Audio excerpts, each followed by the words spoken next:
It's been far, far too long. As it seems to always be. Yeah. It's been about a month, right? I think. Okay. Not gonna lie, fellas. I've been streaming on Twitch again. I think like Twitch is gonna be basically my garbage / low effort content. Basically anything I don't want on this channel, I'm gonna shove over to Twitch. Because this is kind of like my... Not necessarily that I want to do this channel. That sounds wrong. Hold on. This is the channel where it's like, yo, I'm kind of like excited to have this stuff up. Versus Twitch is like, fuck it, I feel like gaming and just having it be visible to everyone type beat.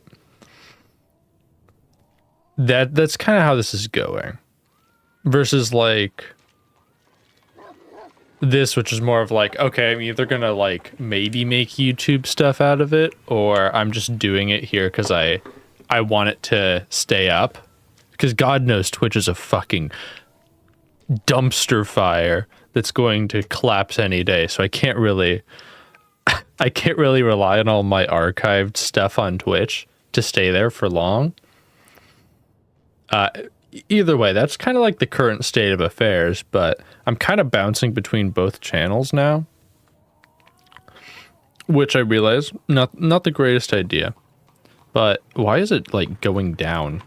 Let me center. There we go. But yeah, I guess schedule wise, I should be able to do like 2 p.m. Monday, Wednesday, Friday, like moving forward. Save maybe this Friday.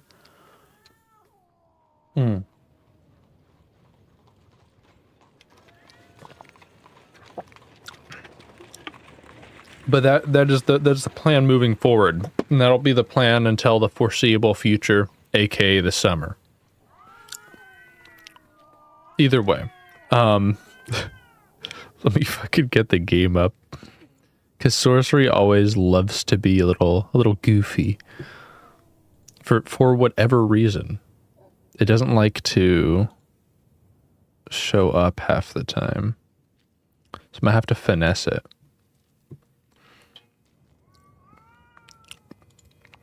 Bro, if the cat fighting that's been going on inside of Sorcery has been audible this whole time, it's gonna sound like there's some really weird shit going down in my room. Just Just in the background. We got cats fighting in the bushes outside, guys. Don't worry. Fucking relax. Nothing bad is happening. Okay, my mouse cursor's up. I don't know if that's been up this whole time, but... Will it actually... No, it's because it's in windowed borderless. God damn. Capture any full screen application. Will it work? Oh, we love technical difficulties. Okay, fuck it, we're doing display capture then. God knows we're not going to be able to rely on game capture for whatever reason. I guess we're just fucked if I click off and, you know, boobies are shown on screen or something. God, hold on. All right, before we like jump straight into like, you know, this wonderful fantasy adventure, right? Before we get really immersed into this brilliant world that has been put together in this just like fantastic fashion, you know, continuing a story we left off about a month ago, right? Who the fuck watches porn on their fucking PC in today's day and age? Who does that shit? Honestly, like, I just don't get it. I really don't. It's like, oh yes, I must see boobies in my on my 144 hertz 2K monitor. Like, is someone really watching like Brazzers in like fucking ultra wide? No. Who does that shit? Everyone's got like a halfway decent phone nowadays. Like there's no way that's a thing people do. I could be wrong. I could be wrong. Maybe I should put up a poll on YouTube. Because now I'm kind of curious. Who the fuck does that shit? Anyway, that was just my, like, shower thought. Just right there. Shower thought. No. Anyway, where the fuck did we leave? Jesus Christ. Alright. Right. So we are poor. So we decided to, like, sleep in the... Or... Hold on.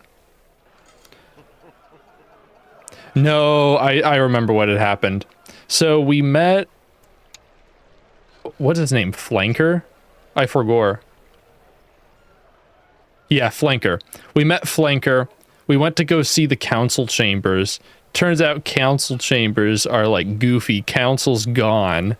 And there was a trap there. We decided not to go into the trap. But then we couldn't go back to the inn. So we just kind of fucked around. We went down to the shrine. I don't think we took... Did we go to the shrine? No, we did not go to the shrine yet. Right, okay. So we went to go see if we could stay at this inn because we couldn't go back to the inn we went to initially. This inn has no more space.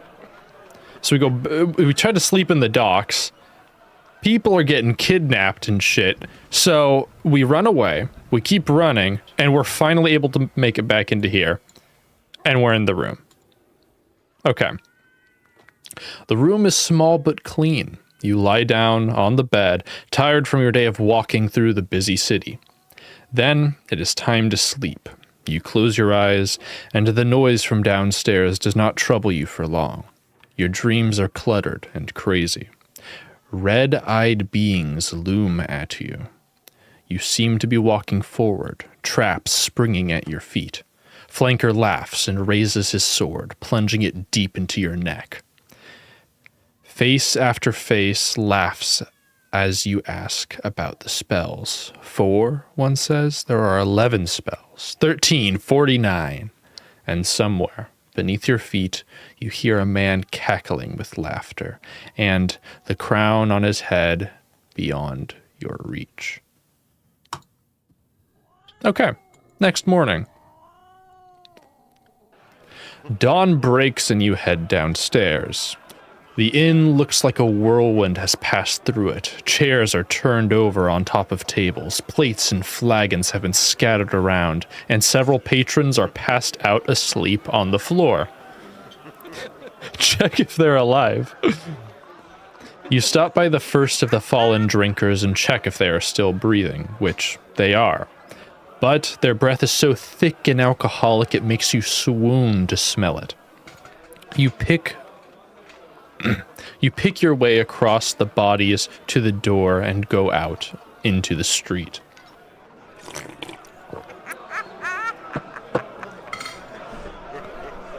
This is just a tad bit too loud.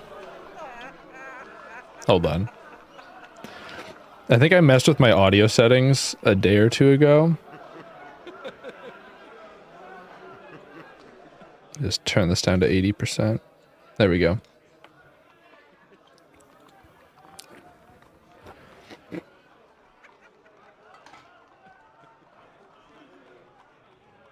Should be a little bit more subtle now.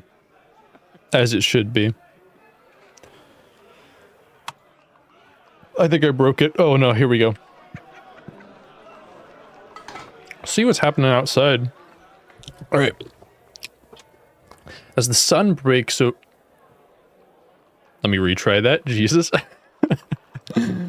As the sun breaks over the rooftops of Lower Care, the city looks clean and bright, like a stone polished to a shine by a fast-flowing river. The effect lasts for a beautiful moment. Then the people of Care begin to stir, opening their windows to throw out their slop, shouting and cursing at each other as they do so. I don't know why I read that so dramatically. They're literally just throwing shit out of their windows. Well, fuck, now where do we go? Head for the wood bridge. I want to backtrack, bro. What do you mean? Am I not allowed to? Hey, go up here. I want to see what's up here. Guess not. Woodbridge it is, I suppose. The market traders begin to set up their stalls, fighting and threatening each other over the spots closest to the ships. A few sly types, probably pickpockets, begin to prowl the shadows between the stands. There are still areas of lower care you have not yet explored, but you cannot afford to waste more time in these slums. If the nobles are to be found, they will be on the other side of the river, and if they are not to be found, you must reach the gate and try to find another way through. By breakfast, you wander through the stalls looking for something to eat, and find a stand selling bomba bread for 2 gold pieces. The smell is quite nourishing. Fuck yeah, dude. No, wait. Hold on. We're going back. I need that bomba bread. Boom. Rewind.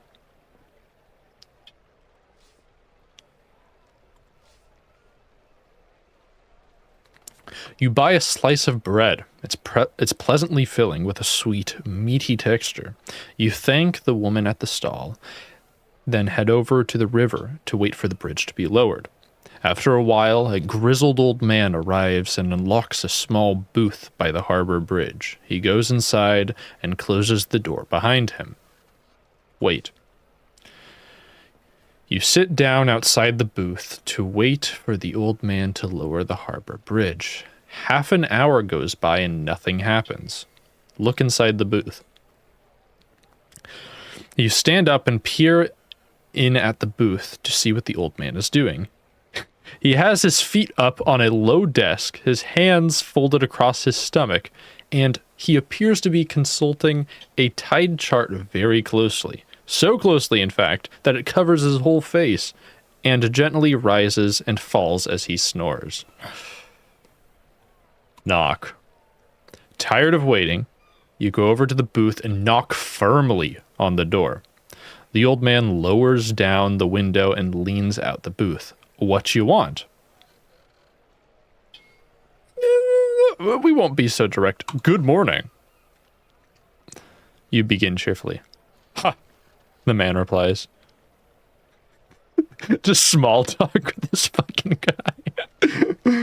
I'm interrupting his nap time, his precious nap time. He's on company time right now, napping. And I wake him up to small talk. Are you gonna lower the bridge? You ask, still trying to be polite. The man pulls a face, curling down the corners of his mouth. It's not yet time. When is time? The man leans into his booth to consult something. His head reappears a few moments later. Tide's gotta go darn. What? We could bribe him. We don't want to waste too much time.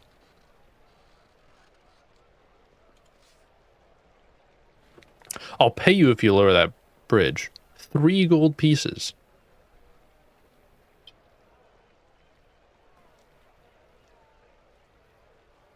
The man looks over you for a moment, then shrugs. Tide's almost there, he replies, but if you want. You hand over 3 gold pieces. The old man leaves his booth and goes over to a contraption on the waterfront. He begins to heave and wind an ancient winch. It seems to be quite hard work. He is trying to move the whole weight of the bridge single-handedly. I can help him out. You get to your feet and go over to help the man out. Guard off, he growls. Y'all bracket. I won't help then. You let the man struggle, happy to... Hey, yo, we do. What's up, the Finn Rainbow? How's it going? You let the man struggle, happy to let him be stubborn. Sweat beads on his forehead and he heaves and puffs as he works, but eventually the bridge clunks down into place. You salute the man cheerfully and get to your feet. I probably shouldn't have wasted the 3 gold pieces. I was big spending today, I suppose, but you cross the bridge over the river Jabaji, which runs like a slime trail through the center of the city. Dude, I really want to explore the other side of the city, but I don't think it's an option anymore, sadly. You have reached the banks of Upper Care. The buildings here are not as grand as on the south side of the river, but they are in much better condition.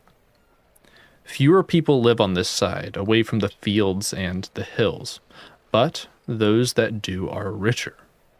They are also more likely... Jesus Christ, I can't read today. They are also most likely to be, or most likely more dangerous. But of course, it is on this side of the city that the North Gate stands. Start moving.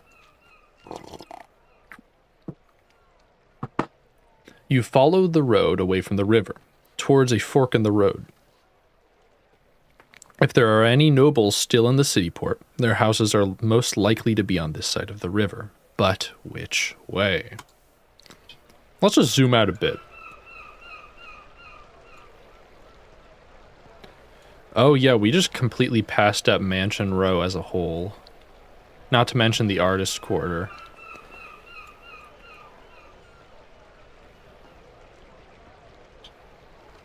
Because of course we just went straight to the festival. Damn. Okay. Either way, moving forward. Yo, we could probably do some grave robbing if we head down here. That might be kind of fire, actually.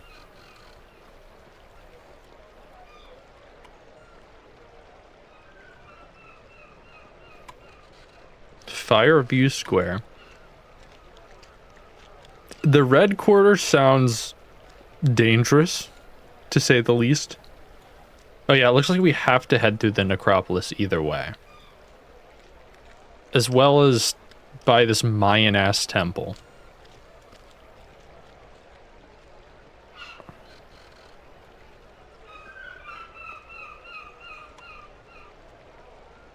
Okay. So I think here's how we're going to approach this. We're going to go up, around, we're going to take the very long and very scenic route. I'm going to assume this is a noble's house. This is probably like a guard's house or some shit. Like, just a local garrison right here. So yeah, let's go.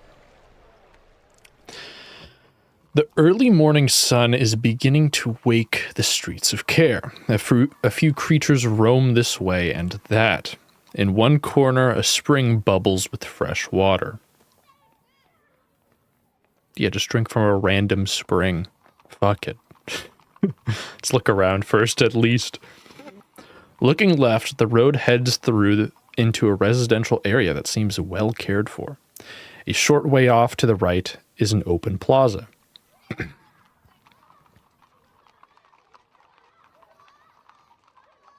could ask someone for directions. You stop a passing creature. Excuse me. I need to ask you. The creature's head is bowed. It doesn't look up, but it pulls itself free and hurries away. It is too miserable to speak. There's nothing for it. You will have to explore for yourself. Damn.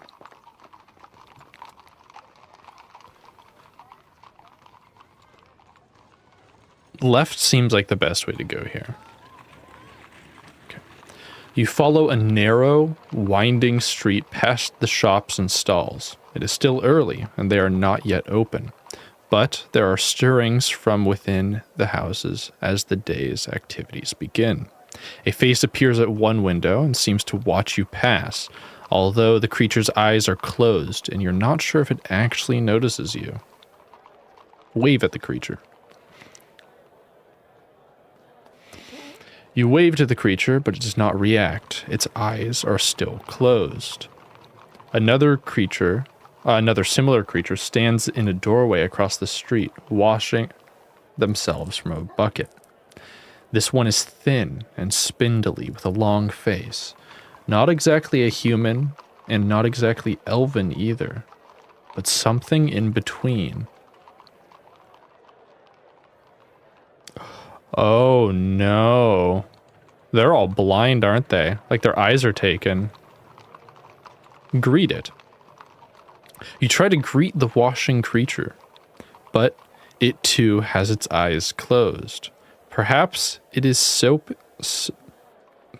yes, perhaps it's soaping its hair and doesn't want to sting its eye. At the end of the road, under a low arch, a group of youths are loitering, talking, and kicking stones into a gutter. They notice you and begin to point and talk amongst themselves. Do we fear the youths? Or do we talk to them? Might as well approach them, fuck it. You continue down the street towards them. They fan out a little until they fill the width of the narrow road. Above you, shutters are closing and people move away from windows, as though, despite their eyes, they have seen a fight coming.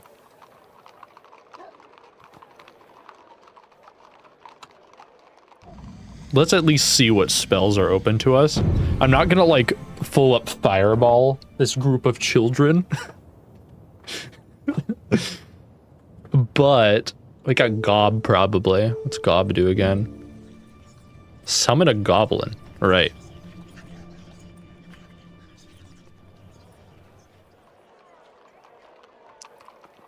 What's up, guys? You own this street, I see. I see you are very powerful.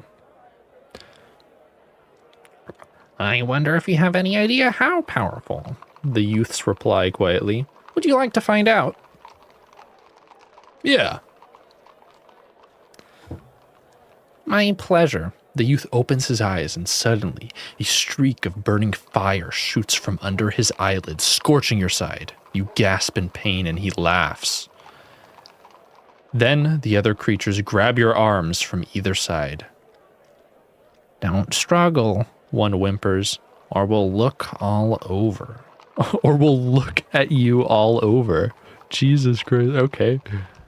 What the fuck? I literally just got kidnapped.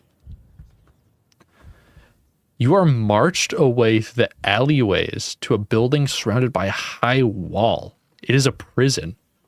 You are dragged across the yard and into an underground corridor.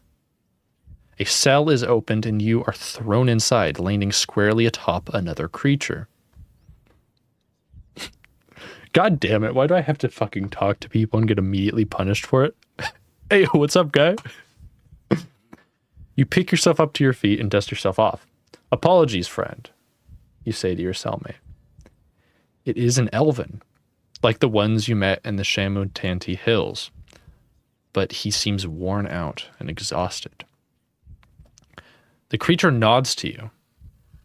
Welcome to my little world, he replies. What is this place? This is the jail of the Red Eyes, the elven says. There's one outside. He points to the guard, whose face, with eyes closed, fills the tiny porthole. From the sound coming from the walls, this is one of several cells, all side by side. You hear snores, shouts, and screams coming through the stonework. Who are you? My name is on the My name on the outside hardly seems to matter, the elven replies with a smile. My name in here is number 6. That will be your name, too. He points a bony finger. It's written on the door. See? The cell is empty, except for a bucket. Murmuring an apology, the elven uses it for what it is used for.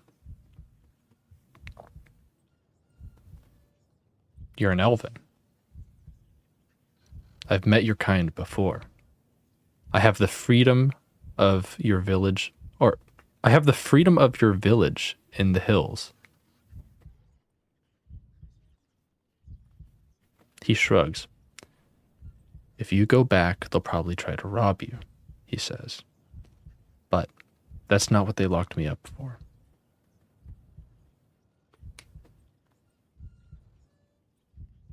Why are you here? You know, the elven replies with some sigh of passion.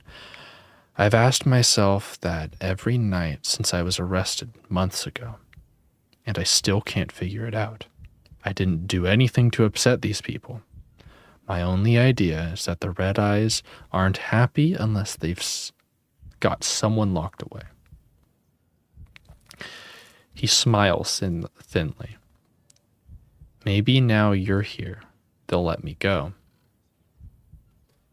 Do you think so?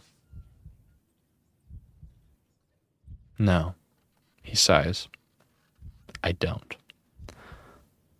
The smell from the bucket in the corner of the room is quite terrible.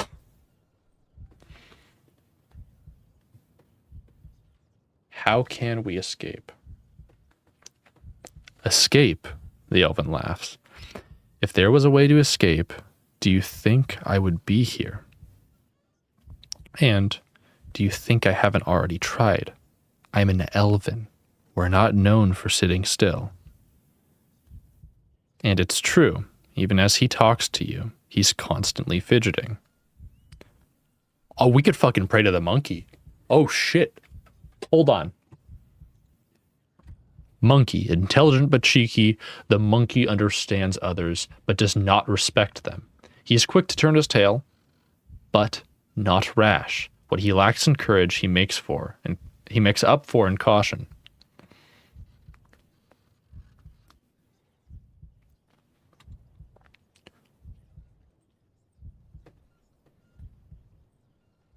I've got kind of low stamina, actually. Fuck it, we pray for aid. You raise a prayer to the monkey, and as you finish, there is a tiny click, the sound of a lock tumbler falling over. The elven's narrow eyes open wide as portholes. You wait until the guard outside has turned its back, then slide the door open. He will not be looking the other way for long.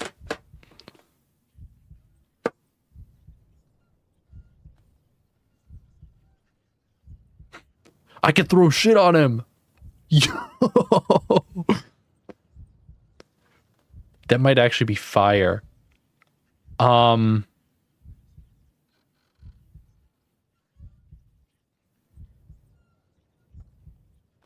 feel, didn't I have a key too? I kind of just wasted a prayer. We're not going to rewind. I'm holding myself to, like, depending on the length of the stream, right? If this turns out to be like a 4-hour stream, right? I limit myself to like 3 rewinds. If it's like lower, basically, I don't want to exceed like a rewind an hour. So I don't want to waste it. And rewinds include deaths.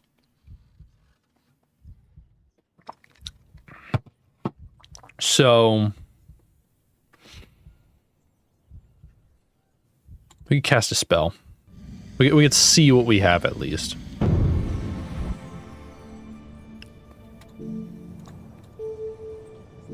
Hot. Fireball costs 3 stamina. I feel like considering, you know, they shoot fire from their eyes, the fireball's not going to do much. I could throw my giant's net over him. Let's use the magic chain. Let's see what it does.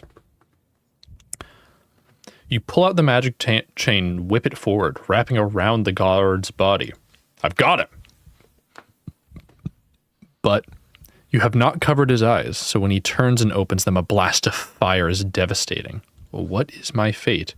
You have been burned alive by a red eye. God damn, dude. Holy shit. All right. Well, that's rewind number 1.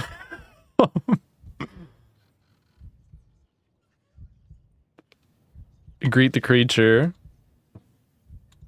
What is this place? Who are you? You're an elven. Why are you here?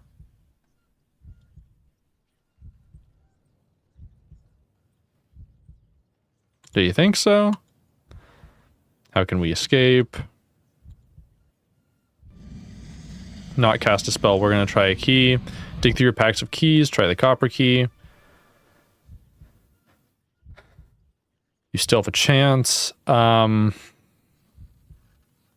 Let's look at the spell book. See what we got.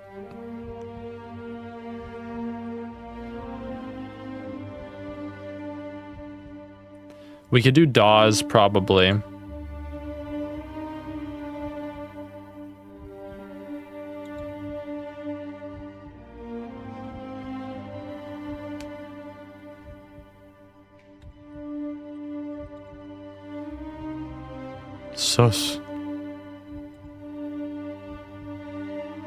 We might be able to do 6 as well, make a few duplicates.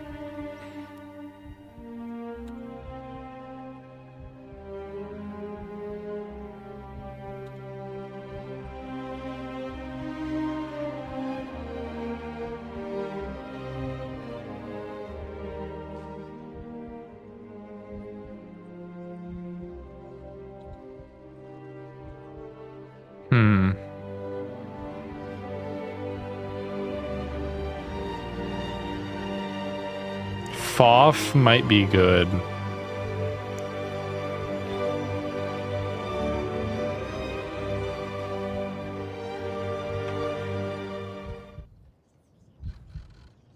The thing is, we just need to dispatch this guy very quick. Fuck it, let's throw shit on him. Moving silently, you pick up the bucket from the floor of the cell. The elven looks at you curiously, but says nothing. Put the bucket on the guard's head. You raise the bucket nice and high, creeping forward on tiptoes, and at the last possible moment, you bring it quickly over the guard's head. Unmentionably, substances trickle down his face, but for a moment he cannot see. Run him through. Drawing your sword, you slice quickly through his neck. The elven looks shocked, but only for a moment. Then he nods seriously. When the others find him, be sure... Jesus Christ, hold on. When the others find him, be sure they will come for us unless we're gone. You nod, he's quite right. Time to run for it. You race up a set of stairs towards a patch of sunlight and emerge in an alleyway on the other side of the prison wall, the elven at your back.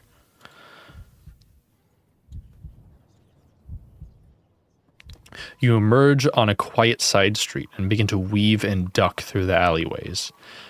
The elven, weak from his long stay in the tiny cell, can barely keep pace with you, but is filled with such joy to be free that he laughs even as he trips and stumbles. Okay. We can turn right or turn left. I feel like, you know, we should probably stay the fuck away from the red quarter. Actually, nah, let's go beat up those children. We're turning right. At the first junction, you turn right. Do you know where you're going? He asks the elven, but there isn't time to reply. Turn right. At the next junction, you go right. The elven is flagging. You cannot keep up like this anymore. Go on, he gasps from several strides behind. I'll hide here. I'm gonna help this man. You're nearly free, you reply, grabbing the elven under his arm. I mean it, he hisses, shaking himself. I'll hide, you idiot, while you distract any more guards with your running. Go now. Good plan.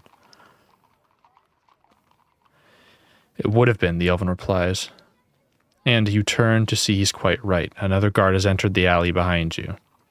He opens his eyes, and after a moment of staggering, the elven is no more.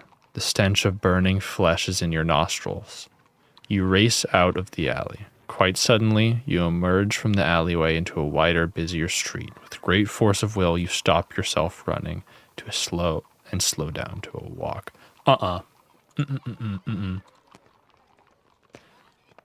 I'm using my second rewind.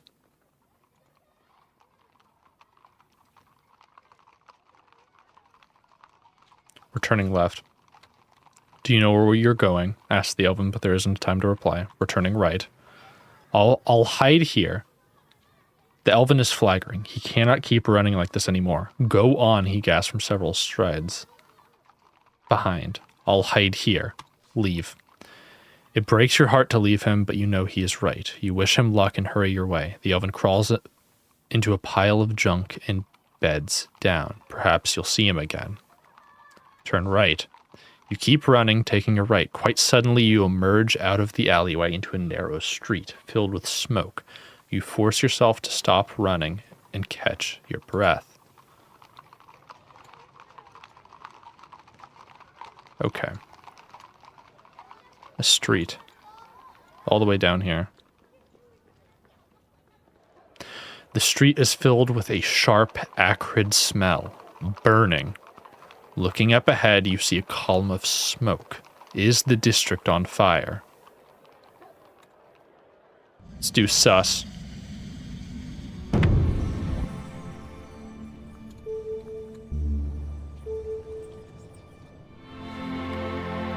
You cast a spell and a calm voice enters your mind, telling you not to fear. There's no danger up ahead. You are reassured and the spell fades. Push onward. Feeling safe with the warning from your spell, you stride forwards towards the smoke, rounding a corner in the road. You can see the source. It's a fire, but not a blazing house. Instead, it comes from an enormous forge set into a large blacksmith's shop. The blacksmith himself is at work, hammering away at a flat-bladed sword. Approach him. Let's see if we can get a new sword, actually. You approach the blacksmith and try to attract his attention by knocking a few of his display items off their shelves. But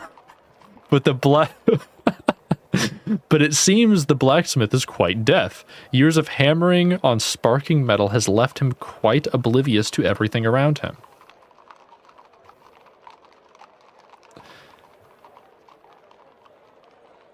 Let's tap his arm. You walk over and tap his arm. The blacksmith jumps. Didn't see you there, he bellows. I don't know why I turned him into a pirate, but we're going to go with the pirate voice. The man is clearly not that bright. I didn't mean to scare you. Not scared, the blacksmith replies hotly. Me? Of you? Nah. The blacksmith polishes his blade lovingly. Tell me about your swords. This one is my finest, he replies proudly, indicating the blade he's currently polishing up. A blade of large hand. Large hand? Large hand, the blacksmith agrees. It's large handery. I'd like to try the blade.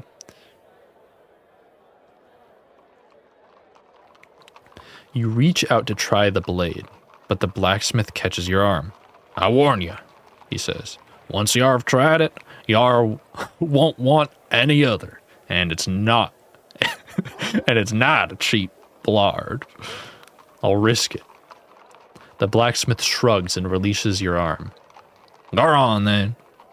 You pick up the blade and swing it through the air. It stings. The weight is perfect. The metal sharpened. The balance so delicate it becomes almost an extension of your arm. This is the finest blade you have ever held. How much? 40 gold pieces! 40? That's right. Let's haggle. I'll give you half of that, you begin, but the blacksmith only laughs.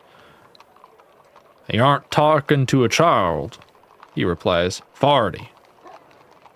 Or I'll sorrel it to the next one by. I don't have that much. Oh my god, dude. I shouldn't have wasted so much fucking money. Jesus Christ.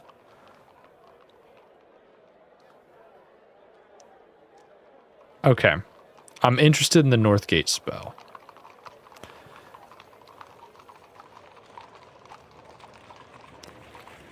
I make it sards, he replies. Nart magic, maybe you want a sard. The blacksmith quickly hammers on something, making your head spin. I need to find the city nobles. That don't sharp her, he roars. The blacksmith goes over and back over to the back of his shop and downs a mug of ale. I'd best do work, he says, as he returns. Begarn! He begins to hammer so loudly that you fear for your hearing. So, you quickly run out of the shop. God damn, dude. 40 gold pieces. We're like halfway there. I guess at the beginning here, we maybe could have finessed some. Like, we did get pickpocketed of like 10 or 20 down at the festival. And made a ton, but damn. Continue up the road. You walk between the narrow buildings until you reach a fork. To the left, the road continues towards some kind of bustling market, while to the right, it leads down a shorter street. In the center of the fork, a great bronze statue with some kind of pot at its feet. Look at the statue. The statue is of a giant brute wielding a club, and at its feet is a large pot filled with gold pieces. It must be of Cair's many gods, or it must be one of Cair's many gods, with the pot intended for worshippers to make offerings. Although, none of the passing creatures seem to be throwing any in. I think I found a way to get the gold, fellas.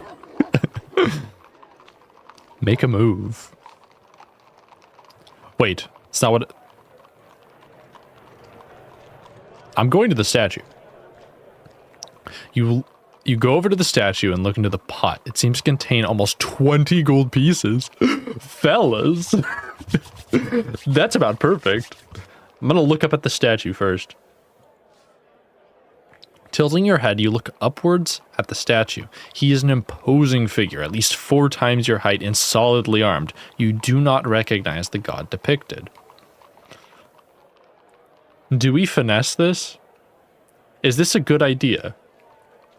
It's not, but I want to at least see if I can get the sword.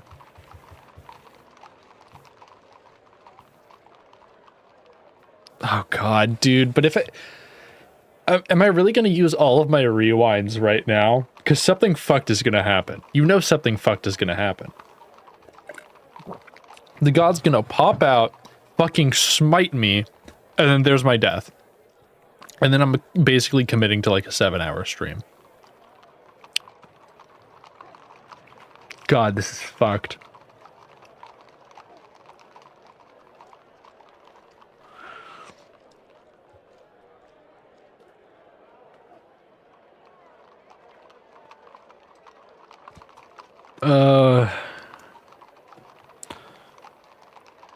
Take the gold.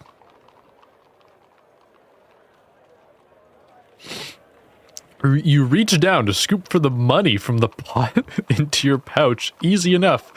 But then a creaking noise makes you freeze.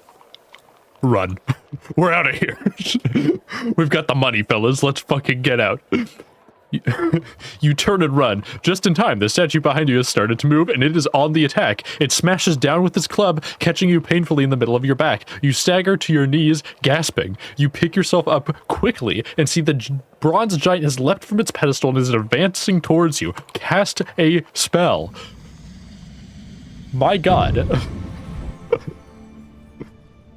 What can we do? We can do Yob? What does Yob do? Giant. Fucking Battle of the Titans, let's go. You throw down a tooth and cast a spell. The tooth erupts into a plume of smoke, and in its place emerges a giant, easily as tall as the bronze statue. The 2 colossal figures face each other down. The street clears around them. This will be either a titanic fight or an extremely brief one. Let's see what happens. The giant thunders forward, trying to intimidate the statue. Not realizing that the statue is a remorseless, mechanical creature that fears no one, the giant quickly leans, however, as the statue simply waits for it to come close, then swings its massive club in one direction and its gigantic fist in another. The giant spits blood into the dust and brings down his club, tearing a chunk out of the nearby building. You dodge to one side and narrowly avoid the crashing masonry. I kind of want to keep watching. The next round goes more in the giant's favor, raising the club up over his head, and he brings it down on the statue's crown, placing a deep indentation into its brass cranium. It swings sideways, damaging the statue's chest. A jet of hot steam ejects from a panel in the statue's left leg. The statue stumbles as it drags tiles off a nearby roof, one of which strikes you in the arm. Watch. But the statue is not defeated or even slowed. It keeps on coming, battering the giant with remorseless energy. It brings down its club, and the giant, rather than being turned to jelly, disappears into a puff of smoke. The statue turns to bear down on you. You will have to finish the task. Uh-oh.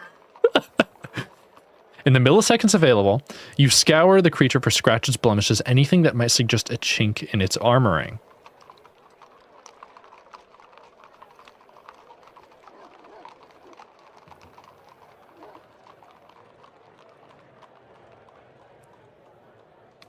Left leg. You race towards the creature's left leg. You spy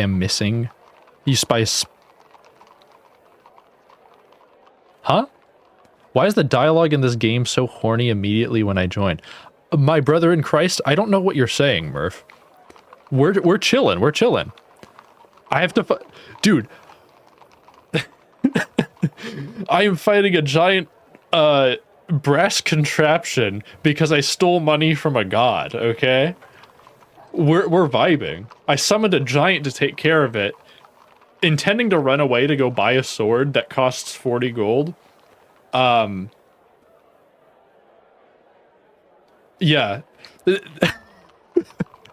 I'm not picking where to begin my foreplay, Murph. Trust. Like, don't worry. You race forward towards the creature's left leg and spy a small metal plate. Twisting your sword around in your hand, you drive it into the crack and begin to lever the panel open. The giant flails this way and that, trying to shake you loose, but you are determined, and finally the plate flies open. A blast of hot gas ejects from the statue. It sways and then topples down into the street. I'm alive! It keeps on coming, battering the giant with remorseless energy. Ah, I see. You gasp with relief and take a moment to recover your breath. You've survived, and count shows that you are 18 gold pieces richer. Back to the blacksmith. We're buying shit. You return to the blacksmith's with enough gold to purchase the legendary sword. The man greets you with a beaming smile. You're here to take my baby. You're here to take my baby, is you. Price the same. 40. I'll buy it. You buy it, or I'll buy it, you declare grandly, handing over 40 gold pieces. The man hands the sword to you in return. Its lines are perfect, its weight delicate. It is the finest blade you have ever seen. You thank him and return to the square. Boop. You head up the road towards the statue once more. The statue lies face down in the street. A few locals are now sitting on the back of the statue eating their lunch. I'm going to look down the short street. Looking down the short street to the right, you see a sign above the doorway reading "The Gambling Halls of Valada." Several seedy looking creatures mill about on the steps. Cheerful creatures go in and miserable looking ones come out. The fallen statue is starting to stink are starting to sink into the soft earth below it. The day is drawing on. Oh my god. We do not have enough money to go gamble. That would have been fun, but we currently have 1 gold piece, which isn't even enough for a piece of bread, probably. We could loop up into the square. We could also probably pray for some healing, actually. I'm gonna pray for that healing. We're chilling. Oh, we probably could have prayed for, like, good luck from the monkey, honestly. Okay, we're gonna go up through the arch, probably try to get back down to the halls, see if there's any opportunities to get money up here. You head back down under the arch and into the plaza. On this side of the square, the main road continues on through a low arch. 1,000 other alleyways lead off in all directions into Upper Care. Approach the monument. You approach the crowd around the monument, which is so thick it's hard to see inside. Here, says one of the creatures, whom nudge you accidentally, be careful. Did he just try to pickpocket me?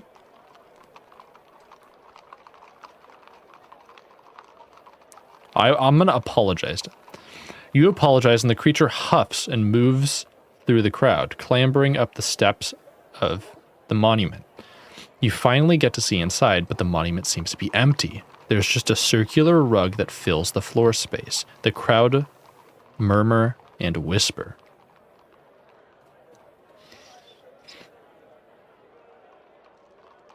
I'm gonna ask someone about it. What is this monument? You ask one of the creatures. Can't you tell? The creature replies. Were you born yesterday? I'm a stranger here. We don't like strangers. The crowd are clustering around the monument as though expecting the rug inside to move. I'm gonna step into the monument. Shrugging your shoulders, you step into the It was a trap. Oh my god, it says circular. Oh my god, bro. I forgot that traps. So, Murph, just to explain to you, why is the homie looking, what, like the Hat Man? Yo, my god. Actually real. There are like elves and these things called red eyes in this part of the town. Here, let me just zoom out. The red eyes are no bueno. It's not good. Wait, what the fuck? Oh, right, I fell. You are floating slowly down through the air, turning over and over. You are in pitch blackness. You cannot see a thing. Then a spot of light appears. It grows wider and wider until you emerge to a fate that is nearly worse than death. Oh my god, standing in a sewer. You have landed in a disgusting pile of unbelievable filth, slime, excrement, sludge, dung, and dregs, all the way up to your neck. You are evidently in the sewers of Care. Get up. You struggle up to your feet when a splashing sound to your left draws attention to a small opening in the wall next to your ear. Something is coming. Duck to avoid it. You take a deep breath, swallow your pride, and duck into the foul sludge. When you come up for air, the deluge is gone. You clean yourself off the best you can. Where the fuck am I? You stand in a cavernous sewer tunnel, filled knee-deep with slow-flowing, stench-filled water. It is pitch black. You could be standing on a mountaintop or inside a coffin, except, that is, for a single speck of light, somewhere far in the distance.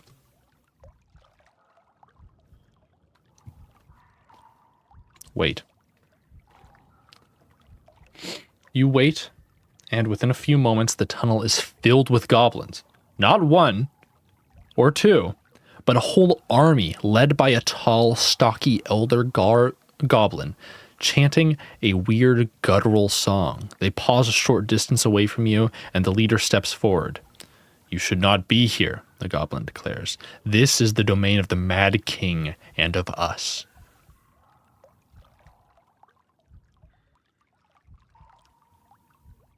Shit. Let's see what spell there is.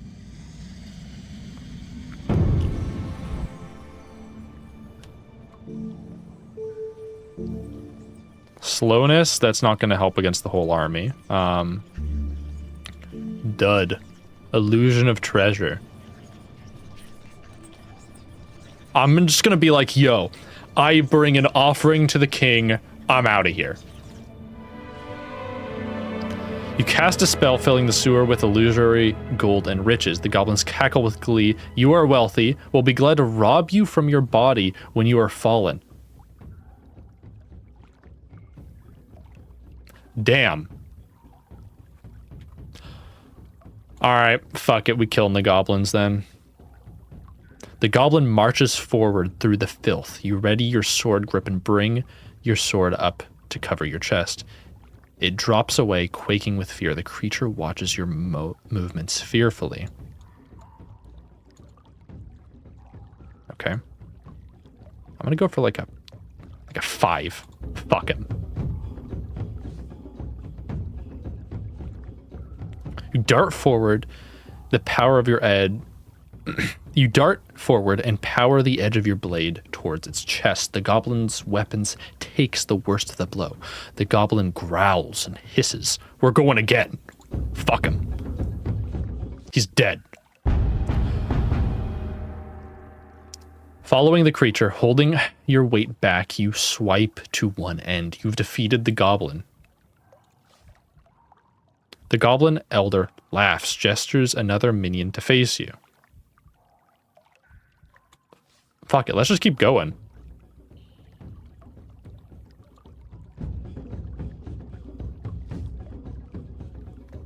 The goblin marches at you through the sewer.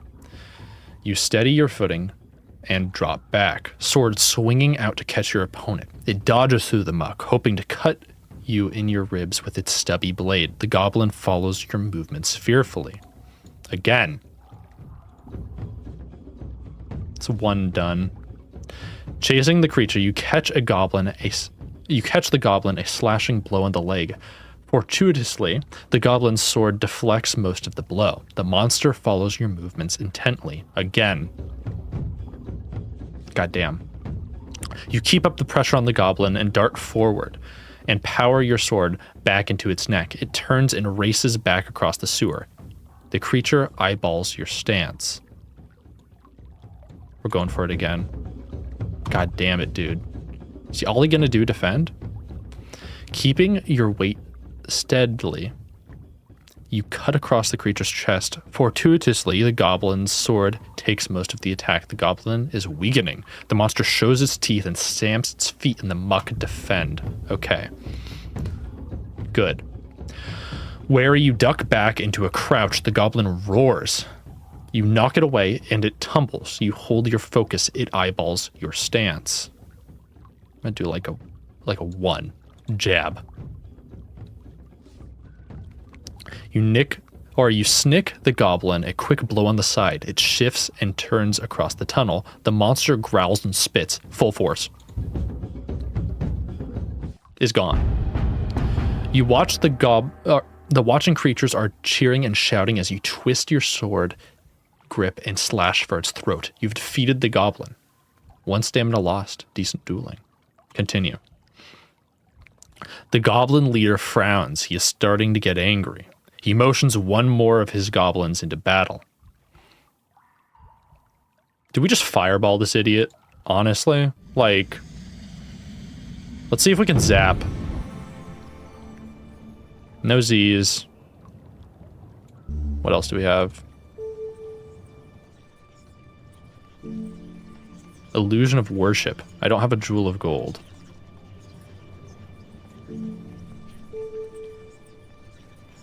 I could dawes. That's not going to help, though. Let's see the spell book. Zap, off, law, hot. A wall. Could probably do a wall. I kind of just want to see what happens if we keep just killing these goblins.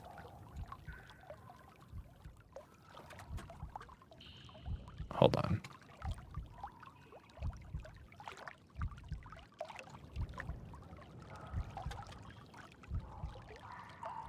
Oh, cancel.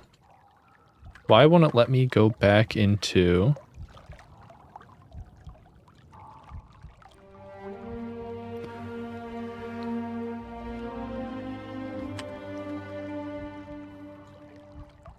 Here we go. Okay.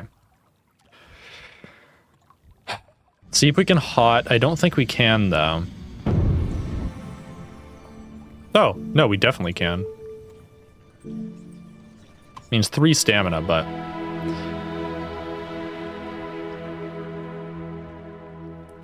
You cast a spell, creating a fireball you fling at the nearest goblin. It evaporates into a cloud of smoke. The first sign of genuine fear is showing on the goblin's leader's face. He instructs one more of his goblin soldiers to draw its sword. We're doing it again. I'm just gonna start fucking this man up. Oh, you want another one? You want another one, you idiot?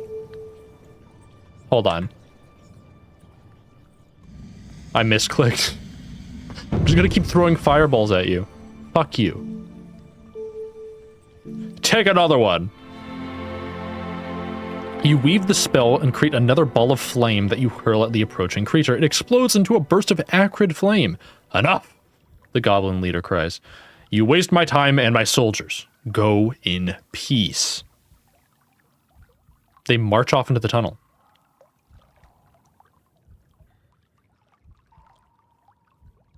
I only have 8 stamina. I can't really continue, but I want to. Oh yeah, but Murph, I limit myself to like 3 rewinds per stream. I think I've used... That includes deaths. So I've used 2 thus far. So I've only got 1 left. Let me... I think I can use... Do I have anything that'll restore items?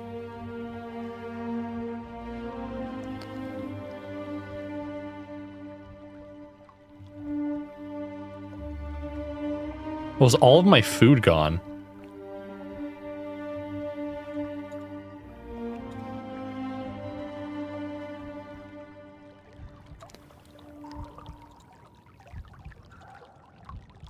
Let's jeer at them. You jeer at the goblins as they pass, but they are well trained. Even the grunts at the back ignore you. At the rear are 2 goblin generals. How many more soldiers does the Mad King want? The first asks as they pass your position. Thousands, the second replies. Then he spits, but he'll get what he wants. That he will, the first goblin agrees, testing his blade on his thumb. The 2 walk by, still talking in muttering voices. I found one new clue.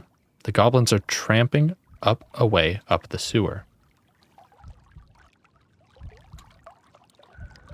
I could follow the goblins.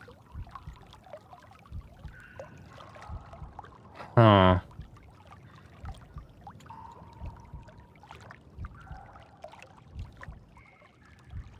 That's pushing it, though.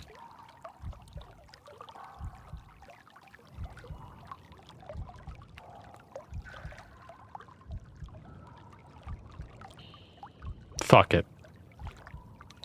You trail behind the goblins like a shadow.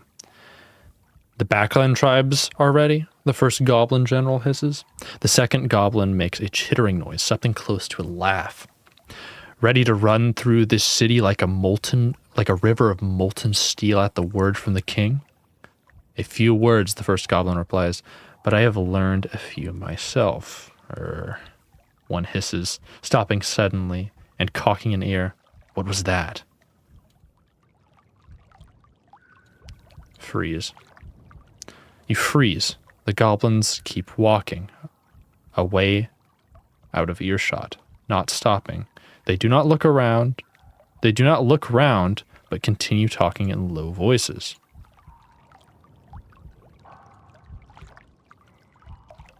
You hurry to catch up with the goblins. Ooh, they're going to be waiting around the corner.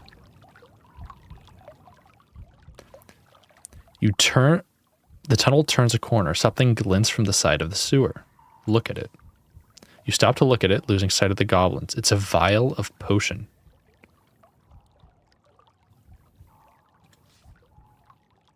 Blimberry! Stash it. You stash the potion for later. The goblins disappear. Okay. You are back in earshot of the goblins. You know one of the lines. The goblin is quizzing the other. The goblin spits in agreement. I overheard the Mad King whisper it to himself. The voice drops for a moment, and you hear the second half of what he says. And Foruga's pride. Just then, you see more lights up ahead. It seems the sewer is opening into a wider space. Peering through, you see a huge chamber like an underground cathedral. Water pours in through narrow channels, openings high in the walls. Several wooden ladders disappear upwards. But your eyes are taken by the center of the room. It is filled with goblins, like a ship's hold filled with rats. They swarm around one another, clashing swords and baring teeth. In the middle of them all, an improvised throne, sits a man, hunched low. He wears a metal circlet on his head. Slip inside. You slip into the hall. It is warm with fetid breath of 1,000 creatures who drink and laugh and clash swords down in the muck. On his throne, their king seems to be sleeping, or else they have killed him by accident. He is a man, not a goblin. How does he control this rabble? Look at the man. The man is thin, as if he has not eaten in months, and is pale, as if he has been in the dark just as long. His hair is long and gray. He slumps over the side of his throne as though he is desperately ill. His clothes are long soiled robes that perhaps were once quite fine. On his head he wears a gray circlet of dull silver metal that you can't quite place. The king coughs suddenly. Its effect is bizarre. At the noise, every goblin in the great chamber freezes and looks up. Look at the circlet. You shift your position in the darkness and try to get a better view of the king's strange circlet. You cannot place the metal. It does not seem to be iron or steel of a blade, but it is not precious either. Yet the king treats it gingerly as though it was made of glass. The king pushes on the arm of his chair, attempting to stand, then shivers and falls down. Silence, he whimpers. The chamber is suddenly quiet. Wait and listen. You wait, transfixed by the strange scene. The king fingers the circlet on his head, as if scared it will slip. My creatures, he whispers. The time is almost upon us. The night draws in. We will rise up and open the gates. We will rub this filthy city clean. He is broken off by a fit of coughing.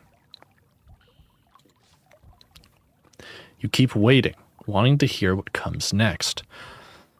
The long journey is nearly over, he declares the king, raving with madness. The process I began when I was blinded by Lord Theta and left him a beggar. Finally, the council will be destroyed, and the city will be cleansed. Wait and listen. You stay hidden and wait. A goblin close by your elbow murmurs, How much longer will we have to listen to this? His companion silences him with a talon to the arm. You stay hidden and wait. The king finally gets to his feet and raises a wizened arm up in the air. I will open the gates for you tonight, he cries, and we will make this city pure. The king raises a cheer, and the goblins, as one, cheer back, throwing their swords up in the air. 1,000 blades flash, and the confusion when they land is extreme. Every goblin cowering for cover, then squabbling to retrieve their blade.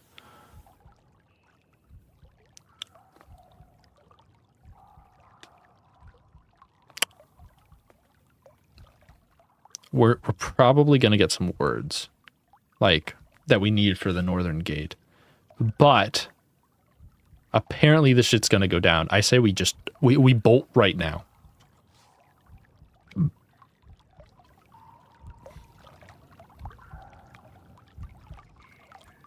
So we can go back. I say we go back. We check the rest of the sewer for schloot. Then we skedaddle.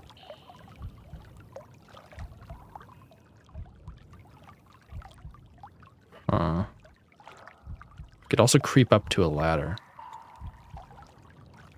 Because there's got to be more schloot over here. Yeah, let's go back. You creep back down the sewer the way you came in. The sound of the goblin army echoes a long way over your shoulder. They seem too busy appeasing their would-be king. The way seems shorter now. You no longer have the torchlight of the goblins to follow, but you do not hurry.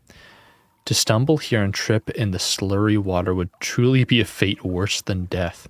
My brother in Christ, I have already, taken a dip inside the raw sewage. I think I'm chilling. The way seems to continue into infinite darkness, but these goblins must have come from somewhere. There is nothing else for it. You strike off along the sewer, hoping to find a way out. It is impossible to tell how much time has passed. In the world above, perhaps the sun has gone down and the stars have come out, but down here, all that you know is that the people of Care are still throwing their slop into grates. The water underfoot stinks, and the ducts above your head rain with thick filth. A junction. You reach a junction of two sewers, one way sealed by grating.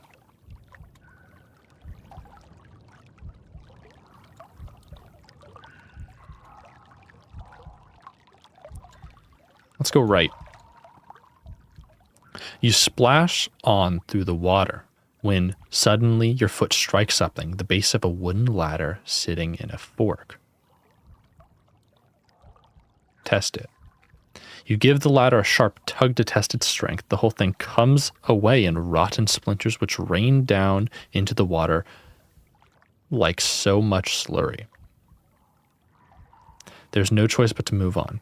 If you keep waiting for long enough, the tunnel must come out on the other side of the wall of Care. The goblins must have entered somehow. See down here, a bending passage. The sewer forks again. One way is blocked by a rusted grill. A skeleton hangs along the metal. Look at the skeleton. The skeleton's arms hang through the grill, the rest of its body on the far side. Looking closer, you see that the wrists have been bound by decaying leather bonds to the metal. Untie the skeleton. You untie the poor creature, snapping the leather bonds easily with your hands. The crit tugs at the skeleton. It drifts down the sewer beyond the grill, its arms trailing behind as if it were trying to swim back. Look at the grill. The grill itself is sealed and has no doorway. Why was the creature trying to reach through? Who was standing on the other side to tie his arms in place? Look below the grill. You hunch down into the filth. I need water. Oh my God.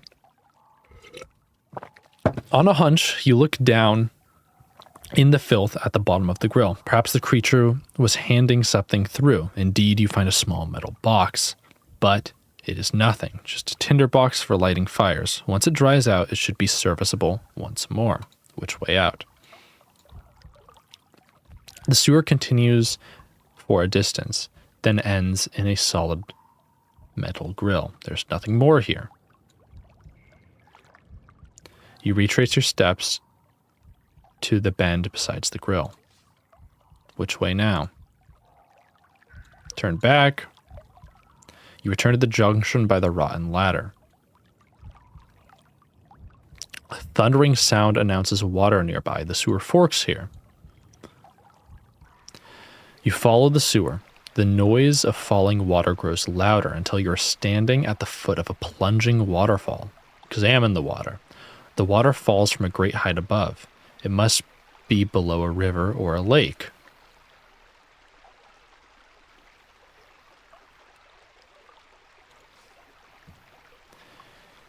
You move away quickly before you are deafened.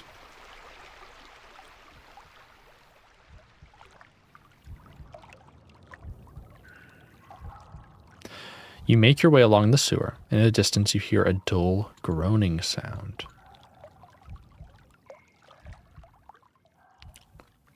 You emerge into a small chamber where a knee-deep pool of sewage has collected. The liquid is bubbling, and as you watch, a shape arises from the water. It is the smooth hide of a slime eater. It roars, gobbing slime and goo at you.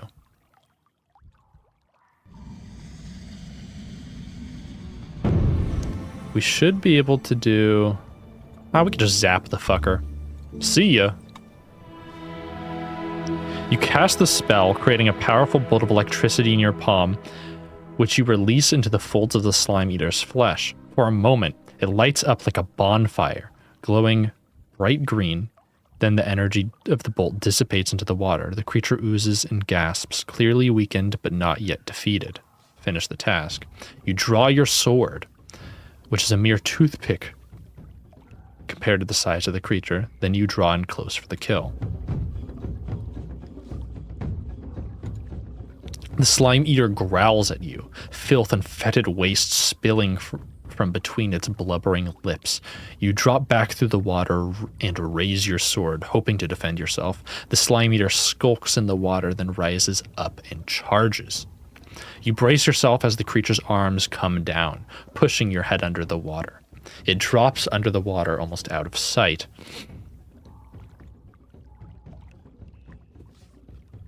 You remain hidden. The slime eater sinks down low into the sewage. Okay. You edge left around the slime eater, keeping your guard up. It swipes, but you dodge. It disappears into the sewer, almost invisible. Okay, it should attack on this round, and we'll just full send it. You circle right around the creature, keeping your sword high. The slime eater slides through the water, only its eyes visible. It begins to lift its bulk out of the water, sending ripples down into the sewer. Full send. You rise and attack, rushing forward. You charge at the slime eater, engaging as it rears up. You plunge your sword deep into its blubbery hide. The slime eater staggers backwards into the filthy water, screaming and howling again. Standing firm, you swing a mighty blow at the slime eater. The slime eater roars up, exposing a soft area beneath its chin. You strike with your sword, and it sinks in deep, bringing a fountain of thick green ooze. And then silence. Yippee! The body of the slime eater slinks down into the muck. Past the slime eater's lair is another tunnel.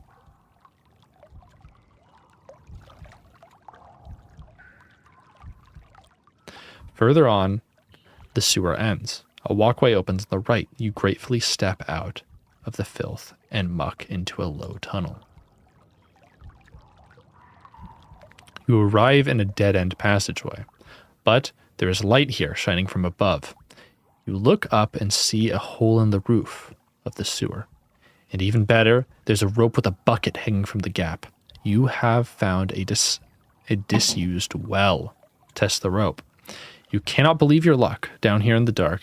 You have been so close to thinking you might never escape. So you test the rope first, expecting it to come free at the slightest tug. But it's not. It holds secure and firm. The climb will be long, but it will be safe. Reassured, you start to climb. The first few feet are wonderful. Filth runs clear from your legs. The rest of the climb is long, and it makes for hard work. Halfway up, you stop for a rest.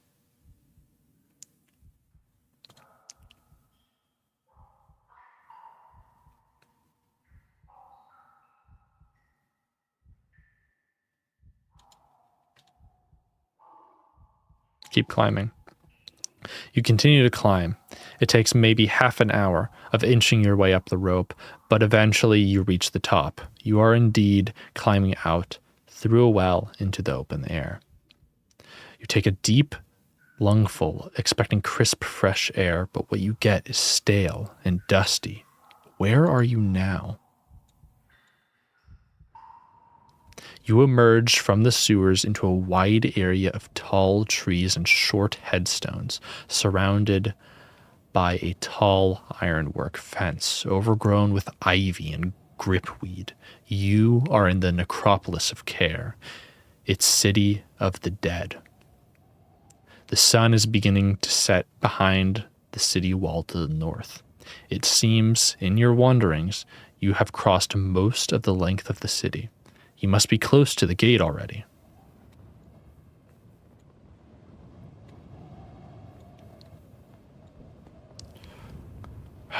Shit. Pray for some healing. Just so we have a little bit. I'm gonna briefly explore this. Oh shit, wait. So we can either explore the necropolis or we can go for the temple. My thoughts are like this, right? They're opening the gate tonight. Thousands of little goblins, assuming that the Mad King, well, isn't mad, I'm assuming he knows what he's doing. So, we don't have time to waste. Let's get it moving. You walk for half an hour through thick trees along a narrowing track until you reach a fork in the road. To the left, the track gets narrower still. To the right, a massive shadow looms, so large it seems as though a colossus has seated itself along the wall. A chill wind blows through you, as though ghosts walked back and forth this way. Look at the shadowy shape. The shadow to the right is a jagged silhouette. It is a ziggurat, with perhaps 100 steps leading to its apex. The trees whisper and move.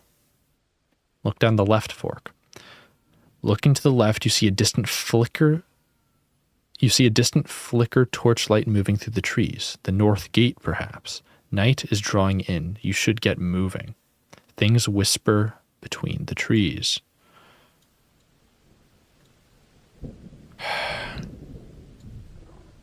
I really want to explore the ziggurat, but night is already setting. The gate is going to be open.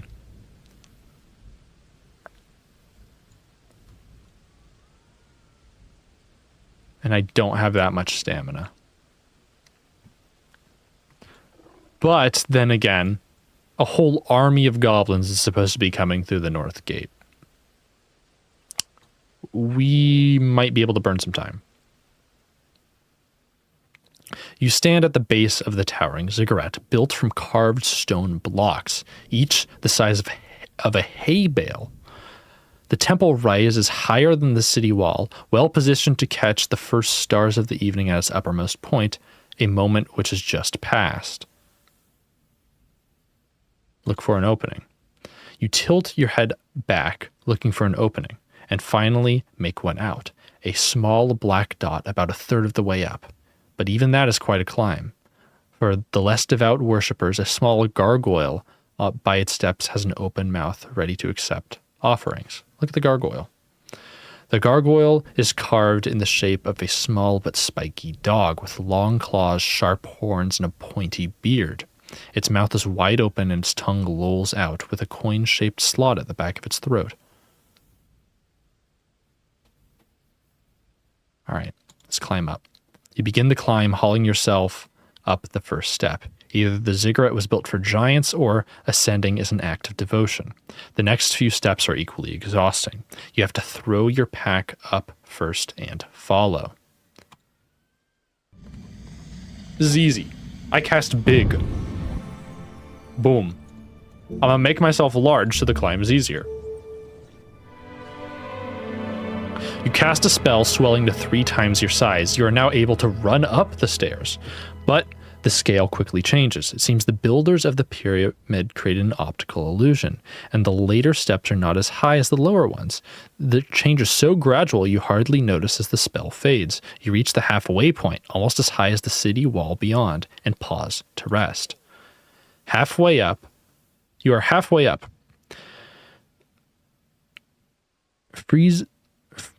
Friezes of gargoyles in polished metal rings the temple on this level. What? I think I read that very wrongly, but we're just going to keep going. Look at the view. You pause to take in the view. From this side of the ziggurat, you can see nothing but the top of the wall and beyond, the gleaming darkness of the marshes of the backlands. Walk around the north face. You move around the north face, you can see the path ahead running straight between the wild and overgrown trees. It seems very few people come this way.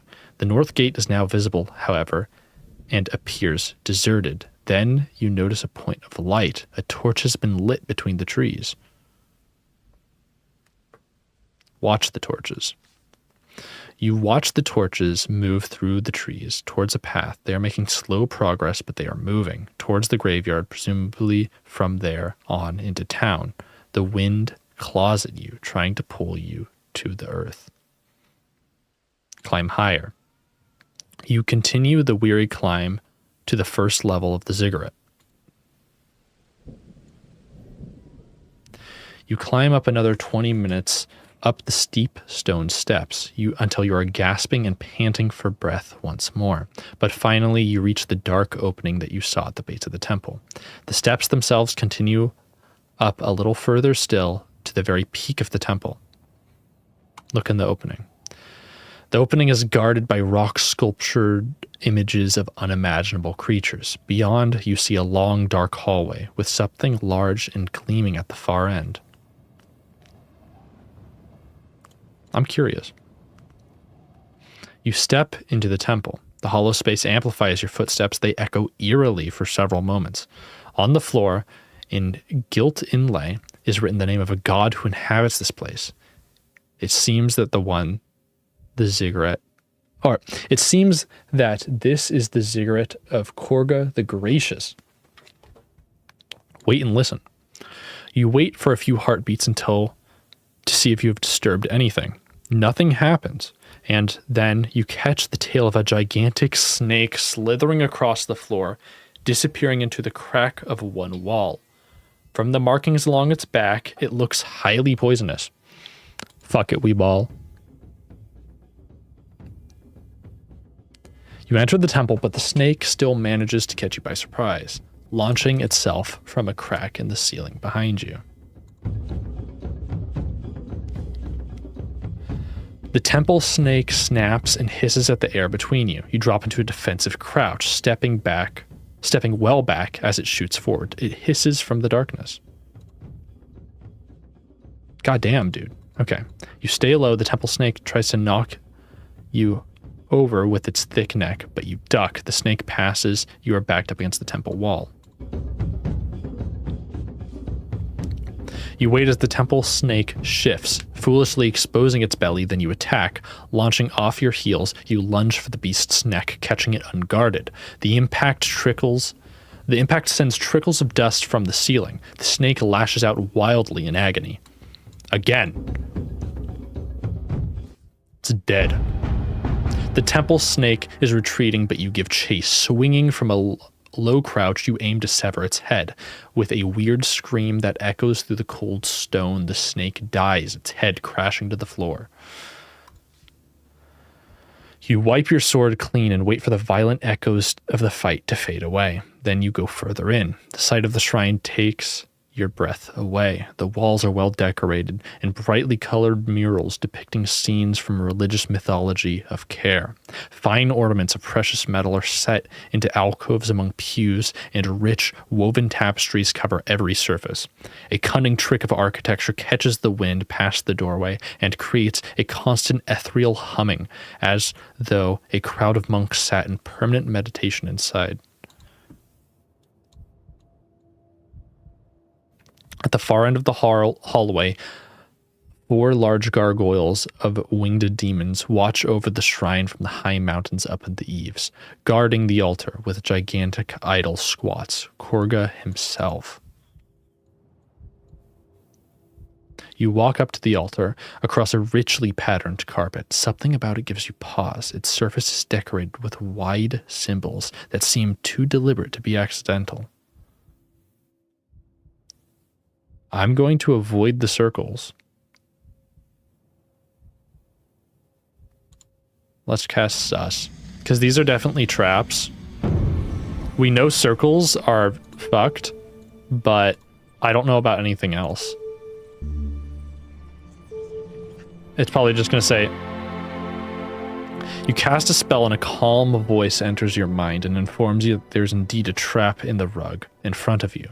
But before it can tell you where, a second present enters your mind. Booming, it declares, make your choice, worshipper. Damn. Avoid the circles. Remembering Flanker's advice, you walk up to the altar, stepping carefully around the circles in the carpet. You reach the altar steps without incident.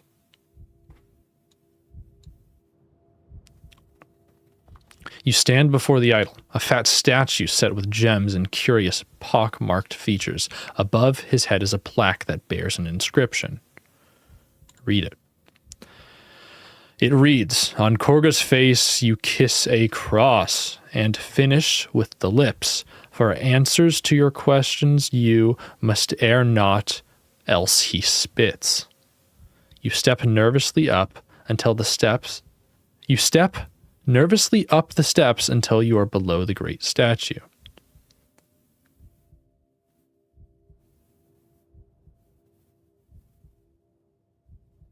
Kiss the idol. You stand on tiptoes and lean in, preparing to kiss the statue, but where? Does the humming in the temple seem to be getting louder?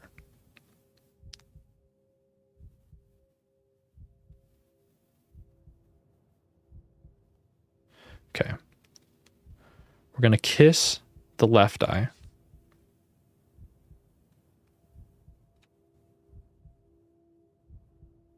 Kiss the right eye. Kiss the forehead. Kiss the nose. And kiss the lips. As you do so, you hear a small click. Wait. There's a sharp stabbing pain in the back of your throat. You try to call out, but it seems that there's poison on the tip of a dart which has just been shot from the golden mouth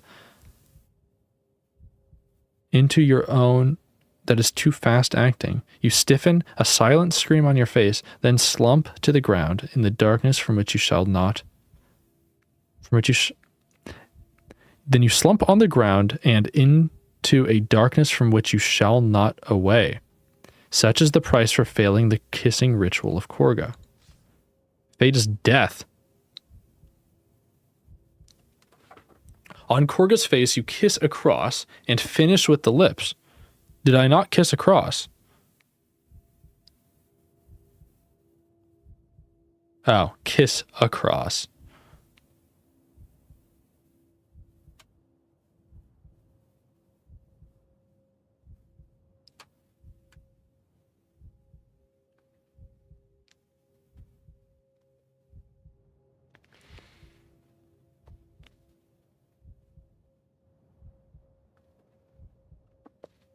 Huh. Well, that's my third rewind then.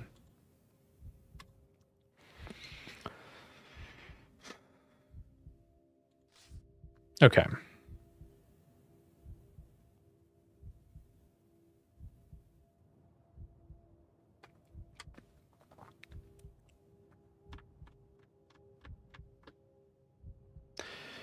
On Kurga's face, you kiss across and finish with the lips.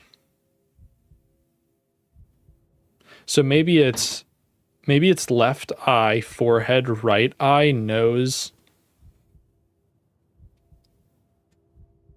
Yeah, it's got to be that. Let's try that. Left eye, forehead, right eye, nose, lips. All right, there's the small click again. Run. Okay. I think we're basically almost done with the game as well. So, or with this section of the game. So we're going to keep doing it until we get it.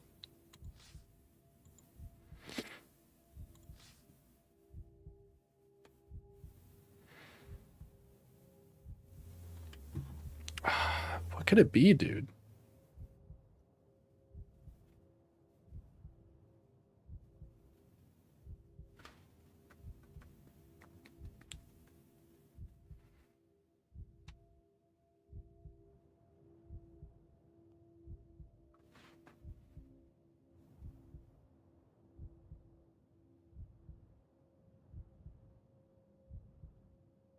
Hmm.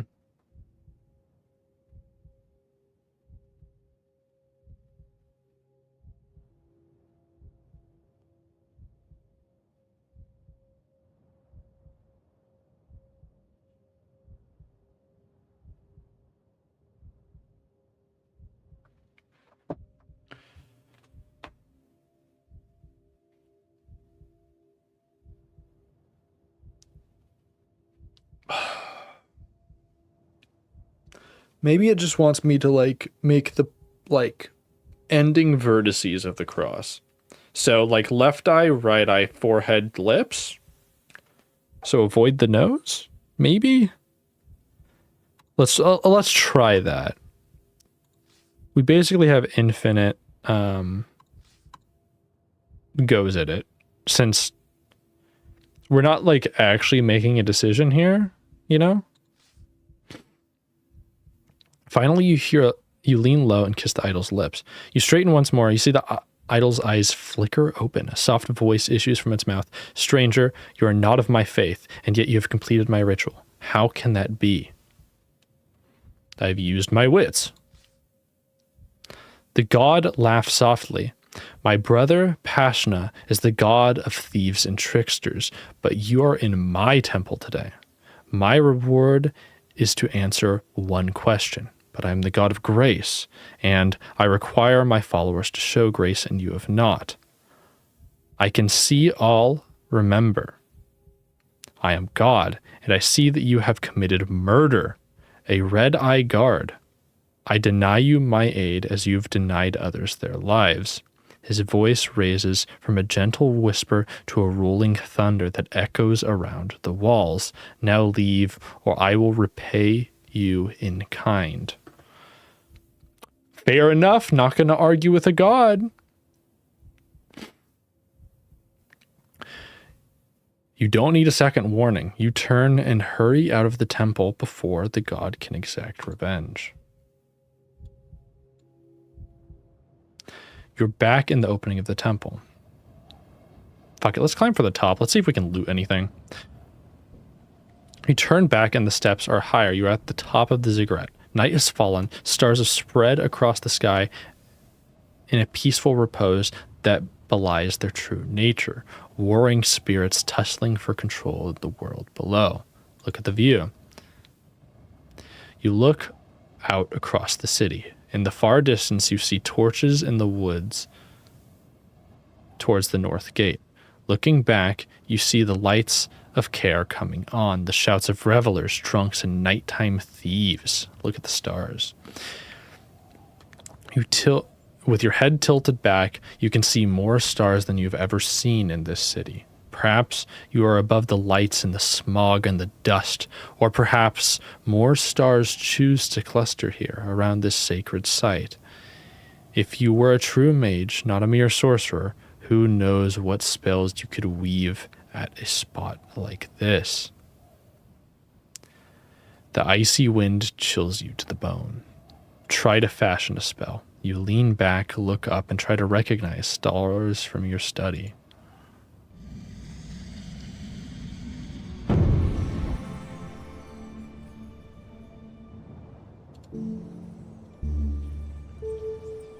Tuck. Unknown. Cast.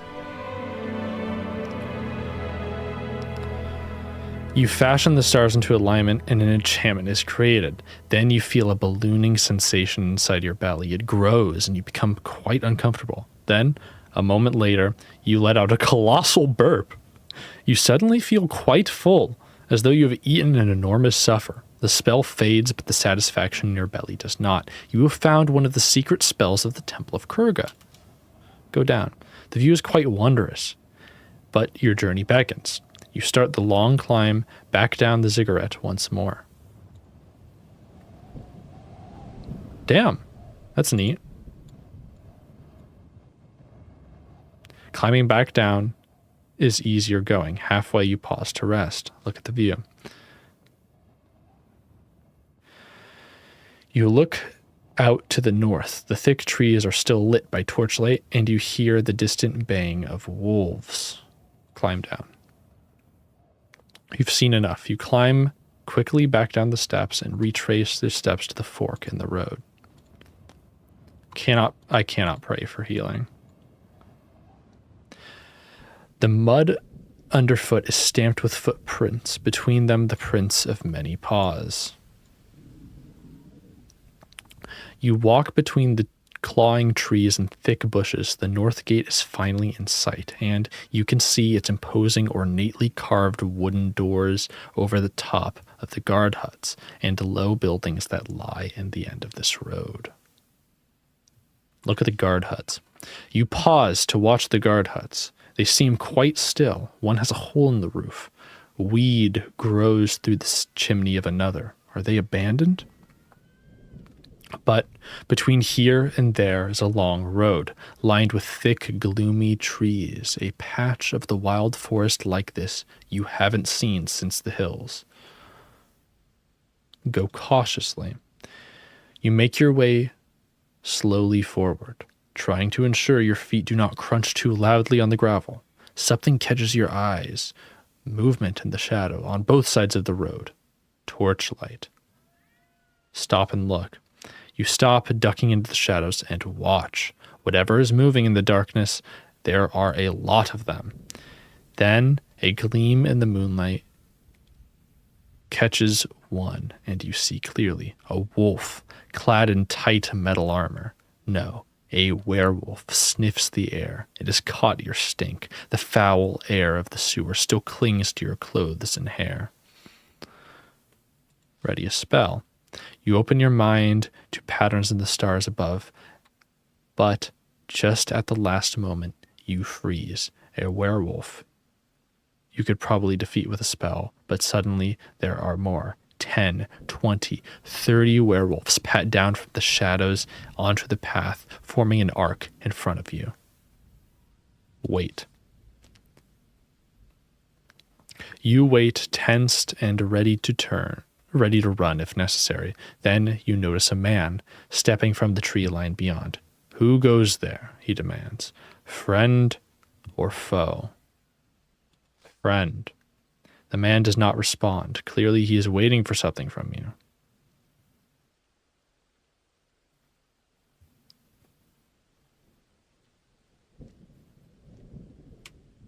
Ooh. Hold on. Let me see my clues.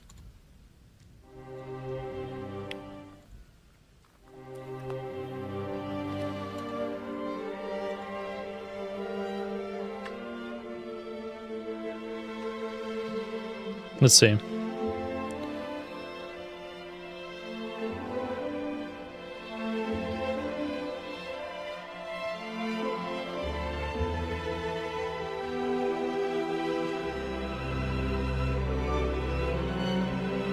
Okay. 4 nobles of Care were each given a spell to the Northern Gate of Care.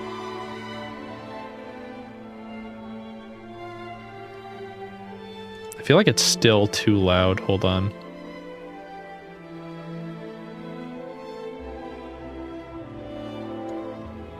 At least for me.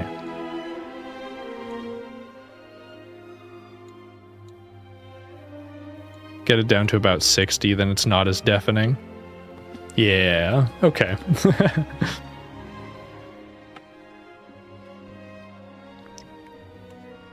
Okay. First Noble Sansa knows. He knows the full spell to open the gate of the city port. Just a smidge, yeah. Yeah, I thought so. It's always hard to mix this game because it doesn't have like settings for the individual ones. I mean, it might. I could have just like forgotten, but...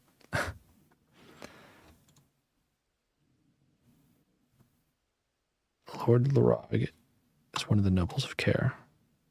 Lord Teoth is now a blind beggar. Second noble Moldus. Okay. That's the one who died. Half of the spell line is for Forgus Pride.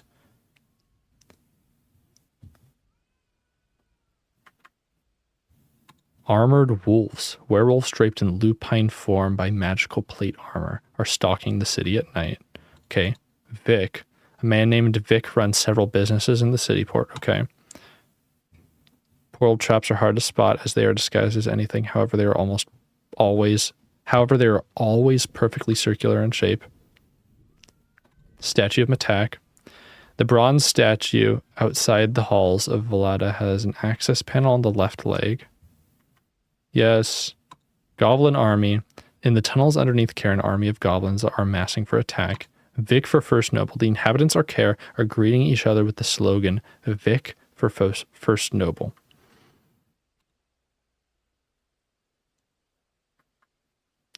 We've already done Korga. Korga doesn't like us because we killed the guy who imprisoned us, which is dog shit, but whatever. Okay. If we say Vic for First Noble, I feel like the werewolves and the man won't like that. What proof do you require? A pulsing vein at the man's temple gives way to fear. Perhaps he's never killed before, but with a swift movement of his hands, he gestures to his dogs. They bound forward, two catching your wrists in slavering jaws, holding them tightly but firmly. One flick of my finger, he says, voice shaking, and you'll never so much as lift a fork again. Now give me straight. Why? Or are you with us or against us? The figure steps closer. Then you recognize him. He's not a man at all, but a thin, haggard elven. You escaped! You declare with pleasure. A moment later, he has recognized you from your desperate escape from the Red Eyes. Friend, he exclaims, I did. I'm quite sure of it. You saved my life. With the movement, the wolves are called off. I am pleased I could help. The elven nods. What brings you here? This is dangerous ground to venture, though. Vic's wolves gather here tonight to take the city. I'm heading for the North Gate. The elven frowns. You travel to the Backlands? You will not get through the gate. Why not? The elven shakes his head. No one passes the gate. Care is sealed. Friend, I must go. There's no more time. Know that Care will welcome you, should you travel back. With that, a flick of his fingers, he disappears into the trees. Shit. North Gate we go! You've reached the North Gate. The ground before is wide and clear, lit by blazing torches set into brackets either side of the enormous sealed doors. Should there be archers hiding in the shadows, they would have clear sight on you. Off to one side is a well, but there is no other cover. You don't know any of the spell lines, of course, but perhaps the gate will open to a Dopp spell after all. I think we wait for the Mad King to open the gate. It's obvious he hasn't already, or he hasn't yet. So we wait and rely on this as like our last run.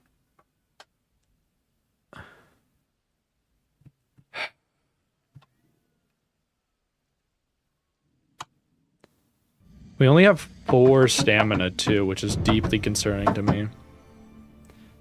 Hit that sus, probably. Yo.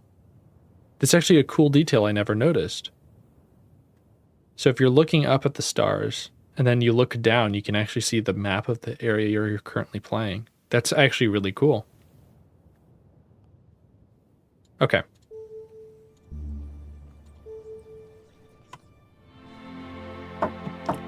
You cast the spell, spreading your thoughts around the perimeter of the area, searching for danger. The shadows seem to be safe, and to the right, the door itself holds no danger, though beyond it there is plenty. All in all, everything seems safe. In fact, the only source of danger here is the well. You know perfectly well what lies down there. Let's wait and watch then. You wait in the shadows and watch. If the guards are patrolling, you should be able to learn their patterns, but strangely, there seems to be no guards here at all. Perhaps because the gate is locked.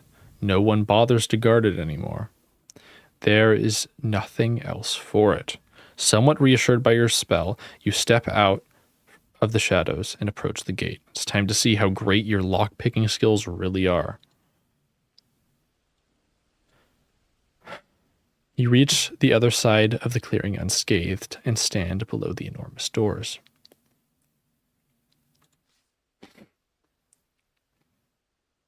You knock firmly on the door. When there is no response, you call out, "I am here to open the gate." There's no response. You begin to wonder if you have been tricked, if there's no gate here at all, and that it is simply an illusion, painted across a solid stone wall. Suddenly, you are not alone. A phantom voice issues from the wood itself.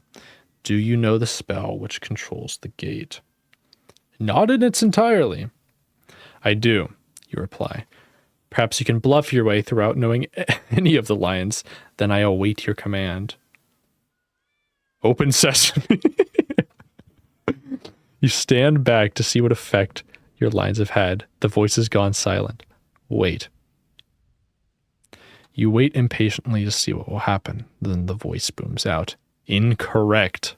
This door is sealed.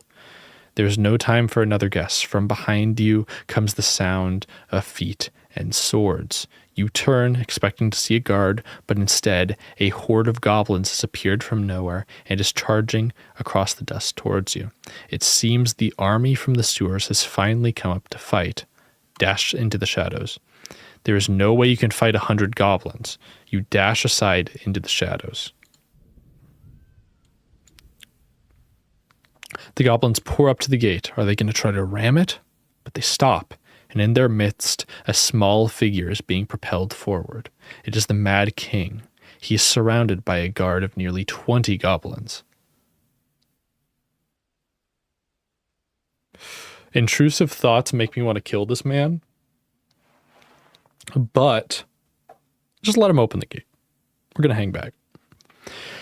You hang back, watching the figure near the gate. Leaning down to the lock, he whispers something, but you cannot hear what he says. A moment later, the gate begins to move. It is opening. Stay back. You hang back, watching, looking through. You make out figures in the dark beyond the gate. Marsh goblins, thousands of them, screaming and armed for war. They begin to race forwards, pouring through the gate, filling the clearing and meeting their hill cousins in a loud and violent celebration. The man in the circlet at the gate cries with glee. A new day for care begins, he cries, clambering onto the soldiers of a nearby goblin as though about to make a speech. Quite suddenly, the goblins that are carrying him let go. He cries as he falls to the ground. A sword goes up, slashing down. There's a scream. They have murdered their own king. What is going on here? The circlet falls from his head and rolls to your feet. The goblins, clashing sword on shield, look towards the city with violent eyes. Take the circlet. From the way the king The king... I'm dying here. My brain's hardly working anymore. From the way the king was clutching the circlet, you might have thought it was a thing of power, perhaps akin to the crown of kings itself. But it is nothing. Cheap, hammered iron. It still bears the groove from when it was once a goblin sword. You toss it into the dust. Go for the gate. Their attack on Care is not your concern. Darting forward through the crowd of creatures, you head for the open gate and the back lens. Shit. You run for the gate, but your progress is slow. Goblins are surging in, and they are starting to organize. One, a leader of some kind, hoisted up by others so he can address the crowd. Care falls, he screams in his guttural voice, and every creature dies. Suddenly, goblin eyes are turning on you, as if they have not seen you before. One springs forward, but there are 100 more behind. Run. You cannot keep up. Wave after wave of goblin is filling the yard. You cannot hope to kill them all with just your sword. You turn and race away into the shadows. Then a voice rings out. Stop. There is a better way. You look around, but see no one. But all around you, something is happening. As though the goblins have slowed down their warmongering, becoming an absurd, stately dance. The noise in the clearing dulls to a low rumble. I command you to stop, the voice cries, and suddenly you feel yourself held rigid. From the smoke of torches by the gate, a figure emerges. Look at the figure.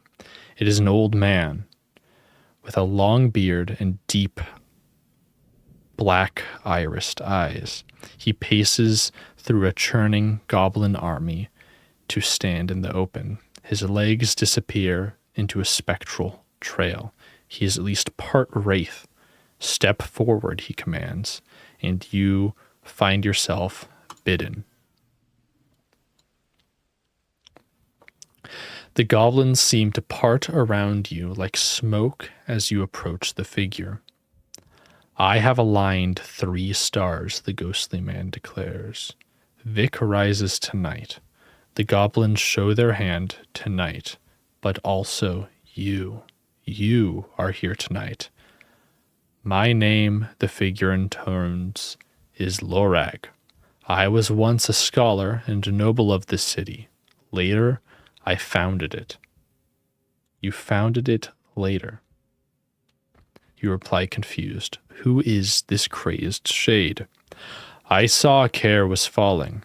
Sansa had lost his mind and sided with the goblins. The council was in ruins. My own life was threatened. I saw that Care needed to be saved. So I went back to remake it in a way that could be saved. And here we are now. You have been here 2 days. I have been here hundreds of years, waiting for you to bring me the spell for the gate.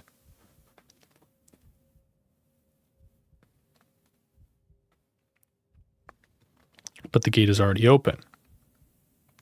The goblins opened it. Their leader did. The figure slowly shakes his head. The spell does not open the gate. His tone is heavy and dark, like that with terid timber. The spell controls it. There are deep magics burned into the wood itself, magics that have poisoned this city and burnt fire into the eyeballs of those who live nearby. He stares deeply at you, his coal-black eyes expressing no emotion. Deep magics I placed there to be used by you tonight. I am dead. You must act for me. How can I find the spell lines?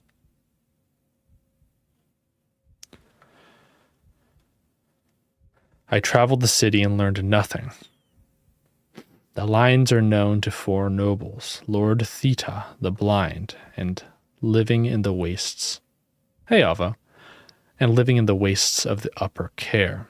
Lord Shiva is dead, but not yet forgotten. In his mausoleum in the necropolis, Lord Molas was a follower of the god Slang. In his shrine nearby the docks in Lower Care, you may learn his line. As for my line, I give it to you freely. Tumblers too sealed deep inside. But there's no more time. It's too late. There's magic, Lorag replies. That will give you the time you need. I cast it on myself once and went far back before the city was built. I founded Care, now you will save it. He waits to let his words sink in. If you will allow me, he says, I will bend time itself so that you can return to the city and find a spell for the gate. Shall you take the adventure, or will you leave Care to burn? Understand also, he adds darkly, I will curse you and the journey to follow you if you do not assist me. You hesitate. Care is a city of traps, but also of secrets. And there is still more that you might find. Can you afford to let the city burn? Fuck it, we ball. We'll help the man out. We'll help the man out. All right. I was thinking for a second. Fuck it, nah. City's going up in flames. I don't give a shit. I'm vibing. What's this game about?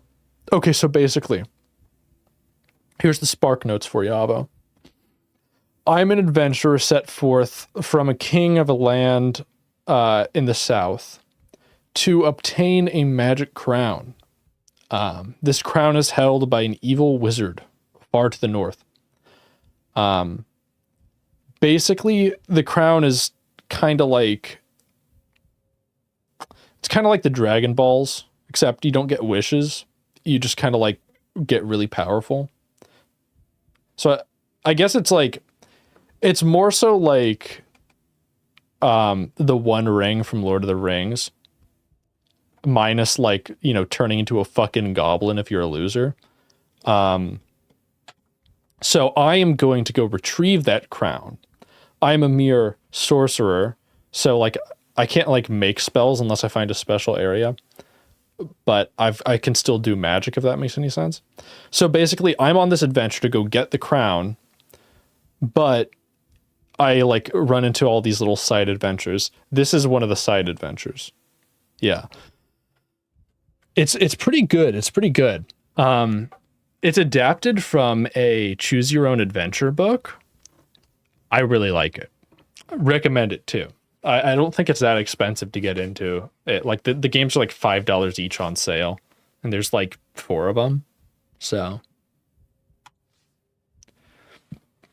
I will help you. You tell him. The wizard nods. Thank you. He raises his arm and begins the spell. The raging goblins stand like statues. You feel yourself lifting up from your body, as though you've been snatched away by the birdman. As you lift up into the air, you hear Lorag cry out one last piece of advice. Find the lines and find the order of the lines. Care dwindles beneath you, and you feel your body growing weaker. Yeah. Should be a pretty epic stream game, too. Okay. So now I am... Okay, now I'm, like, going back into time. Which is pretty neat. Okay.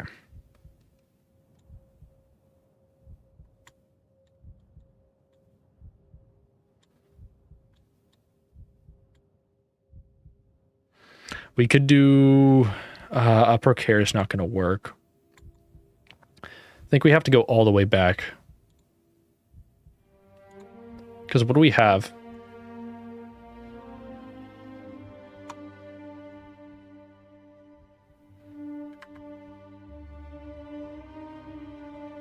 Lord Theet at the Blind can be found begging in the ruins of the fallen quarter of the city.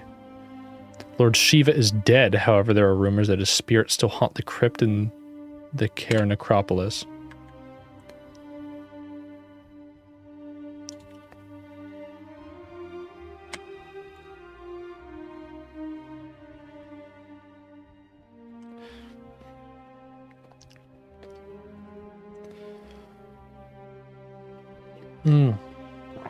But I guess now that we've kind of reached a break in the story, fellas, how are y'all doing?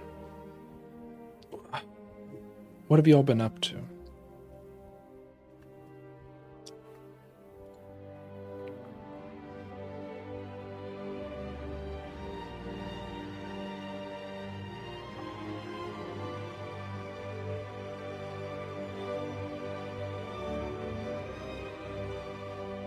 Still a bit overwhelming, I feel like. Let me see here.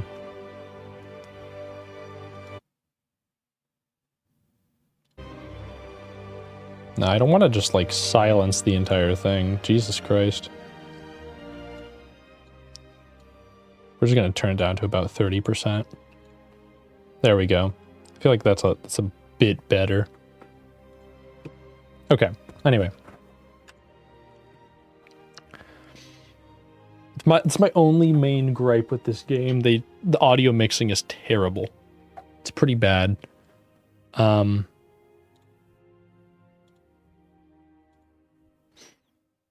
Okay. Keys. We have Lorag's spell line, so we have to find the other 3.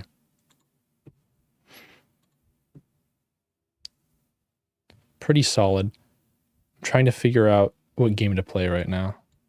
I see. For stream or just generally?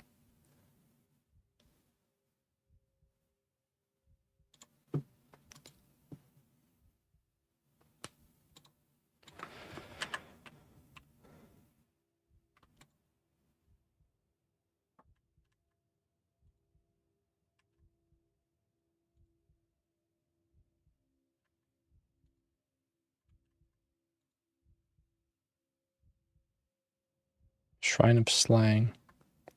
So we gotta do Slang, Shiva, Ruins.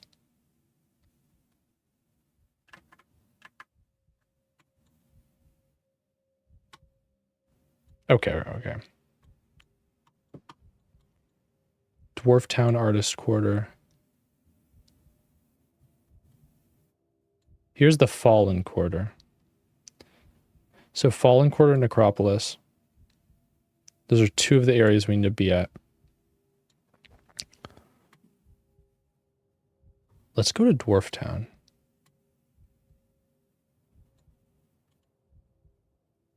This will take you back in time to continue your search for the spell lines from the fields. Okay. You are being wrenched in directions you did not know existed. The pain is unbearable, and just when you think you will go mad from it, the forces tear you apart. You struggle to grab onto your belongings and your very self as you tumble down from the clouds, and then you are awake. Your eyes open once more. Your surroundings have changed. Following the track for a few minutes, you reach a disjunction where 3 roads begin. These are the outskirts of Care. Huts huddle like beggars on either side of the tracks leading uphill into the city port. Time to choose your road. You need to track down the city nobles, get the spell lines for the gate that the old man told you of. Just at that moment, a cart rolls down the hill from the right and careens around the corner to take the main track ahead. This time, however, the crates on it wobble but do not fall. It disappears up the road, leaving nothing behind. Interesting. It seems not everything is fixed after all. Huh. Okay.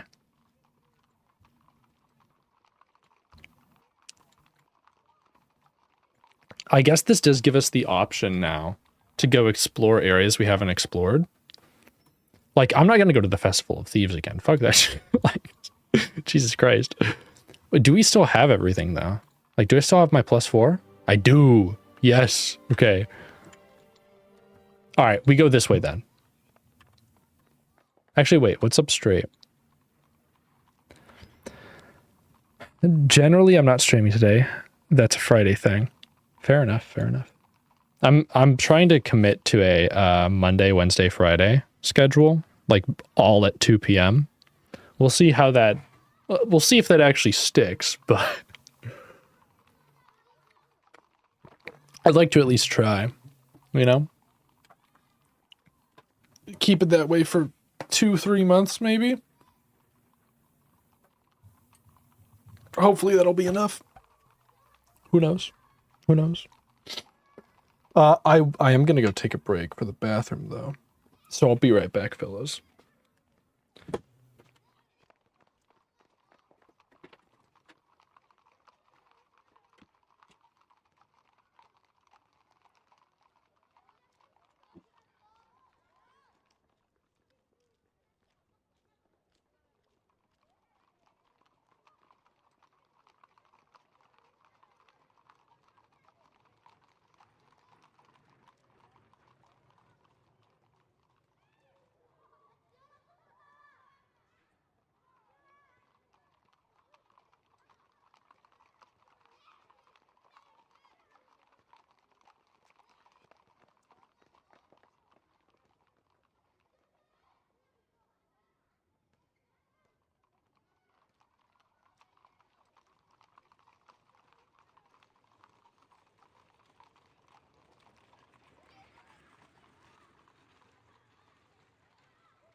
Gamers, I have returned piss empty.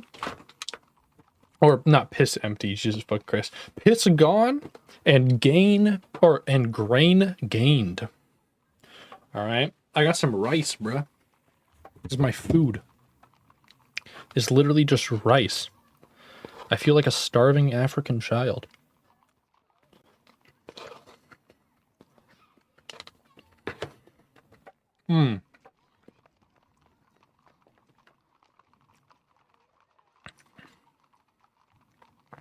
Now, straight or left?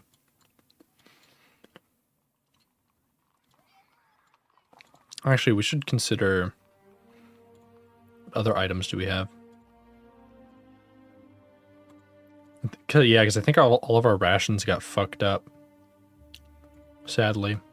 except for the potions. Let's go left. I think left is going to be the best, probably. You follow a group of youngsters with packs up the road. Homes, hovels, hovels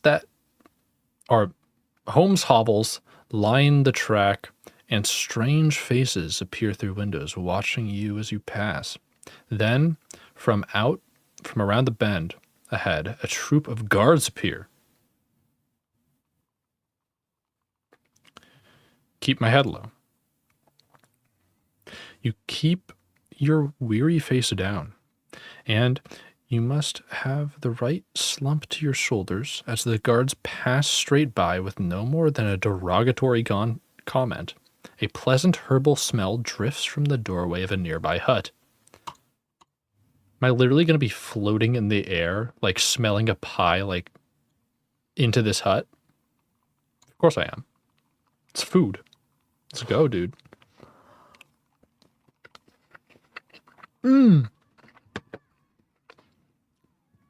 Damn, these guys are rad as hell. Look at that. Inside the dark, with a smell of a rotting straw rising from a pile of mattresses that circle a low table,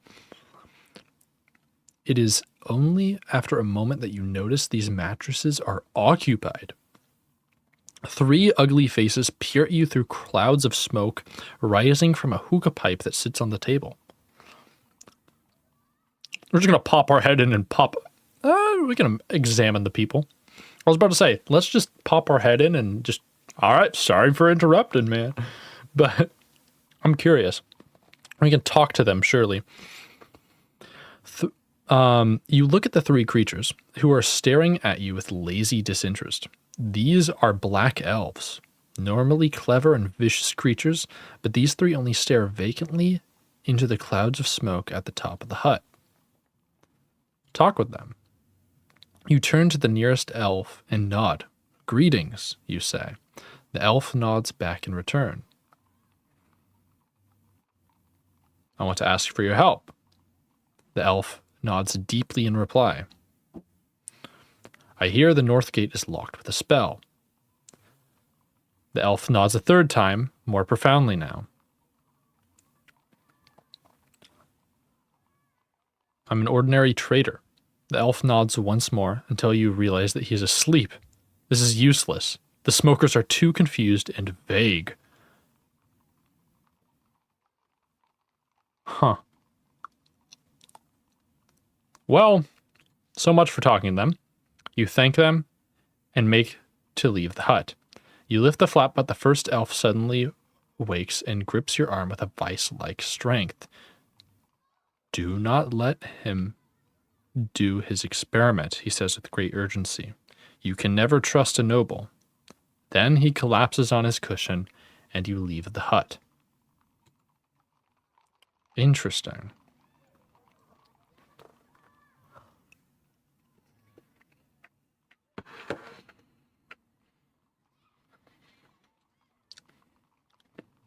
You continue up the road.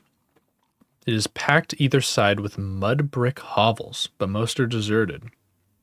A few creatures pass by, heads turned down. They do not look at you. This part of the city port is barely habited, and certainly not somewhere where the nobles would be found. But you may be able to learn something useful from their inhabitants all the same. You pass a drinking fountain, dribbling water into a chipped stone bowl. Drink from the fountain. You lean down by the fountain and cup your hand to drink. The water tastes cool, if herbal. Perhaps something has grown in it. Drink. You swallow boldly. If the fountain is still running on a busy street like this, it can't be too poisonous.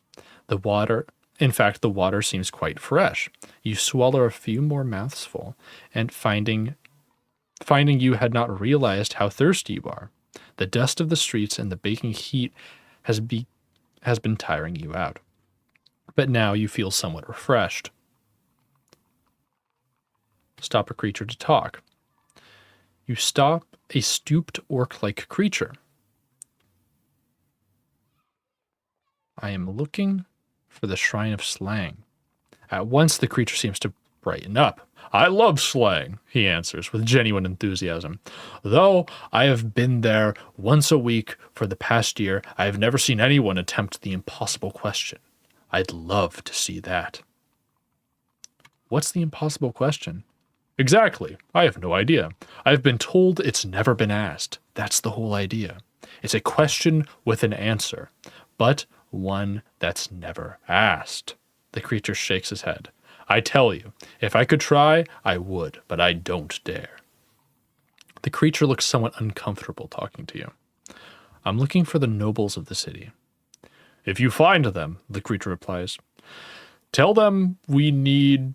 Oh, never mind. There's no use in it. The nobles don't listen? Thieves and villains. That's how we elect them, the creature replies. So, I don't know why we should be surprised when they steal money from the city to build bigger houses for themselves. That must make you angry. The creature shrugs. I don't feel very angry. Maybe must be something in the water that keeps us quiet.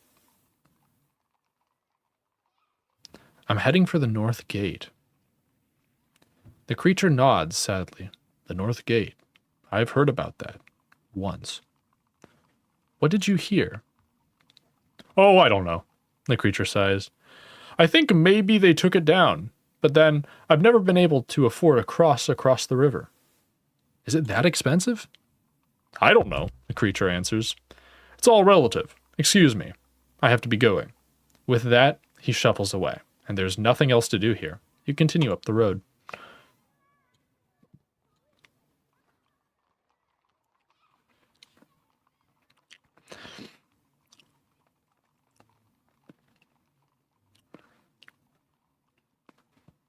A little further on, the road approaches.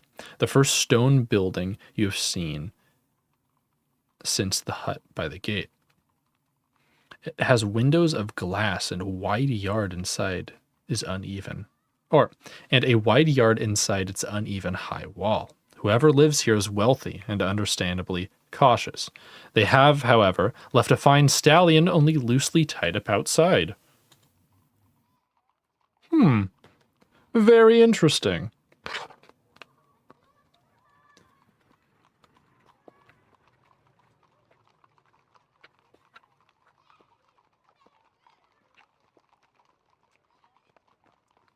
I'm not gonna fuck with the horse, though. Seems like a bad idea. Let's go to the house. You step through the gate of the house into its wide front yard. It was once a magnificent place, with fish ponds now stagnant, fountains now cracked and dry, and small groups of quiet trees now overgrown and gnarled like whispering old men. The building itself has fared no better. One side has collapsed in on itself completely, the other leans perilously to one side. Let's look in the trees.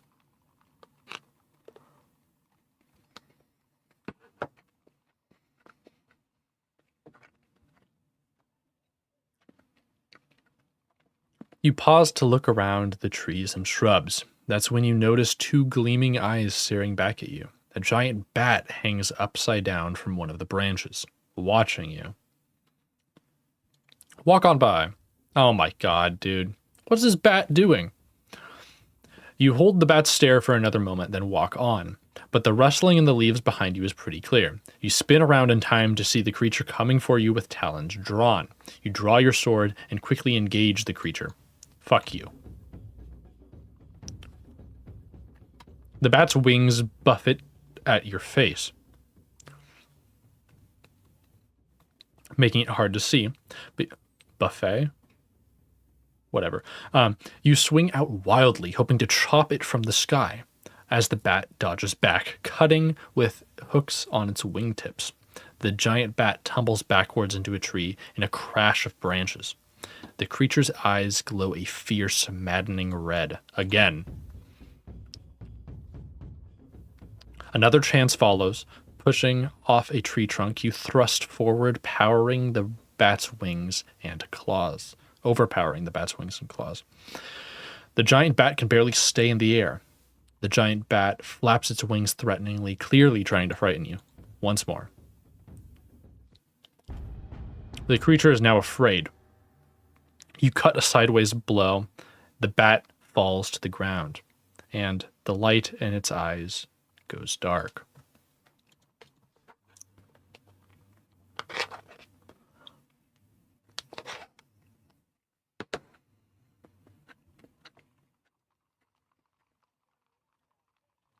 You turn to face the house once more.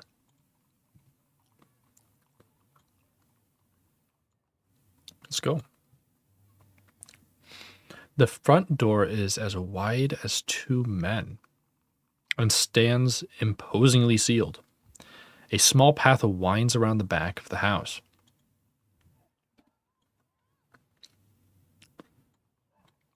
We can do a spell. You stride up the steps to the door of the grand house. I'm just going to break in. This is breaking and entering. Let's at least knock first. You walk up to the door and knock just to make sure. No one answers. Okay. We've knocked. There's probable cause now, surely. Dop is the spell we're looking for. Okay. I mean, let's try the door. You try the door, locked, of course. A slate skitters off the roof and smashes itself on the ground to the one side of you. All right. You turn back down the steps. This place is ruined and old. No doubt has been robbed of its treasures several hundred times. No noble lives here to help you at the gate. At best, it's a spider pit. At worst, a tomb.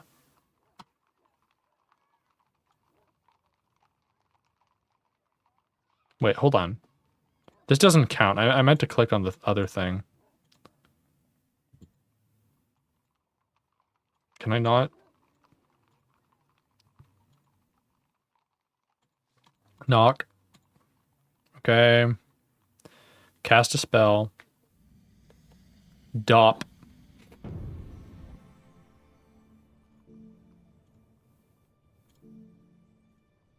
Oh my god. Come on. 1 stamina. You waste no time on the lock. Once you've woven your spell, the great oak door complains once more and then gives way, swinging open to reveal a dark hallway beyond. Go inside.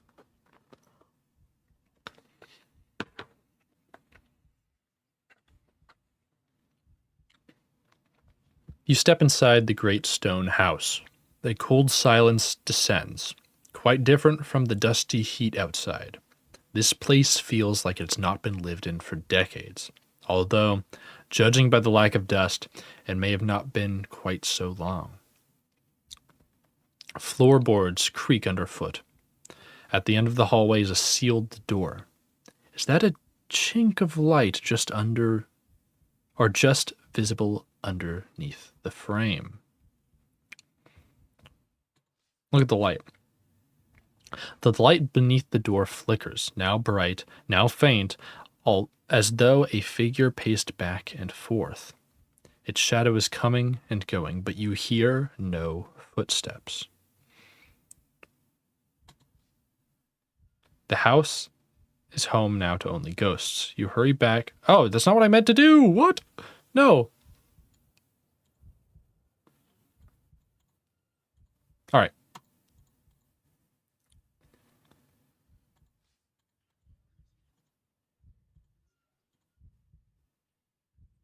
Creep forwards. You make your way along the corridor. The walls on either side are lined with large portraits of dusty-looking men and sour-faced women who sneer at you as you pass. Look at the paintings. The figures in the paintings are all finely dressed, but they also have knife scars on their faces and nicks on their ears. These must be the thief kings of Care's murky past. You pass a large metal coal scuttle sitting on the left-hand wall. Look in the scuttle. You stop to look in the scuttle, but inside is blackened, and in the darkness it seems as though an infinitely deep pit was contained inside. Put my hand inside. You cross your fingers and put the other hand in the scuttle. The scuttle feels empty, but your finger touches something sharp, so sharp it stings. Search for the sharp thing. You feel around the scuttle, searching for the sharp object, then you find it, earning another sharp prick. Keep feeling around. You keep feeling around, then you have a clear sense that something is climbing up your arm to your wrist. Shake it off. You shake your arm vigorously, then with your other hand you bat the thing away, and you feel a stinging pain on your other hand. 1 moment later, you feel the same biting sensation around your neck. Then you realize that there's something wrapped around your hands as well. A snake. Kill it. You raise your hand and kill the beast, but it's wrapped itself so tightly around your wrist, now you cannot move your arms at all. You've had enough of this torture in the dark. You race out of the house and make it back to the sunshine. As you hit the light, the serpent hisses and rears back and drops into the shadow. It must be a dark snake, a creature whose bite is luckily non-poisonous, just itchy. Return to the house. You take a moment to collect yourself, then you step back into the darkness of the corridor, determined not to leave the house unexplored. You reach the far end of the hall, as though you have already walked a mile in the cavernous gloom of the corridor. The only light comes from a gap around the frame of the door in front of you. More darkness walls up to the right. You can just make out the first few steps of a flight of stairs leading away upwards to the second level of the house. Let's enter the study. You push open the door and enter a wide, paneled room with a thick carpet. It is a study of some kind. The source of the light under the doorframe becomes quickly apparent. A roaring fire burns in an enormous grate on one side of the room. Let's look around. You search around the room. The furniture is grand, carved and stained with inlaid patterns of goblin bone, but there are no possessions to be seen, no ornaments, no jewels, no treasure, and no sign of the owner. It is as if whoever lived here had moved out, or, more likely, as though this place had been thoroughly robbed. With the doors shut, you would expect this room to be swelteringly hot, but, like the rest of the house, it is icy cold. Over to the fire. You go over to the fire to warm your hands, only to find it emits no heat at all. It burns no fuel either. The enormous grate, large enough to roast a whole boar, is entirely empty of wood, ash, or coal, but the flames are brilliant nonetheless, and as high as a man. Look into the flames. Peering deeper into the base of the fire, you see there is nothing burning there. The flames spring to life a finger's width above the grate. They are so bright that you can make out nothing beyond, but it seems that the hearth goes back some distance. I have 3 stamina.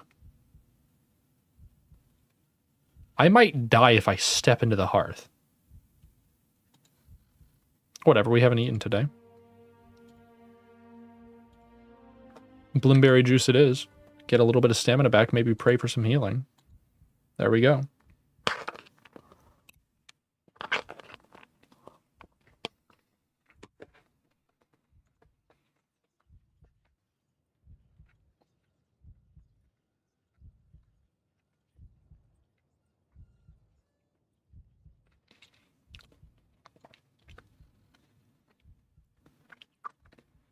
Stealing your courage, you duck your head and step into the grate.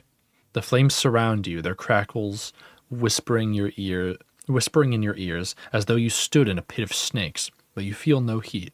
Your skin does not blister and your clothes do not ignite. You stand in the middle of a fire like some kind of demon and feel no ill effects at all. From here, you can see that the hearth extends backwards much further than you might expect. Is it a tunnel? Or do you stand inside of a trap, its jaws about to spring shut? You creep forward across the grate, through the flames and beyond, into a low stone alcove hidden by fire. The walls are made of solid slabs of stone. There's nothing here, no treasure, no secret doors. On the far wall are a strange set of markings, a series of long grooves like scratches radiating outwards from a small hole.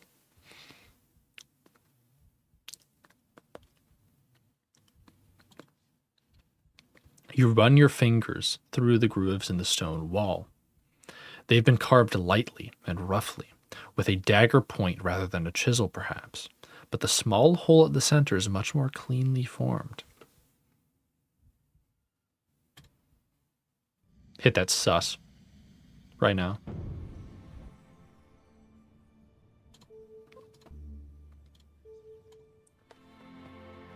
You cast a spell and a calm voice enters your mind, telling you there's no danger here, other than the danger of boredom should you spend too long in this dead end. Okay, examine the small hole. You put one finger into the small hole, but you cannot find the bottom of it. It seems polished and smooth. It looks like the bolt hole that you might find in the stonework of a fortress doorway, except for its position in the middle of a blank wall. A keyhole? You look for something that to use as a key. You try a key, but of course the hole is circular and leaves no space for a key's teeth. Not that it could possibly have turned, of course. You look for something else to try, but find nothing.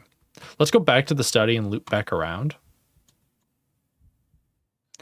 Emerging from the fireplace, you make sure to brush yourself clean of soot, but find that there is none.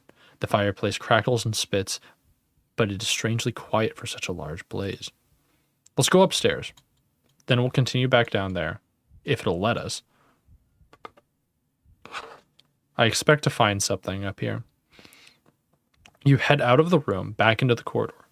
A chill breeze drifts from the small... Jesus fucking Christ, I'm stumbling over words. A chill breeze drifts from the stairwell.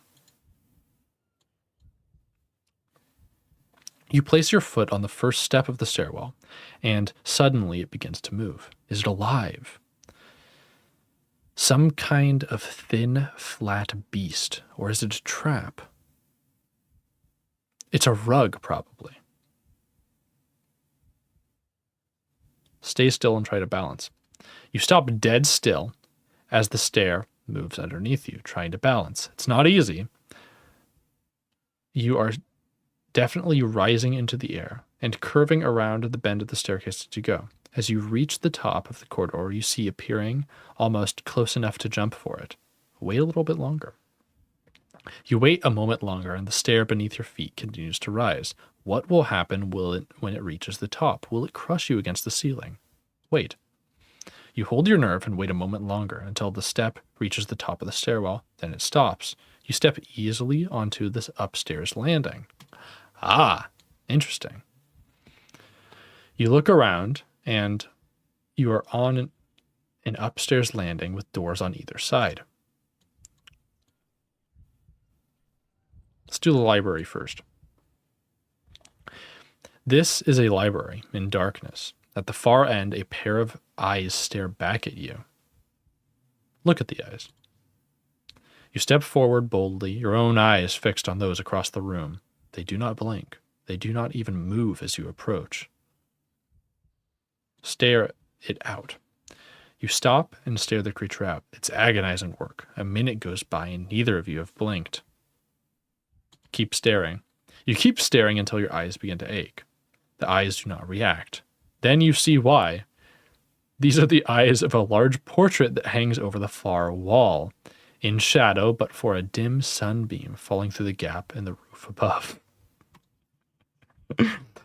Just a staring contest with a painting, guys. Don't worry, I'm really smart, trust.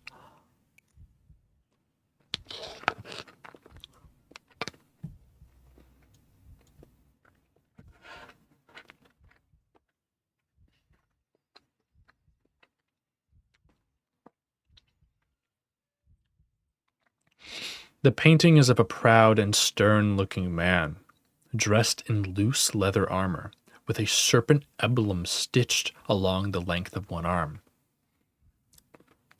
The painting fills the entire wall of the room. It must be twice the height of a man who posed for the likeness. Let's look behind the painting. You raise one corner of the frame from the wall and peer behind it, but it's too dark to see if there is anything hidden there. The eyes of the painting seem to follow you as you move.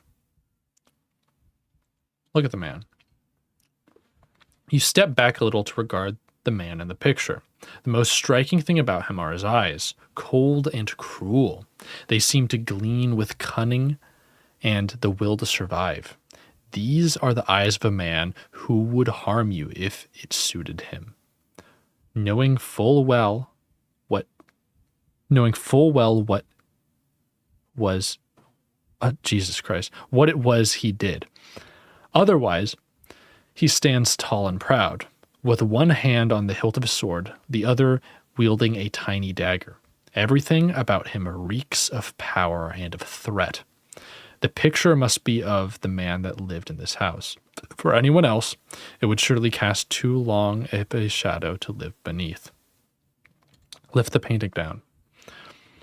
You grab the base of the painting between outstretched hands, then heft the frame up and off the hook that holds it to the wall. There is a moment where you think you have it under control, and then you are holding the true weight of the picture and begin to stagger backwards. Try to balance it. You backpedal across the room, trying to keep your balance. The painting threatens to topple at any moment. If you can just get turned around, you'll be able to lean the painting against the wall.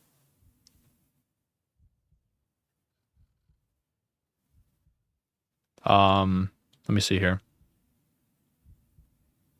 Left. Okay. You step backwards onto the left and bring the painting down on the floor to rest safely against the opposite wall. You rub your arms with relief. Look at the back of the canvas. With the painting tilted against the side of the wall, you are able to slip around and look at the back of the canvas in a weak light that trickles through the door. It is unremarkable, with just a single inscription near the middle of the canvas. Theta, 7th Noble of Care. The painting looks like a noble, all right. Or at least it looks like the painting of a noble. It looks like the painting a noble would have had made of themselves. But even if this was once Theta's house, it looks like he has long since left. Look at the end of the wall. You look over at the wall where the painting had hung. There is nothing of interest, just a dark outline.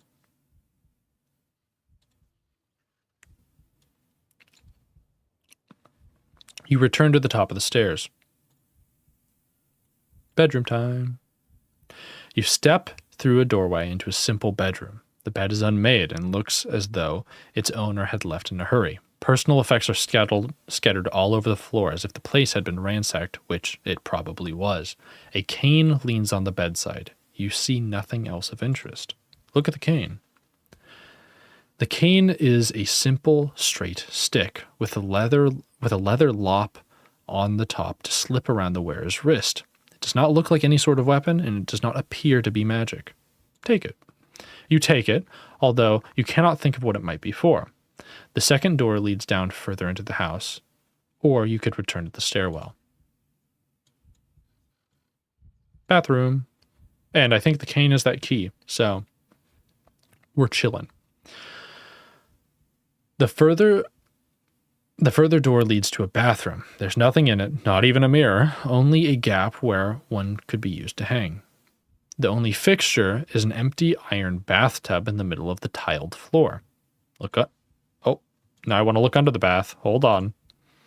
I misclicked.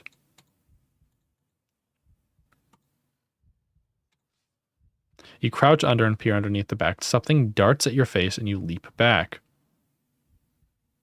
Run my sword under the bath. You run your sword and swipe underneath the arc of the back. It comes away clean. No blood, no hidden treasure. You head out of the small room. Rip. You return to the bedroom. Top of the stairs. Nothing up here. Downstairs. All right. We're going to return to the study room. We're going to go back through the fire. All right. A keyhole. Insert the walking cane. You raise the walking cane and slip the tip in the small hole in the back of the fireplace. It fits perfectly. There's a click. For a moment, nothing happens. Then, very slowly, the stones begin to move. A passageway has opened to your left. Enter the passageway. You peer through the secret passage, but can make out nothing but darkness beyond. You will have to go inside to find out what you've discovered.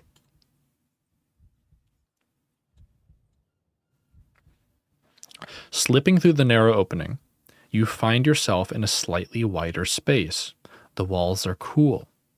The walls are cool stone, and there are no windows. But the room is not dark. In one corner, an idol stands on a small shrine, lit by 2 candles which burn with thin, cold flames. This place reeks of death and decay. The shrine is covered in thin, blood-soaked strips of cloth. Look at the cloth. The bandages are each an arm span long and as deep as your thumb. Each is bloodied in 2 places, placed a few fingers width apart. There are 30 or 40 such bandages here, running down from the shrine like streamers. Someone was injured for a long time. Search the bandages. You sift through the pile of bloodied cloths and strips quickly. Something gleams from within the pile, and you uncover a silver badge. It is the badge of a noble of care. Take the badge. The badge is solid silver and probably valuable. You slip it into your pack. You glance behind you, suddenly terrified the secret door might swing shut, leaving you trapped in this place. Look at the shrine. The shrine is poor and cheap, unlike everything else in this house. It seems to have been hastily built out of uneven stones and a plank of wood. The small statue of a fat god that sits on it has been molded from humble clay. You are starting to get the jitters down here. It must be of some local deity. At the base of the statue is the name Korga. Above its head is a plaque with a short inscription, and on his face are painted 4 red dots. Read the inscription. The inscription is scrawled as though in the hands of a child. You have to squint to read it. Give me back my eyes. Look at the dots. The dots on the idol seem to have been daubed with a fingertip and are perhaps directions on how to worship the god, but there's no indication on what to do or what order. The only places, both eyes, third eye in his forehead and on the mouth. There is nothing more to be seen in this terrible place. You slip back out through the small room, out of the fireplace and into the hallway. Compared to the little room you've just left, the dark, empty hallway seems welcoming and friendly, but not so much that you plan to linger. There does not seem to be anything more here to be discovered. The house is home now only to ghosts. You hurry back out the door into the sunshine of the front garden. Outside the house, the sun is shining brightly. It's almost the hottest hour of the day.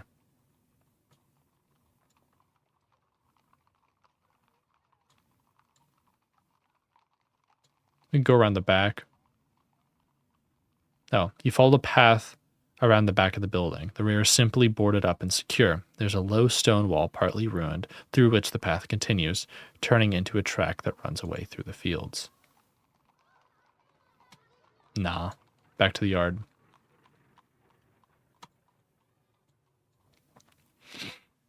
The fountain by the door is still bubbling. Cupping your hands, you drink a mouthful and feel much better. It's time to be moving on.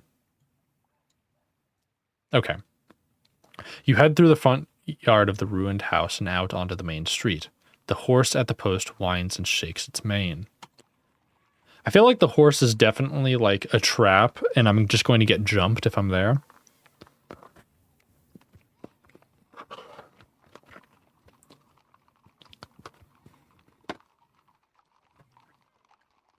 So I'm hesitant.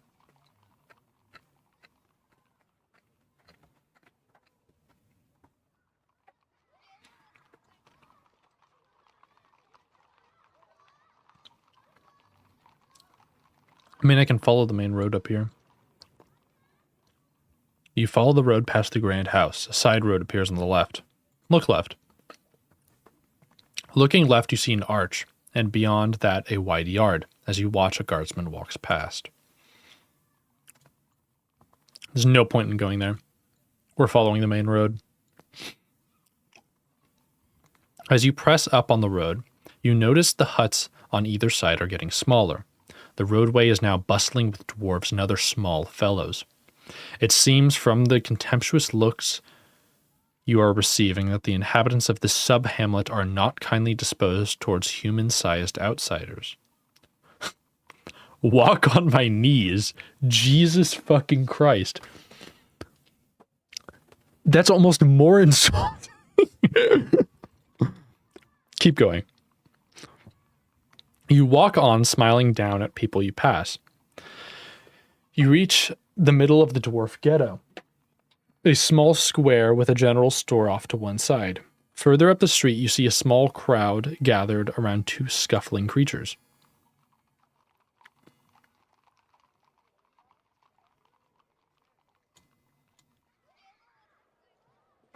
Yo, this is fire. You push your way through the crowd, through the small crowd. In the center, two tiny creatures are grappling fiercely with each other. One is a pixie, the other is a sprite. The onlookers are quite fascinated, with some cheering on the pixie, others rooting for the sprite. You appear to have just caught the end of a fight. The sprite seems almost exhausted.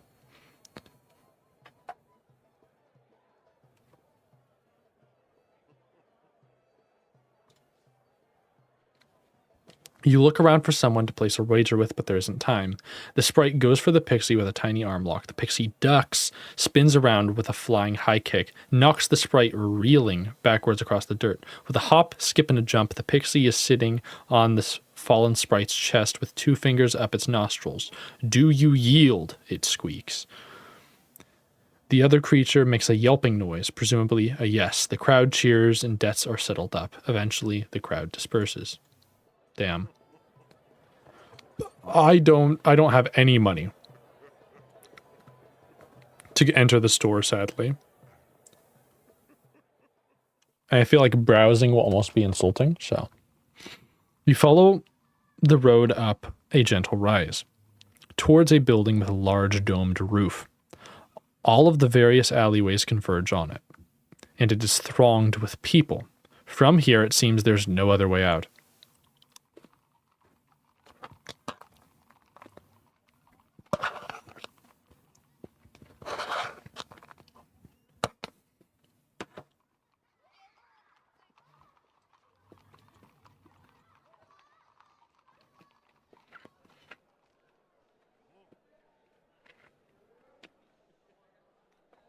The road becomes narrower as the slum dwellings on either side become more built up. Finally, it opens onto a small plaza. In the shade of the large domed building is some kind of sprawling covered market. Looking left and looking right, you see several other roads entering the building through different archways. A group of serpent heads are just passing by. Talk to them. You stop one. Greetings, you begin to say. What is this place? The serpent head looks back at you, unimpressed. It's the artist's quarter. They have a roof over them, or their paints run, and they have sorry, they have to have a roof over them, otherwise their paints run and they complain. Nothing is worse than complaining artists, marks the second creature. Sounds worthless. We're going to get mugged if we copy them like that. Thank you. You're welcome, replies the first serpent head, who appears to speak quite normally. But I'll give you a tip. Don't pose for any pictures. You will regret it. With that, the serpent head marches away inside the building. The market seems like a confusing place. Various tracks head off into bushes near the wall. You might be able to find a way around it after all.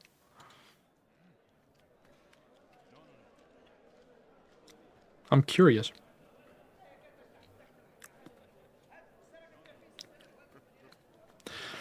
The market is a maze of alleys.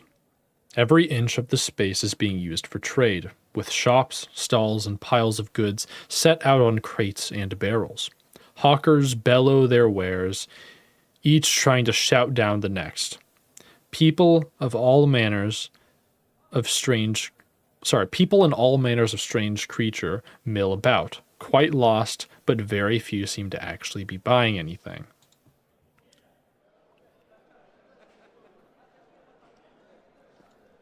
Into the crowd. You lose yourself in the browsing stands. Most sell carpets, but some offer incense burners, lanterns, and pottery. You can't see any blacksmiths or food stalls, however. Below the dome. You move on through the market, elbowing your way between shopkeepers and hawkers, to stand below the enormous glass dome. Through the hubbub of passerbys, you spot the exit across the hall. Noise rolls like thunder around the roof of the market.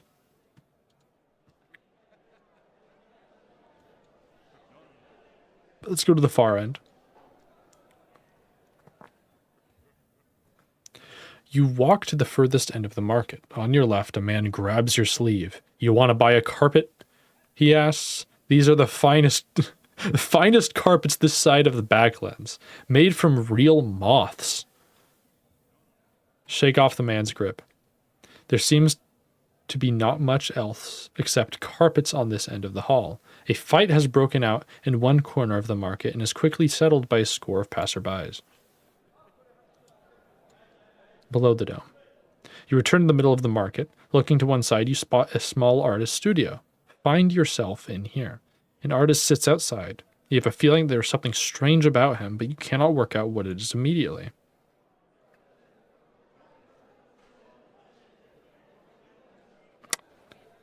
I'm curious, but I'm not going to pose for the picture. The artist sits, cross-legged, surrounded by average quality work. Not surprising, really, since it seems this painter has no hands. Greetings. The artist nods. Are you going to buy a painting? They're all originals, I assure you. It does not seem possible. How does he hold his brush? What happened to your hands? You ask bluntly. You notice the artist's smile slip ever so slightly. Someone did not like the picture I drew of them, he replies. I think he saw a little too much truth in the image. The artist beams at you, adjusts his sitting position. Do you hold the brush in your mouth? No, nothing like that. The artist shakes his head. But to know my secret, you must step inside my hut. There's a painting I'm working on, even as we speak. He points with his chin. Please. Step inside the hut. You push back the drapes and enter the hut.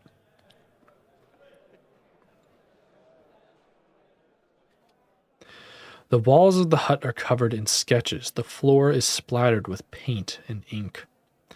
In the center of the room is an easel, and working furiously behind it is a floating brush, seemingly guided by an invisible hand. Look at the canvas. You cross the room to look at the canvas and leap with shock. The brush is painting an image of you. Now you have an even closer look. The brush begins to edit the picture of you refining its impression of your features. Stop the brush from working. Alarmed, you attempt to catch the paintbrush and stop it, but it squirms away from your grasp and quickly returns to the canvas, now working twice as fast. Fuck it. Slice it with the sword. Drawing the blade, you slice the paintbrush, but it's like trying to cut a fly out of the air. The brush dodges your blade, moving from pot to canvas, working with furious intent. Stab the canvas. Thinking quickly, you decide to strike the canvas instead, cutting a deep slash through the paintbrush, just as the paintbrush completes its work. A moment later, the picture begins to move. It drags itself up from the frame and stands before you. A moment later, a figure stands before you. A duplicate in primary colors, but with a deep gash along its chest. From the outside, you hear the artist commanding the painting to grab your money. The duplicate lumbers forward, saw with a sword drawn. Cast a spell.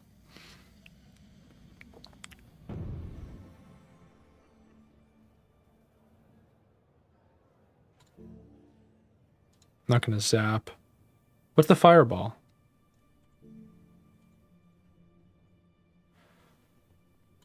Is it DOP? No. DOP is something else. Dud. Nah. Fuck it. Zap it. Boop. You craft a bolt of lightning, which you hurl into the chest of your duplicate. The canvas goes up simultaneously, but so does the hut. You race out quickly as the rafter begins to fall, burning around your ears. The crowd around is quickly stampeding as the flames take hold. The covered market begins to fill with smoke, then you see daylight and race for it.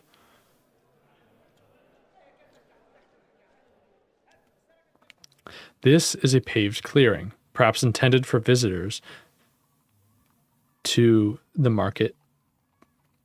Jesus Christ, hold on. Let me take a sip of water. How long have we been going by the... Oh, 3 hours. Yeah, it's not my fault. 3 hours of talking. Of course, it's totally reasonable. I'm going to start messing up every now and again. And by every now and again, I mean, you know, from the beginning. But this is a paved clearing, perhaps intended for visitors to the market to tie up their horses. But if any have, it would seem that their horses have been stolen. All around, the slum houses rise tall, squats piled on squats, emanating a thick and terrible smell. There are not many creatures about. Thick smoke billows from the market building. Time to get out of here. The main road continues between the slums, headed up a low rise, and a side alley leads left. Look left. To the left, a narrow road leads deep into the slums district, but its lanes are slung with decoration and ragged bunting. Look to the right. The main road to the right here. The main road turns to the right here and continues up the rise towards a run of slightly grander buildings. Ivy and gripweed hang from bent metal railings. This whole place seems empty, deserted, and dark. Suddenly, out of an almost invisible, narrow alleyway, a figure no higher than your knees dashes out and collides with you, sending you sprawling. Then they cry out an apology as they hare away down the street. Check myself over. Check yourself over. You seem to be in one piece. Time to move on. Further down the city, the slum district of Lower Care is an unlikely place to find nobles, but you might be able to learn their names or where they're hiding.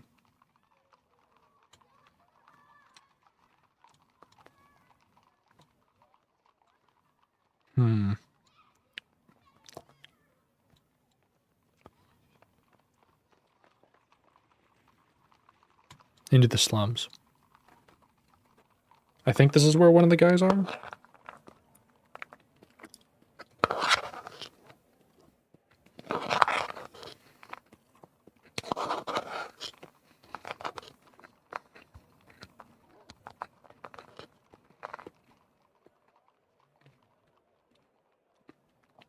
Wait, no, the guy's in the fallen quarter, right?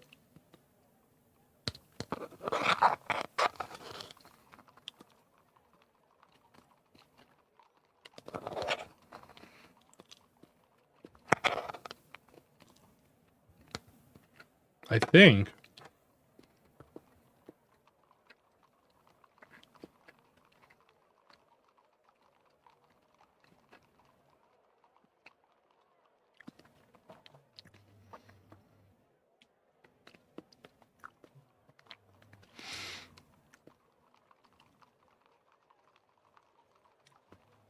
Whatever. You take the side road and climb a winding street between densely packed buildings. These houses were once fine, but have now been colonized by the hordes of the poor. Trees and brushes grow from cracks in the rooftops, and the walls are streaked with the droppings of birds. It's busier here as well. Humans and creatures skulk through side alleyways and talk quietly in doorways. Most fall silent as to watch you as you pass by. Greet them. You nod to one as you pass, but he bolts immediately inside as though stung.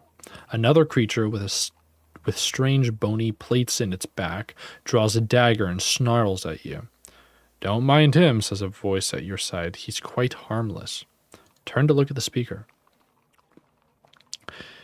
You stop and turn to see who's speaking. It's a young man about your age who looks well dressed and in rude health compared to the other people on the street. He puts out a hand. Slang, at your service. Slang? Was that the name of a local god? Shake his hand. He seems like a likable enough fellow. Nice to meet you. I haven't spoken to anyone in months, he says. It seems a strange thing to say for such an outgoing person. Where are you going? Maybe I can help you get there.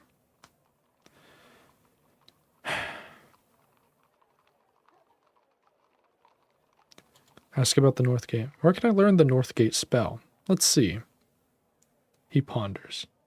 Who knows the North Gate spell? Ah, yes. At the junction ahead, go left, and at the next junction, don't go left. Yes, I think that's right. Good luck. So left, then not left. What? Looking very uncomfortable? Yes, no. That's what you should do, but that's not what I said. I hope that's clear. The young man then pumps your hand and beams. Pleasure talking to you, he says cheerfully, and rushes down the street. Huh.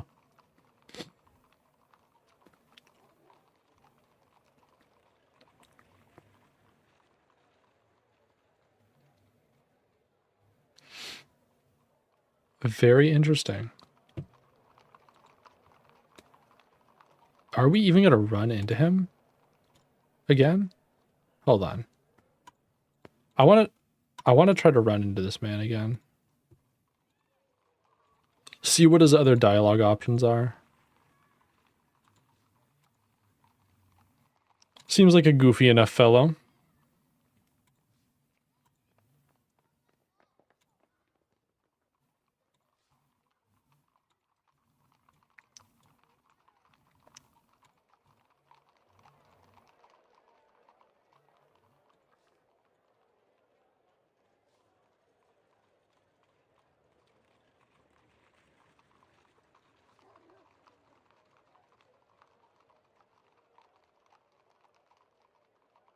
I need somewhere to stay.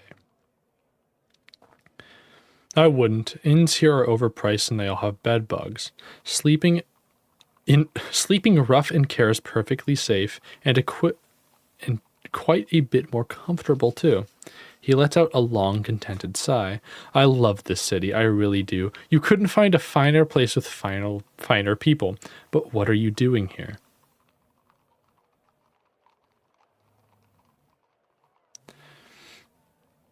I need to find the nobles of Care. The nobles are easy enough to track down, Slang says. They sit in an open council every day from sunup to sundown. You just need to drop in and talk to them. That doesn't seem likely. He looks shocked. Do you think I am lying? I never lie. I believe in absolutes.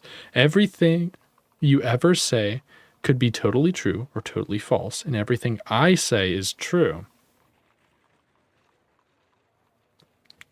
You are turning a shallow bend in the road. Slang looks off into the distance for a moment. This is where I stop. Anything else you want to ask me?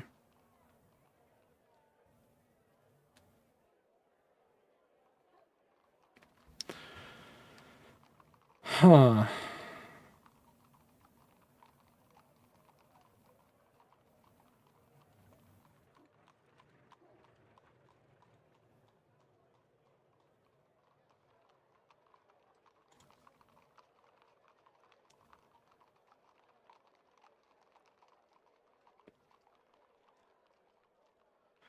That's the same thing before. Huh.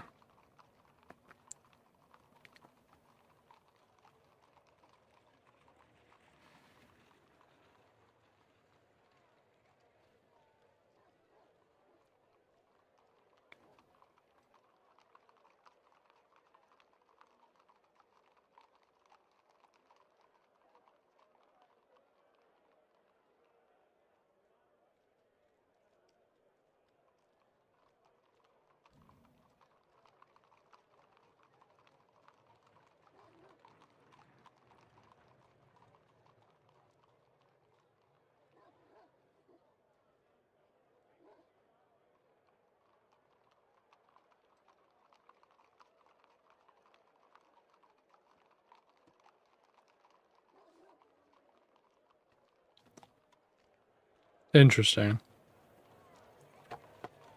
Follow the road, I guess.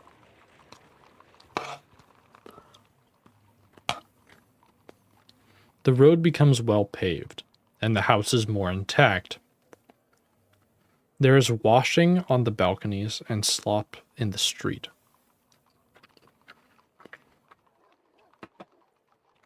But how these places can still be occupied is mysterious. It doesn't seem possible, as the ground floor of every building has been solidly boarded up to prevent raiders, and there are no ways in. A man with a ladder walks past. Watch what he does. The man stops by one of the houses and props a ladder up against the boards and climbs up and into a second floor window. He pulls the ladder up and smartly behind him.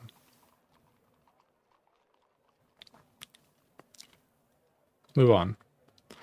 You ignore him and keep walking. A little further up the street, you see a small girl sitting dejectedly by one of the boards. Go over to her. You approach the girl, and she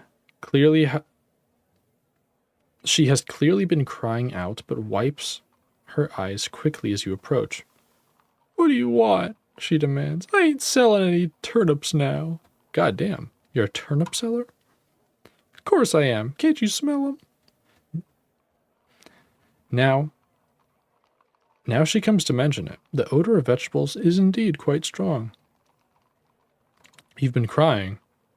What if I have? She retorts. Wouldn't you if you were locked out? Locked out of where? She points up to one of the windows. I left my ladder at home. I'll help you. She shrugs, but is suddenly a little hopeful. How? You don't have anything. Quietly, you step back and prepare a spell. Prepare yourself to find a spell. What spells do we have?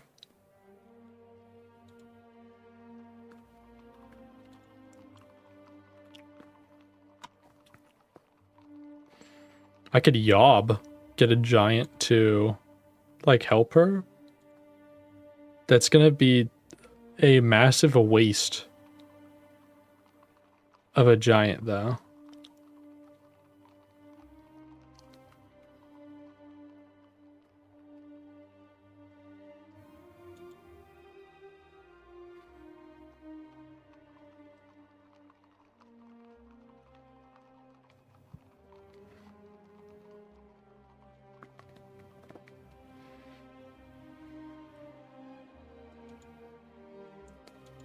What could we do?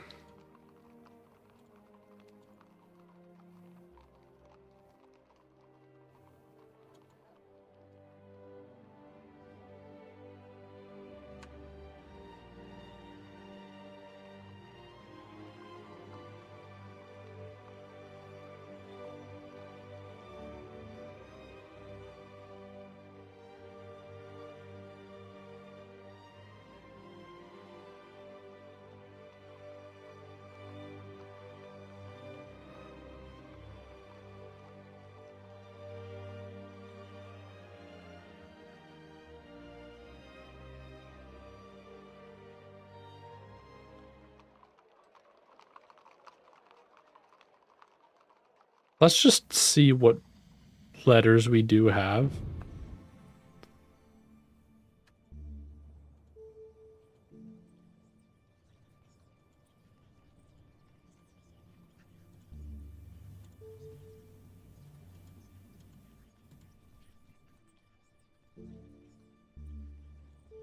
Oh yeah, I could just big myself. You cast a spell growing 3 times your size. You scoop up the terrified girl and lift her into the air. She's quaking with fear, but then she understands. The girl laughs and clasps her hands and quickly climbs into the window. Thank you, she calls down from above. I thought you were one of Vic's slavermen. Here. She disappears into the house for a moment, finally reappearing to toss something down to you. It's not much, just an apple. Talk to her. 1 more minute. The girl perches on the window and glares at you. Who's Vic? Vic for First Noble. You've heard it spoken in the city. Who is Vic? She replies, astonished. What are you, stupid or something? Didn't your parents tell you about Vic the slaver? I'm a little older than you. The girl replies, thinking.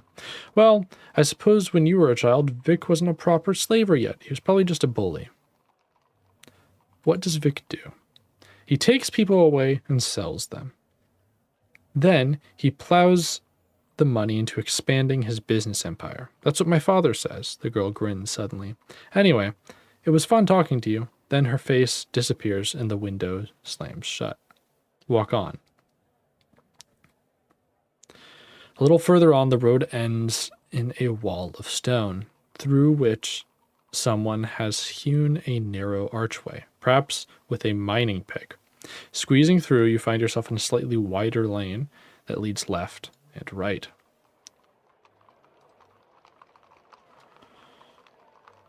First left, then not left.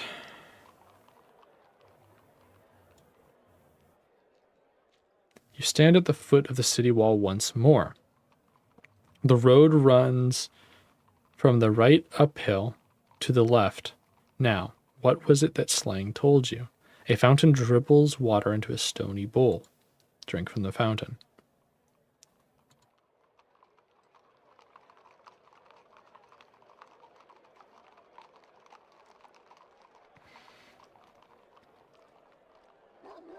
What did he say?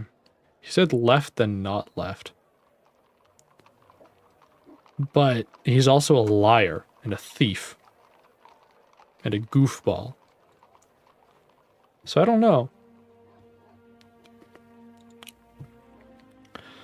Let's recheck the clues.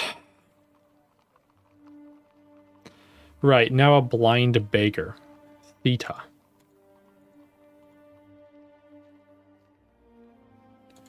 Theta is in the ruins, the fallen quarter of the city. Okay. Lord Shinva is dead and buried. Okay. Second noble, Moldus. I think that was the one that was dead. And then Vic.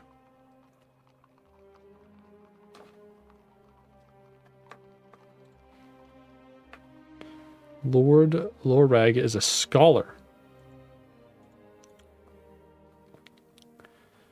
So 4 nobles know the spell. First noble Sansus knows the full spell to open the gate. That is the guy who is Goblin Man, right? He's just vibing with goblins, basically. So we can't really rely on him.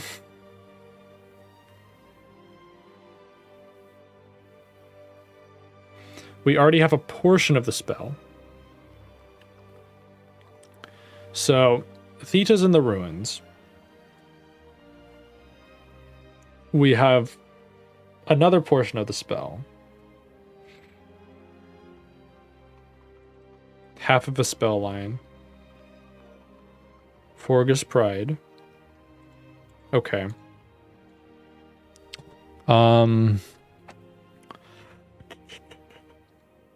Shrine of Slang.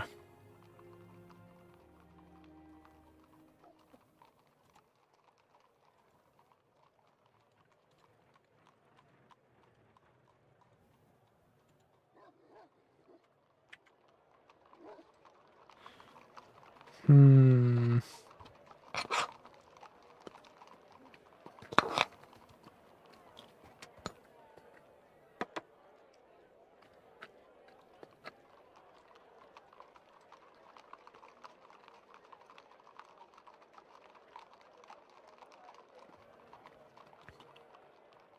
He said left then not left. We'll trust him, I suppose. The road climbs further, looping back on itself as it climbs. Several little alleys disappear between homes and buildings on either side. This area of the town is a spider's web that one could easily lose oneself in. You pass a shop with a brass sign above its door, Metalworkers Guild.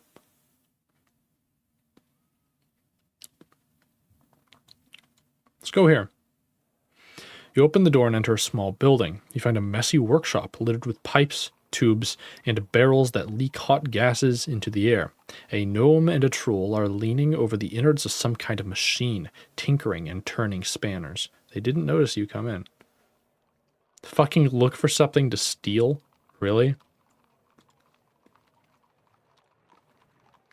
With their attention diverted, you take a moment to poke around, looking for anything useful you can take with you. There's no sign of money anywhere about.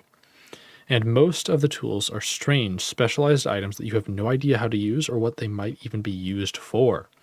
In one corner, a curious item that might be worth looking at, a small metal statue of a pig standing on its hind legs.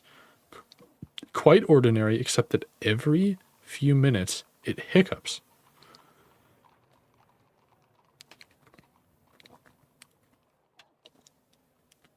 Huh. Ask the troll and the gnome. You approach the two metal workers. The troll turns, stares at you blankly, chomping his upper lip with oversized teeth. The gnome is more friendly, lifting up his eye shields and smiling. Ignore my dumb friend, he beams. Welcome to our little shop. What is this place? This is the Metalworkers Guild, the gnome replies proudly. Oh, it's a gnome. I should be more like squirrely with my voice. That's metalwork, not blacksmithery. No one seems to have much interest in metalworking. It's the future, of course. The troll burps. Do you make plate armor? Tell me how that statue works. What, our little piggy? The gnome smiles. That's one of Raglish's creations, and, unbelievably, he pats the dumb-looking troll on the shoulders, and the troll coughs twice. It's an articulated automation. Seeing your confusion, he clarifies, it runs on magic gas. Oh, what's it for? The gnome shrugs. Nothing really. It just hiccups. We're working on the next model, which, if we can get it right, and he glowers briefly at Raglish as he speaks, it'll be able to pickpocket people, which we were planning to unveil at the festival, but we're behind. Maybe next year. The gnome chirps to himself. Do you make any plate armor? You ask, thinking of the strange werewolf you encountered overnight. Plate armor? The gnome replies, shaking his head, no. You'd want a blacksmith for that. We do articulated pieces, you see. Things that move. The troll picks up a spanner and drops it again. Do you know any spells for the North Gate? The gnome barks a surprised laugh, almost knocking himself over. No, he exclaims. That's wizarding, which is about as far from what we do as eggs are from cooked eggs. The troll shakes his head sadly. I know, the gnome remarks to his friend. No one understands what we do. It's most frustrating. Anyway, the gnome says cheerfully, we should be getting back to work. You nod and leave the shop. Okay. The smell of rotting flesh and murky water fills your nostrils. You know this area well enough. You've reached the docks once more, the beating heart of care. There are 2 or 3 ships moored for the night, and space between them and the space between them and the road is filled with a huge number of stalls and little shops, selling everything from fishing tackle to sailing blocks to barrels of woodlouse rum. This must be a thriving marketplace during the day. With night approaching, it's a maze of booths and cloth.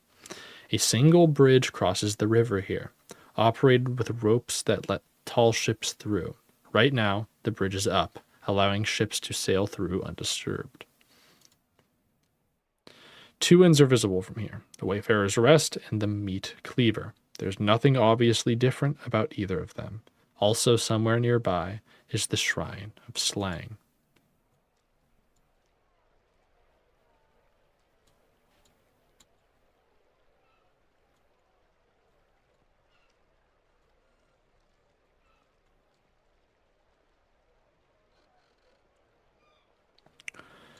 Our best bet is probably to sleep in an alley, considering we are woefully poor right now. Inns are most cheerful places, however, with roaring fires.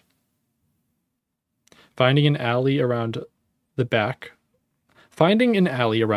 of one, you are close enough to enjoy a little heat and the sound of human company. Eat something. Before you settle down, you eat the apple and feel a little better for it. Then you curl up in one corner, and with your pack beneath your head, you close your eyes. Today has been a successful day, and you've made progress towards learning the lines of the Northgate spell. In the middle of the night, you awake suddenly. There are footsteps nearby.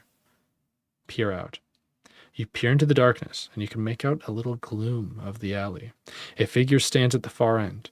You hear a quiet, murmuring voice, although you cannot make out the words. Then you see another shape, low and slinky, coming closer. A dog.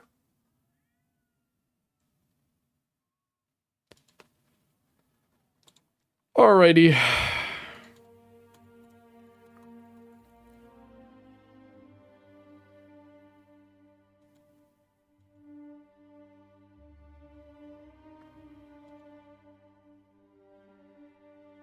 We can do how.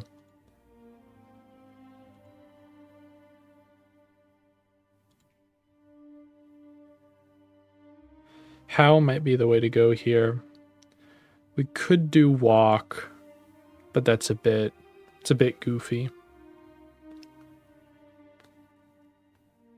Not sure.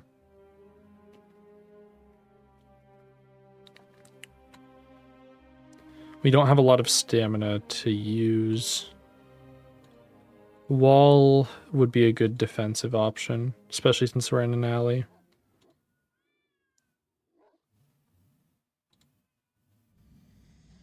Let's do wall. I don't think we've used wall before. 3 stamina though, fuck. Thinking quickly, you cast your spell, throwing up an invisible barrier across the alleyway, separating you from the dog. It comes creeping forward, then strikes your barrier and begins to howl. The owner curses. Stupid creature, he mutters in the dark. Trust my luck to get stuck with a dumb one. Only good for Rowan. Only good for Rowan? Come on, he whistles. What? The hound turns about slowly, then creeps away out of the alley. Still, you will not be able to sleep any longer. You sit up and watch the moon fall and dawn begin to break. Avoided a fight. Pretty darn good. Next morning. As the sun breaks over the rooftops of Lower Care, the city looks clean and bright, like a stone polished to a shine by a fast-flowing river. The effect lasts for a beautiful moment, and then the people of Care begin to stir, opening their windows to throw out their slop, shouting and cursing at each other as they do so. I don't want to head for the bridge. I'm not done here. I guess I kind of am. Fuck it. Let's go. Wait for the bridge to be lowered. Wait. Wait. Continue. You cross the bridge over the river Jabaji, which runs like a slime trail through the center of the city. Other side. You reach the banks of Upper Care. The buildings here are not as grand as on the south side of the river, but they are in much better condition. Few people live on this side, away from the fields and hills, but those that do are richer. They also they are also most likely more dangerous. But, of course, on this side of the city, the north gate stands. Start moving. You follow the road.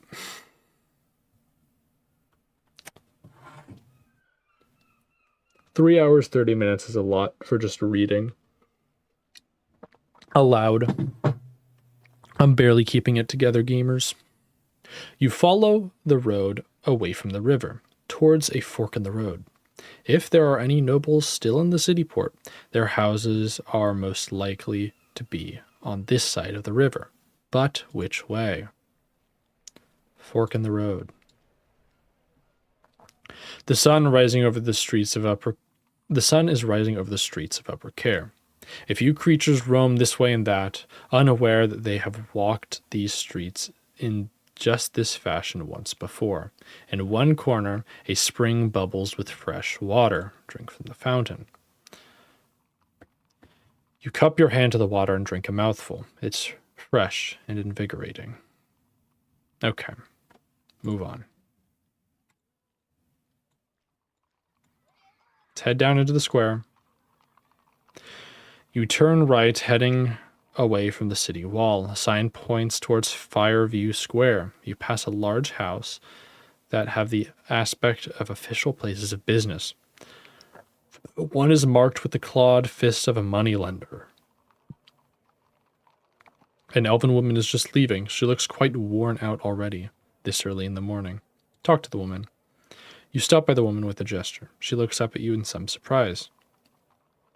What is this building?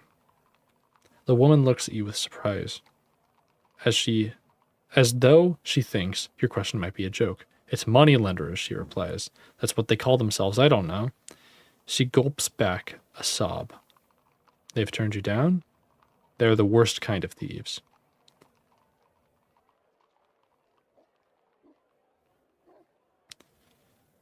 She nods. They are. Happy to take and never give back. Your troubles are your own affair. Indeed, they are, she replies coldly. Good day. Wrapping her cloak tightly around herself, she steps to one side and hurries off down the street. You watch her go with some sympathy. I don't have any money to give to her. Otherwise, I might, but the alley gets wider, passing a long building on the left, which seems to be full of children. On the step, a lanky man sits with his eyes firmly closed. Greet him. You go over to the man and greet him. He does not look up at you. Do you play Swindlestones? The figure nods once, slowly. From his pocket, he produces a set of dice. What's the stake? Your life. Jesus Christ. That stake is too high. The bet has already been made. Play or forfeit. Fuck it, I guess we ball. The thin creature counts out 4 dice each and waves at you to bid.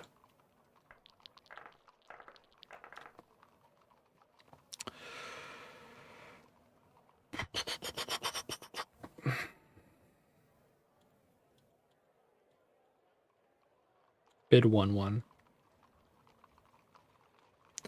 My bid 1-4. 2 1s.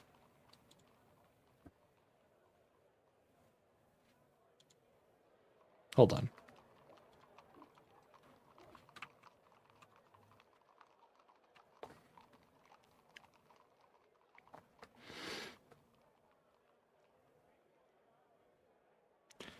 Two 4s.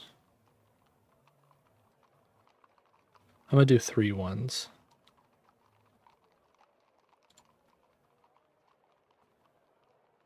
I'll raise that 3/4. I'm calling on that.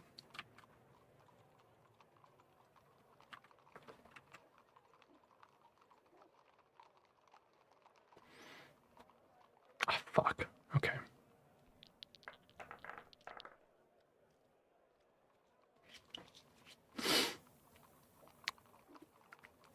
Two twos. Let me go 3 twos.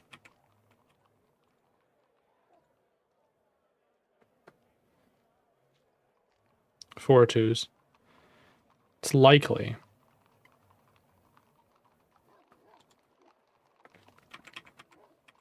Go 5 twos.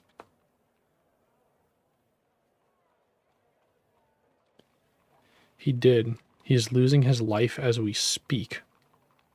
I'm calling it right here. Only 4 twos, round is yours. Roll dice again. Okay. We're on even playing field. Okay, I've got 2 twos. This is good, this is good. I'm going to catch him.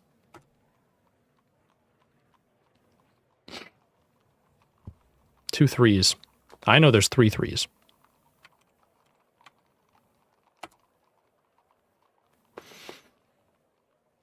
Four threes. I'm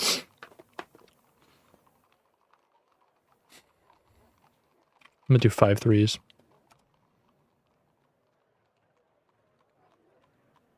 Shit.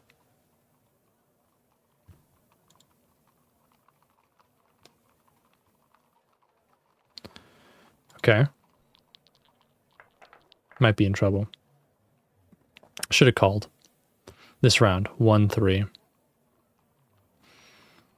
2 threes. Shit.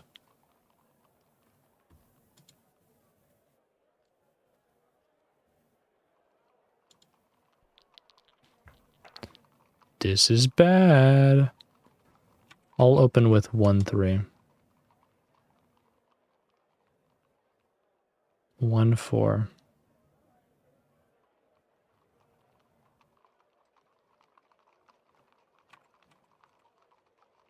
Two fours.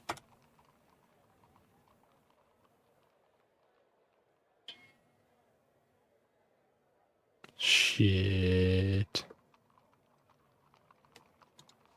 Uh-oh. I will give you another chance. Will you play again? I will play. The thing... Okay, all right.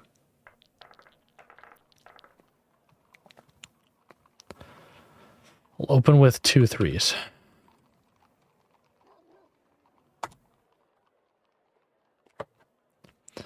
Once they are old enough, they are put to work in the orphanage. Care always has more orphans. 2 fours. 3 fours.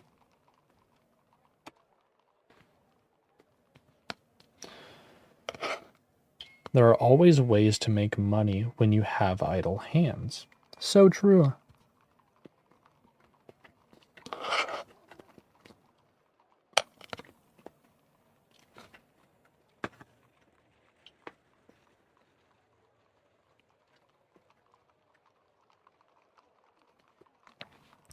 I'm gonna call it. Hell yeah. All right. Now, are you an explorer in our city? 1 3 is what he calls. Go 3 threes. Yeah. You seem to have lost your way. You were in the red quarter.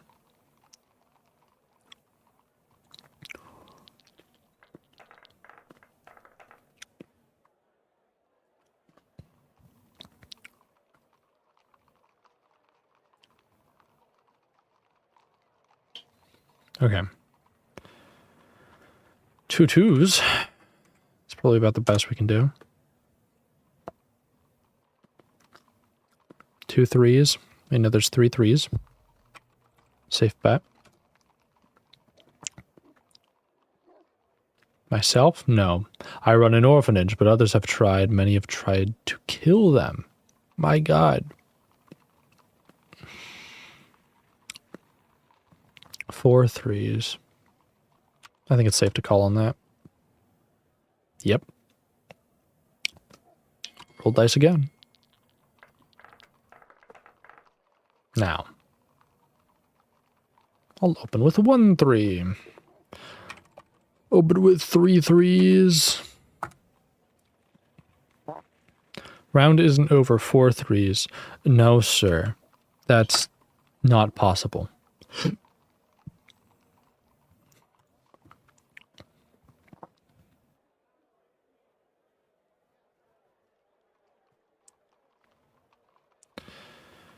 Good win, he declares.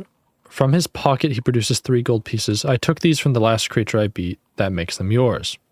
Gratefully, you take his gifts. Will you play again? Oof.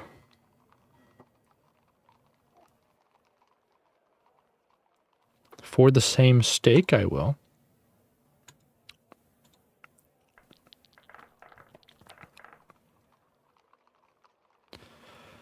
Okay, get those 3.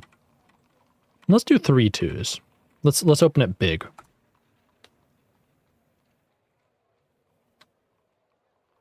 I'm not given to joking. 4 2s seems a bit high. Shit. Okay. Now. This is nice weather we are having. So nice weather, dude. So real, so true. Goated. Goated conversation. 2 2s. I'm going to do 3 2s. Will he go 4 2s? He will. Still within the realm of possibility. But I'm going to call it. Because he'd have to have 4 2s by himself. Yeah. Very unlikely. Even. Okay. Do 2 1s. It's feasible. He's got a 1. He's got 2 4s. 3 1s. Call? Shit. Not good.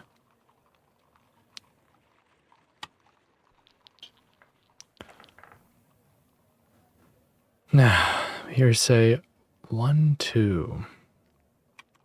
2 2s. Hold on. 3 2s. It's possible.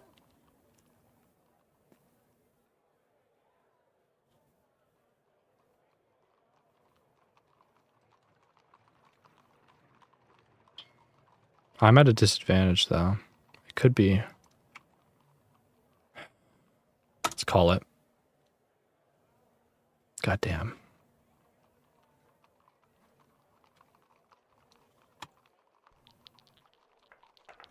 I might be dead. Let's just make a guess on what he has.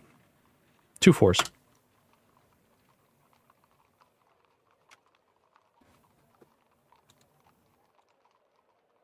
Uh-oh. You lose again, the creature says. For a moment, he opens his eyes and you catch a glimpse of... Damn, dude. That's a rip and a half. Alrighty, I'm in the prison. You're marched away through the alleyways into a building surrounded by a high wall. It's a prison. You're dragged across the yard and into an underground corridor. The cell is opened and you are thrown inside, landing squarely atop another creature. Greet the creature. Pick yourself up on your feet. Dust yourself off. Apologies, friend. It is your cellmate. It is an elven, like those you've met in the Shamontanti Hills, and he seems worn out and exhausted. The creature nods to you. Welcome to my little world, he replies. We've talked to this man before. I'm going to speed run through the dialogue. So I'm not going to read it out.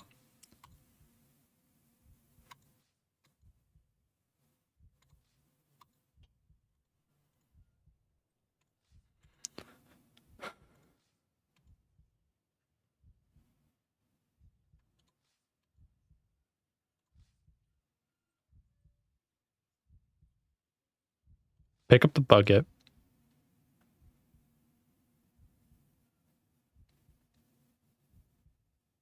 I could throw the giant's net over him, but I don't know how valuable it will be. And place the bucket on the guard's head. Throw the net over him. Now, oh, let me search the guard real quick. Run for it.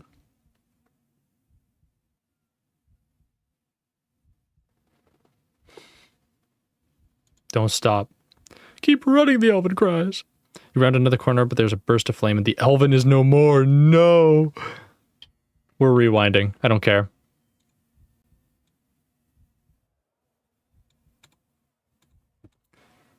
We're keeping this man alive.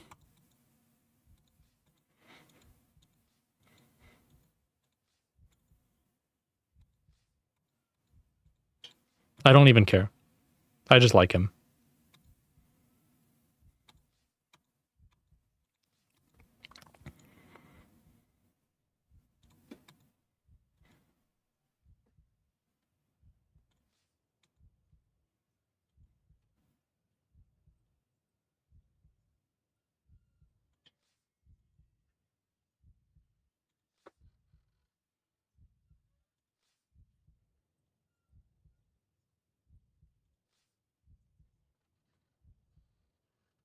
Oh my god, dude. Do I have to lock the door?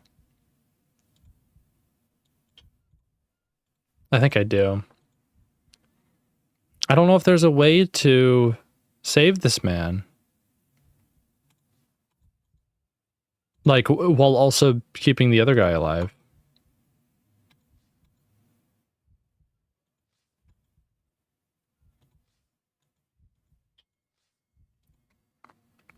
Okay. Try a key. We got the key. Try the copper key. Boom. Bucket. Epic. Place bucket on guard's head. Neat. Throw a net over him. Follow him. Lock the door.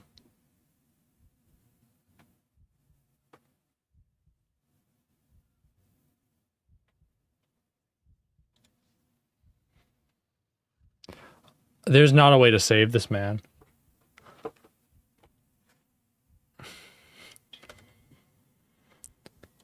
While keeping the guard alive. So we have to kill the guard.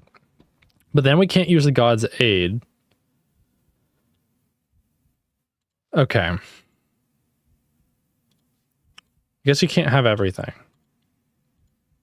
So, fuck that one god. I don't give a shit about him. I care about this elf, though. For no good reason. Just because he's a neat little fella, you know? That's literally the only reason.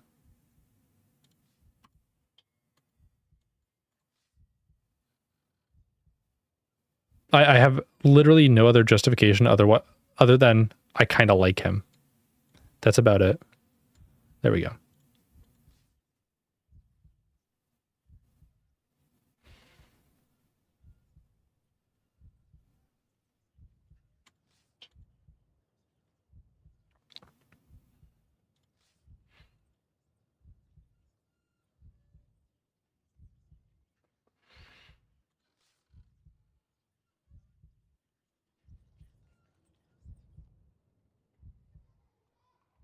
Left.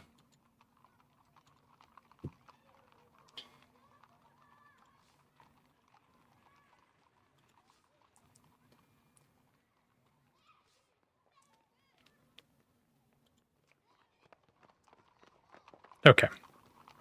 We're down here.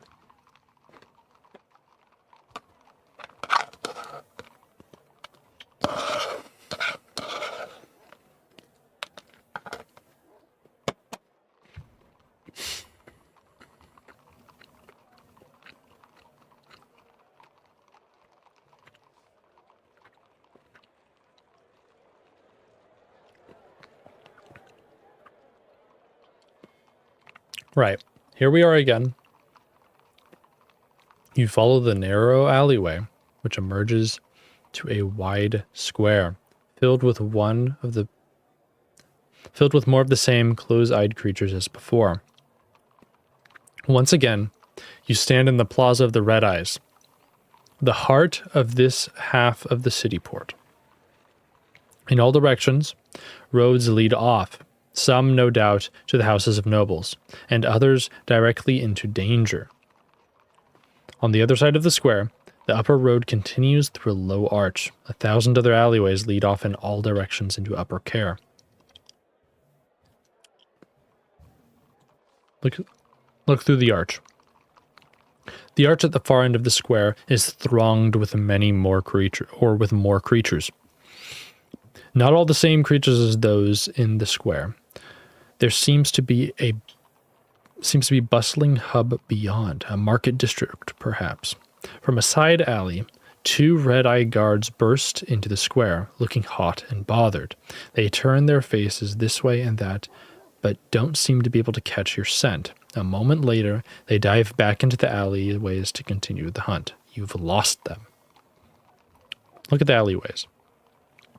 You walk to the center of the square and turn about, peering into all the narrow alleyways that lead off in every direction. To the northwest, they wind between residential buildings, stacked precariously atop one another. To the south, the alleys seem darker and rubble-strewn. There are fewer rooftops in that direction.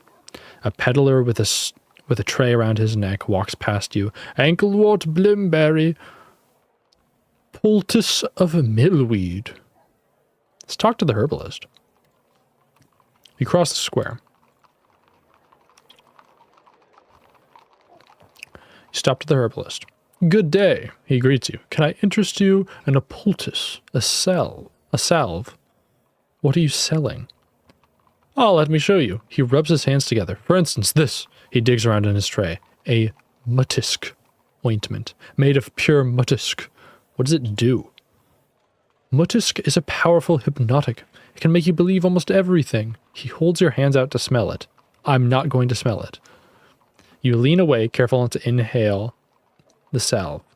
He smiles and takes a deep breath himself, sighing happily.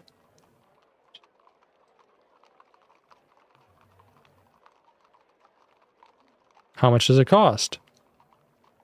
A pot this size, 40 gold pieces. It's very valuable.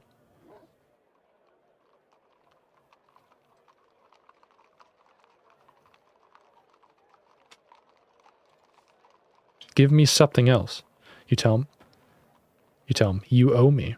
The man nods, his pupils dilated twice. Of course I do. I know I do. What do you want? Give me your most expensive item. That would be the mutisk, he replies cheerfully. The herbalist hands over the pot of ointment, wafting it close to your nose. You notice a delicate fragrance as you place it into your pack. Now, I'd like you to give me all your money. No. The herbalist smiles and goes out and holds out his hand. Give him nothing. You hand over 4 gold pieces as he asks. Excellent. Then he tips his head to you. Have a good day.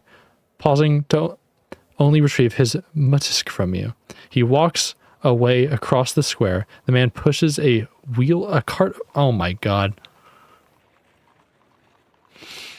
A man pushes a wheeled cart of fruit and sets up his stall. Your headache begins to clear.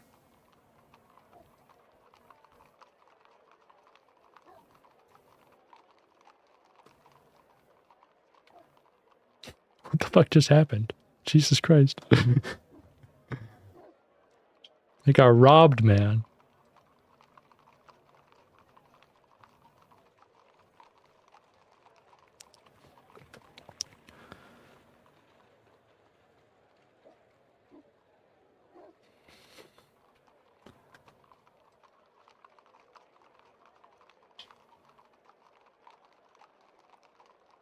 I don't really have money.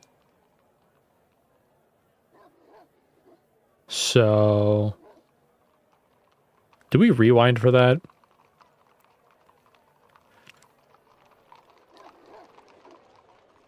Yeah, we do.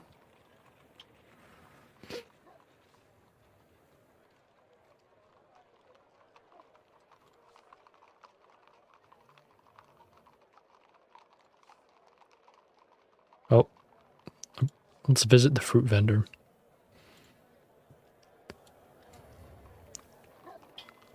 You walk over to the fruit seller. Morning, he declares, morosely. Morosely? His eyes, like everyone else's, are closed. I'd say it was a beautiful day, but it isn't. Would you like to buy something? He waves his hand across an... I can't pronounce that word. Eclectic tray of fruit. All of it rotten except for one glistening bomba fruit. 4 gold pieces for the bomba. They're good. They're good for you, you know. Fuck it. Get the bomba. You hand over 4 gold pieces. The vendor takes the bomba fruit and drops it into your arms. It's heavy, but it smells ripe. The flesh is usually excellent. I have a friend, he remarks, who ate 5 of these every day. Never got ill, but then he never got out of privy either. All right. Out of the privy either. I'm new to this part of the city. I need directions. The fruit vendor, eyes still closed. Nods, eyes still closed. What are you looking for? Not meaning, I hope. I need to find a blind beggar. Lots of beggars around here. They don't buy anything. I need one called Theta. The vendor seems to clam up for a moment. Never heard of him. He mumbles, he pauses to rearrange his fruit, accidentally sticking his thumb through a moldy plum as he does so. I need to find an undead creature. I see. To find an undead creature. Try the city graveyard. No one goes there. It's definitely haunted. Follow the main road past the statue and through the market. I need to find the first noble of care. The fruit vendor laughs bitterly. Are you serious? Who would want to find him? I'm serious. It's your funeral. The vendor points to the monument at the center of the square. Well, you could try there, or so I hear. Where do you get your fruit? From another fruit seller. That's why it's all rotten. Jesus fucking Christ. I need to find the spell lines. Ah, so that's what you're here about. Well, you're going to get your head cut off. Going around saying that to people. I can't argue with that, dude. Have a nice day. You bid farewell to the fruit seller and head away from the stall back to the center of the square.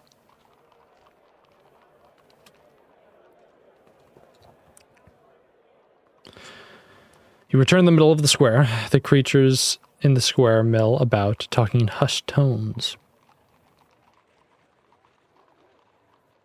Look at the creatures.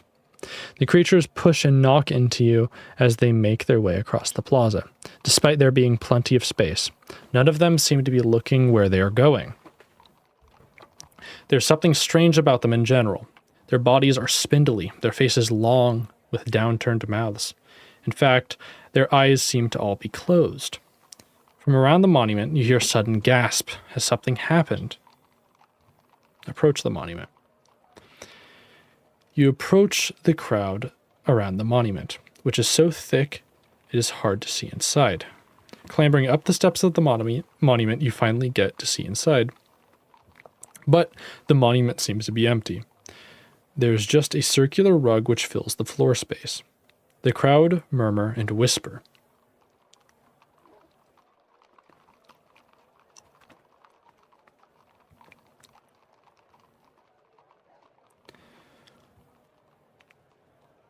Step into the monument. Shrugging your shoulders, you step into the monument. But just as your foot is about to touch the circular rug, there's nothing there. Then you are falling. That's not what I didn't mean to trigger it. This is depressing. Okay. You've fallen into the portal trap once more. You brace yourself as you tumble through the air, knowing full well what is coming. You've landed in a disgusting pile of unbelievable filth, slime, excrement, sludge, dung, and dregs all the way up to your neck. Evidently, you are in the sewers of care. Get up.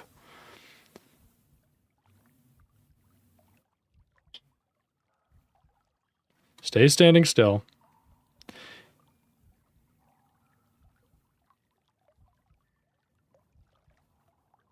You cannot bring yourself to duck, and simply hold your breath as the filthy liquid explodes from the chute. A moment later, you are violently sick. Gasping for breath, you wipe yourself off as best you can and wade out of the heap of filth. You can feel it in your eyebrows and in your boots. Okay, here again. You stand in a cavernous sewer tunnel, filled knee-deep with slowly flowing, stench-filled water. It's pitch black. You could be standing on a mountaintop or inside of a coffin, except, that is, for a single speck of light somewhere far off in the distance. Make a move.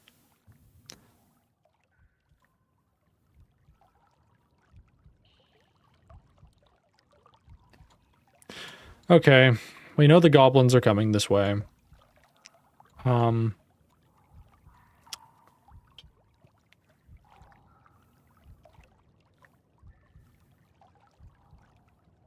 Try to hide.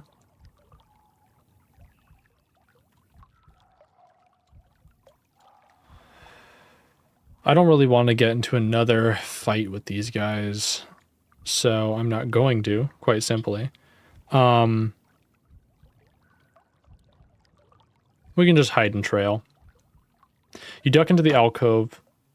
You duck into an alcove in the wall of the tunnel. In the distance, you hear the marching feet coming closer.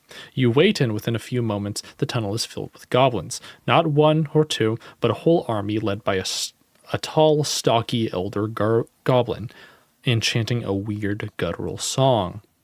Stay low. They march straight up to where you're crouching in the dark, 100, maybe 200 of the creatures. What are they doing here, beneath care, inside the city walls? Wait. You wait in tense silence as goblins march past your hiding place. In the rear are 2 goblin generals. How many more soldiers does the Mad King want? The first asks the second as they pass your position. Thousands. The second replies. He spits, but he'll get what he wants. That he will, the first agrees, testing his blade on his thumb. To walk out, still talk in muttering voices. The goblins are tramping away up the sewer.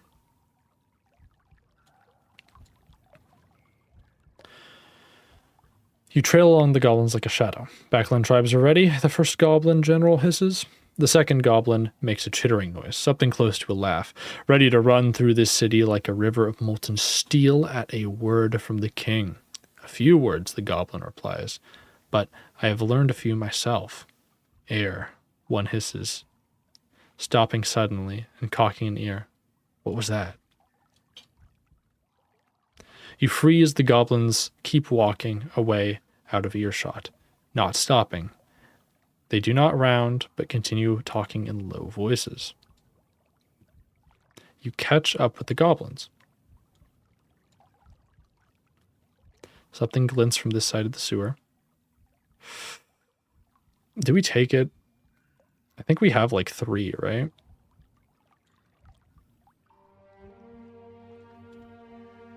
Yeah, we still have 3 doses.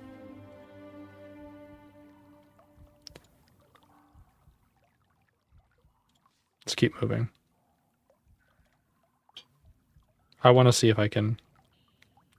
Back in earshot of the goblins. You know one of those lines? The goblin is quizzing the other one.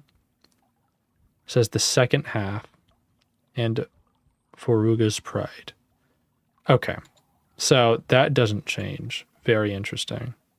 We're not going to rewind. We're not going to rewind. We lost the opportunity to take that. We're going to roll with it. Peering through, you see a huge chamber, like an underground cathedral. Water pours in through narrow channels and opens high in the walls. and several wooden ladders disappear upwards, but your eyes are taken by the center of the room. It's filled with goblins, like a ship's hold filled with rats. They swarm around one another, clashing swords and baring teeth. In the middle, all of them, an improvised throne, sits a man, hunched low. He wears a metal circlet on his head. You slip into the hall. It is warm with fetid breath of 1,000 creatures. This game really knows how to grab your attention, huh? Talking about the writing? It's adapted from like a choose your own adventure book. So, I mean, kind of, yeah. On his throne, their king seems to be sleeping, or else they have killed him by accident. He is a man, not a goblin. How does he control this rabble?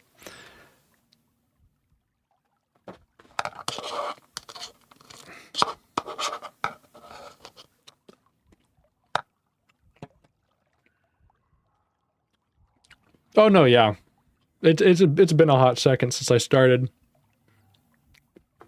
And the worst part is, I'm literally just backtracking because of the whole time warp thing. Because I didn't find all of the like little clues I needed to find. So I got sent back by a freaking ghost man to go find them again. So this is all stuff I've seen before too. Kind of sad. Pog indeed. I'm probably gonna end soon though. Finish it up next stream and then or finish up part 2 next stream, head on to part 3. Because it seems like most of these parts are meant to be like 4 hours about. The only reason this one's been so long is deaths and, of course, the backtracking to find the rest of the clues. Okay. Wait and listen. I'm not going to repeat this dialogue because it's all happened before. I doubt it's going to change. Look at the goblins. The goblin horde are all frozen to attention, every face towards their king in a strange rapture. The king fingers the circlet around his head, as if scared it will slip. "My creatures," he whispers, "the time is almost upon us. As the night draws in, we will rise up and open the gates. We will rub this filthy city clean." He is broken off by a fit of coughing. You stay hidden and wait. The long journey is nearly over, declares the king, raving with madness. "The process I began when I blinded Lord Theta and left him a beggar. Finally, the city will be destroyed and the city will be cleansed." No, yeah, it's a banger game though, but I am hungering for another game quite soon. Look at the man. The man is thin as if he's not eaten in months, pale as if he has been in the dark just as long. His hair is long and gray. He slumps over the side of his throne as though desperately ill. His clothes are long soiled robes, perhaps that were once quite fine. On his head he wears a gray circlet of dull silver metal that you can't quite place. A goblin close by your elbows murmurs, "How much longer do we have to listen to this?" His companion silences him with a talon in the arm. Wait and listen. The king finally gets to his feet and raises a wizened arm in the air. "I will open the gates for you tonight," he cries. "I will make the city pure again." The king raises a chair and the goblins as one cheer back, throwing their swords up in the air. 1,000 blades flash, and in the confusion, when they land is extreme. Every goblin cowering for cover and squabbling to retrieve their blade. Wait and listen. You stay hidden. The king calls for silence, but the goblins did not hear him. They're still a mess with their swords. Wait and listen. You stay hidden and wait. The king calls for silence again, clutching his circlet with one hand. This time the goblins fall silent. You realize with a heavy heart that you have missed the opportunity you will get to escape the chamber by the ladder. Wait and listen again. The goblins carouse and celebrate. The room is becoming unbearably hot and fetid. It's time to go. Okay.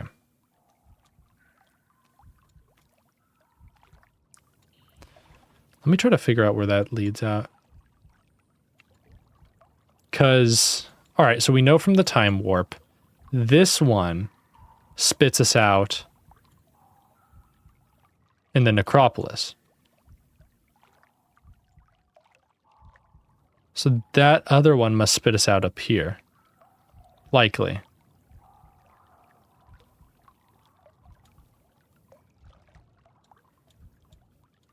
Maybe not. Maybe it does spit us out all the way up here. Oh, that's worth a rewind. Just to see.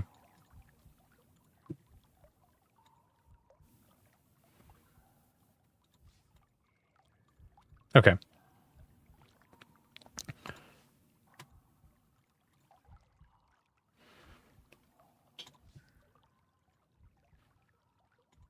Just to satisfy the curiosity of seeing where this will spit us out at.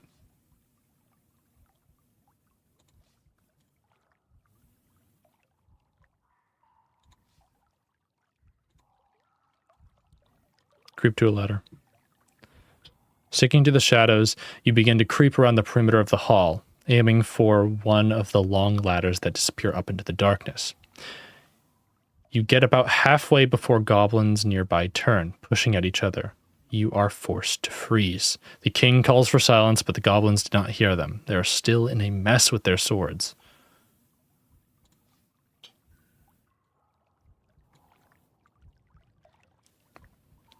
You creep further around the edge of the hall.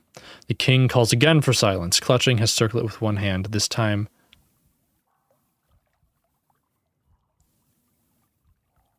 the goblins fall silent. You realize with a heavy heart that you've missed the opportunity you will get to escape. The best opportunity you'll get to escape the chamber by the ladder.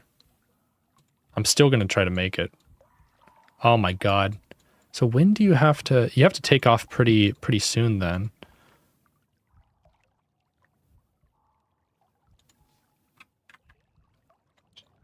Don't you? Yeah, you definitely do.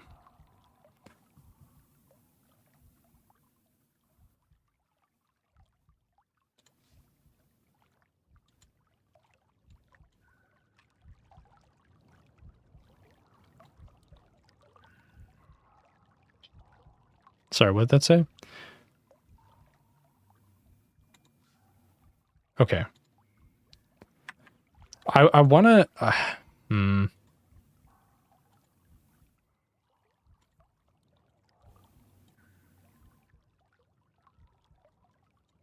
Okay, here we go.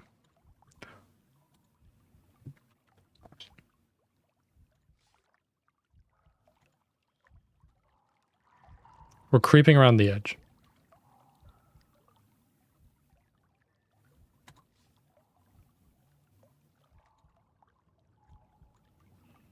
We don't need to listen to this again. We've got it. We're getting the fuck out of here. You cross the remaining strides to the base of the ladder. Once you start to climb, you will be extremely visible, so you must choose your moment wisely. The king fingers the circlet on his head, as if scared it will slip. My creatures, he whispers. The time is almost on us. As the night draws, we will rise up and open the gates. We will rub this filthy city clean. He's broken off. I see how this was supposed to go. Okay. Wait and listen.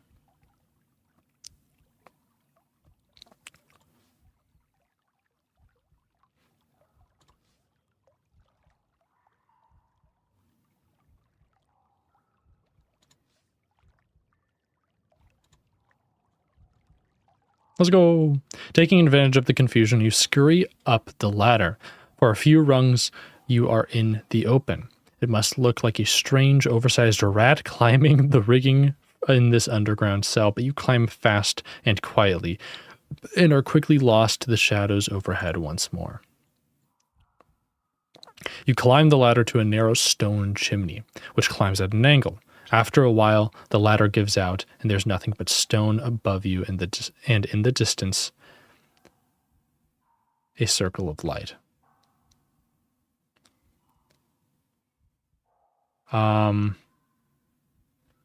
Climb. Taking your heart in your mouth, you wedge your fingers into the cracks of whatever stone you can find, pin your feet on either side of the shaft, and begin to climb. Higher.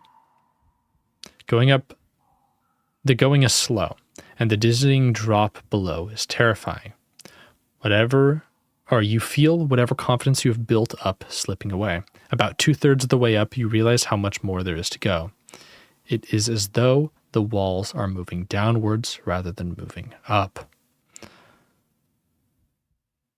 Pause and gather my strength. You wedge your feet into tiny gaps to try for a breath, or to pause for breath. You gather your strength and your courage. The climb cannot be too far. And once you are free of it, you will be back on solid ground, just a little way further to go. And having climbed this far, there's no reason you should fall. But it is more than you can manage to persuade yourself you can survive this. You feel your arms beginning to shake and quiver. From below, you hear the cruising of the goblin horde. No choice but to keep going. Climb. You inch your way up the stone chimney, little by little. The circle of light grows overhead. The circle of light overhead grows. From the size of a gold piece to the size of a tea mug to the size of a small shield, you are nearly there. And just as you begin to believe that you'll make it, your fingers grasp the stone lip you're hauling yourself up and out. You emerge in a grateful heap of fresh air to the outside world. Yippee! Oh my god, I'm all the way up here. Okay.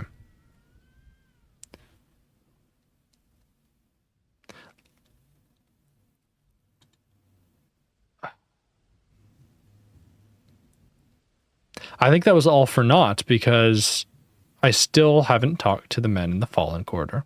Still haven't talked to the Necropolis, bruh. So we're still back at square one, really. Let's go back to the square. We're rewinding this far. Don't care.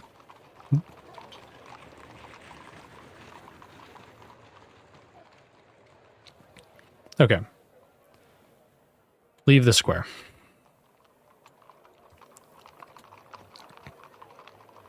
We have to go down into the Fallen Quarter.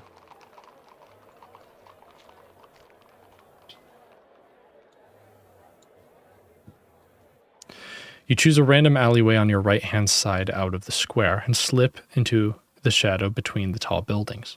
The houses either side are well built and well defended. There are iron railings on the windows, and some have even arrow slits and portcullises. One householder has dug a moat across his front door. Outside one building, a tall man stands with a grappling hook. Watch him. You hang back and watch. He swings his grappling hook twice, aiming for one of the windows on the floor above. The hook misses and clatters to the street below, and the man curses before gathering up the rope for another try. Ignore him. You ignore him. Such goings-on are presumably quite ordinary in Care. The street is falling into disrepair around you. Something has blighted this region of the city. Even the trees in the gardens behind the mansions have turned black where they stand. The only greenery is the moss on the stone walls. There are no rats scurrying underfoot. Only spiders roost in the rooftops. You pass a particularly grand house, its doors locked with a heavy iron chain. Look at the house. There is a metal S bolted beneath one gable. Perhaps it is an owner's mark. Perhaps it is there to stop the wall from falling out onto the street. There is a ringing noise from down the alley. A hooded creature with a bell around its neck approaches in shuffling steps.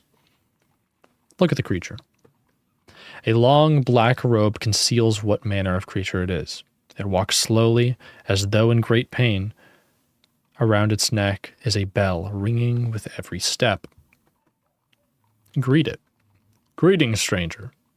The creature with the bell does not look up, but it continues shuffling. It continues its shuffling approach.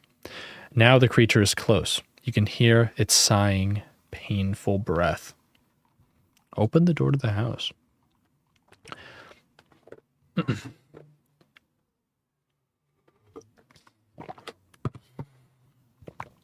The door to the house is locked with a heavy padlock chain. You try to pry it open with the tip of your sword, but achieve nothing. As the hooded creature passes, you can smell its terrible disease. You step back, not wanting to brush the cloth as the creature passes.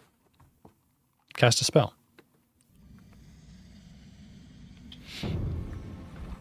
What is the spell I'm looking for? The DOP? Yeah.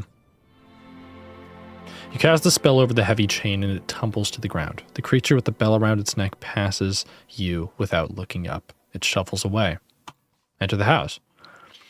You slip through the wide doors into the old, empty house.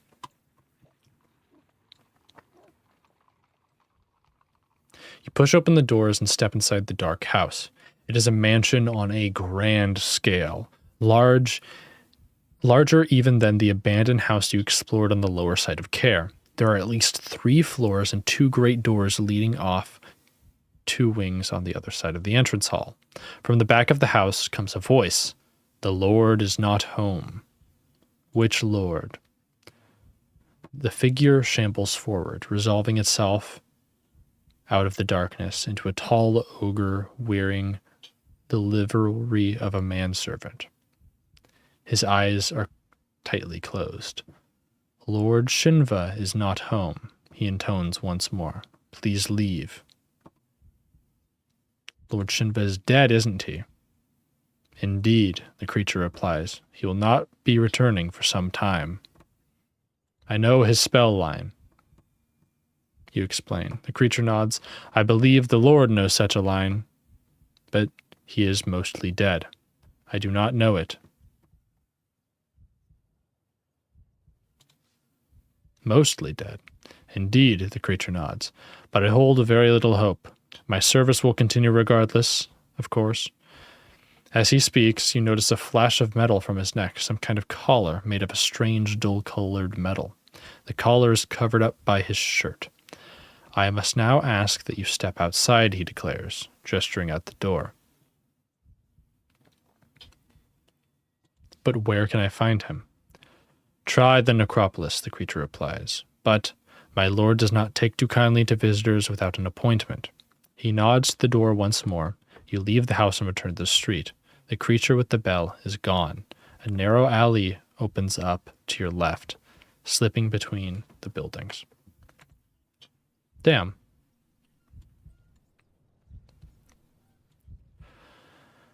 Well, we can follow the alley.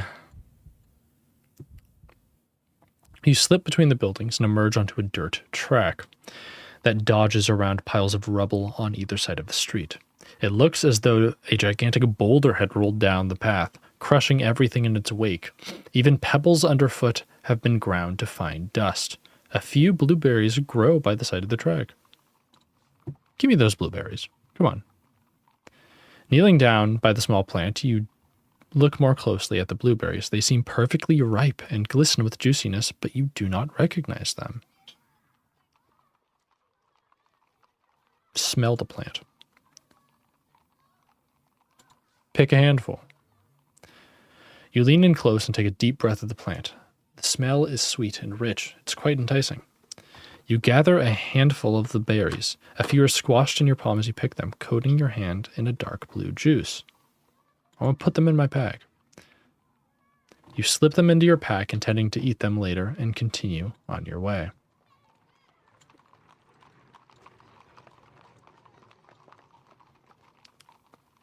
Once again, you are emerging from the alley into a wide area of wasteland. Once this was a busy city district, but now it looks as though a hurricane has leveled it. Nothing stands higher than head height. A few staircases lead to nowhere, and some places a door still stands. Plants grow from every crevice and crack as though someone had poured a green paint over the whole scene. Things are constantly moving and shuffling between the leaves. Follow the road. The road, such as it is quickly smothered by piles of wreckage.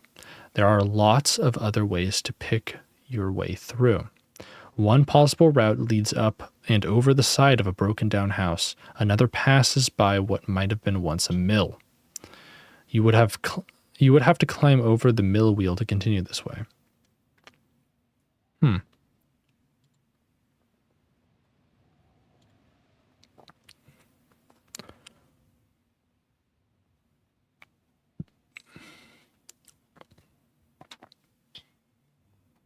I'm going to look over the broken house.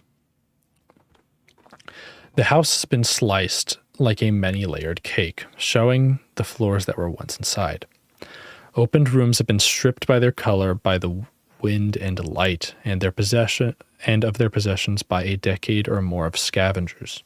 There are still hints that this place was once a family home. The hooks in the ceiling above the hearth, the marks notched in the ground floor pillar, suggesting the height of growing children. Let's look at the mill. Who would build a mill out here, so far from the river? Still, there is a gigantic windmill laying on its side in the path. Despite the state of the building next to it, despite the state that the building next to it is in, the wheel itself is perfectly intact and has not even lost its perfect circular shape. I'm going to climb over the broken house. You clamber up the rubble to the roof of the broken building. From here, you get a clear view across the rest of the wasteland. It stretches for a mile or two and will take about an hour to cross on foot.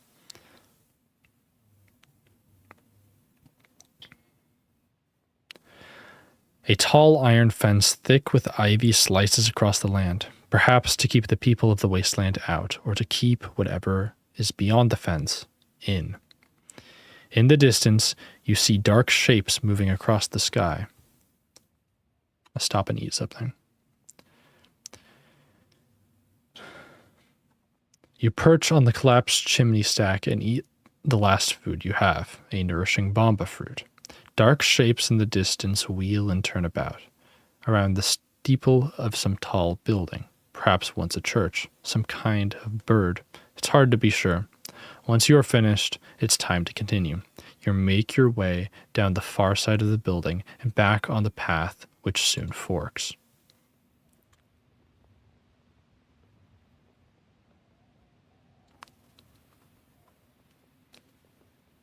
Let's go right. You follow your path to the right between the broken foundations and cracked streets.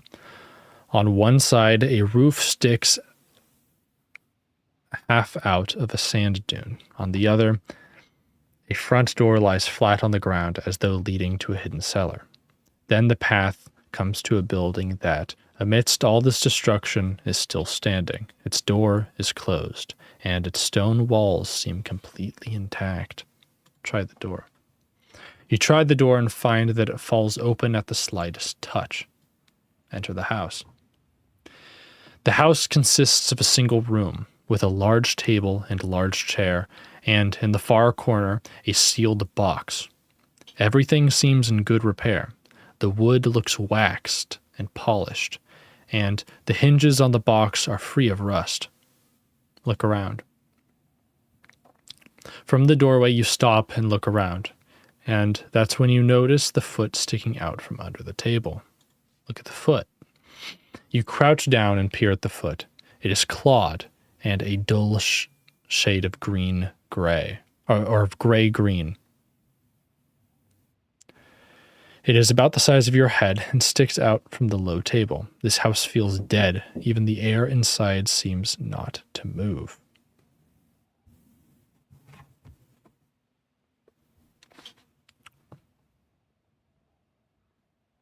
Let's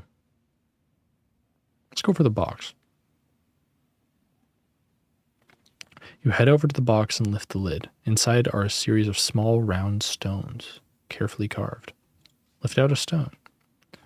Looking back and over your shoulder to check that the foot is still unmoving, you pick out one of the stones at random and lift it out of the box. It isn't heavy, but it is exquisitely smooth. Not quite round, with a dimple at the top and a deeper pit near the top. In fact, you realize, as you turn it over in your hand, that it is carved into the shape of an apple.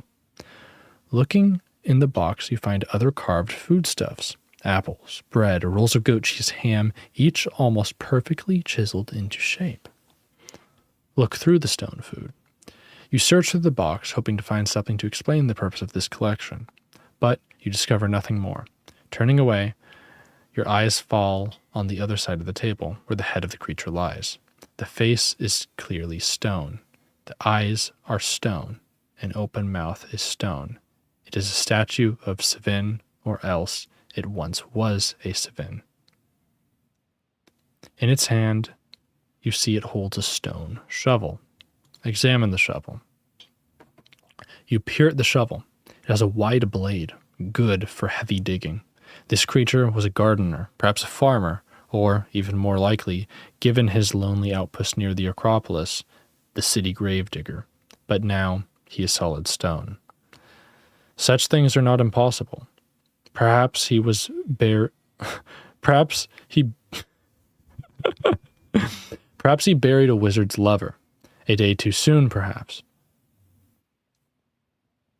You step back outside into the dying sunlight.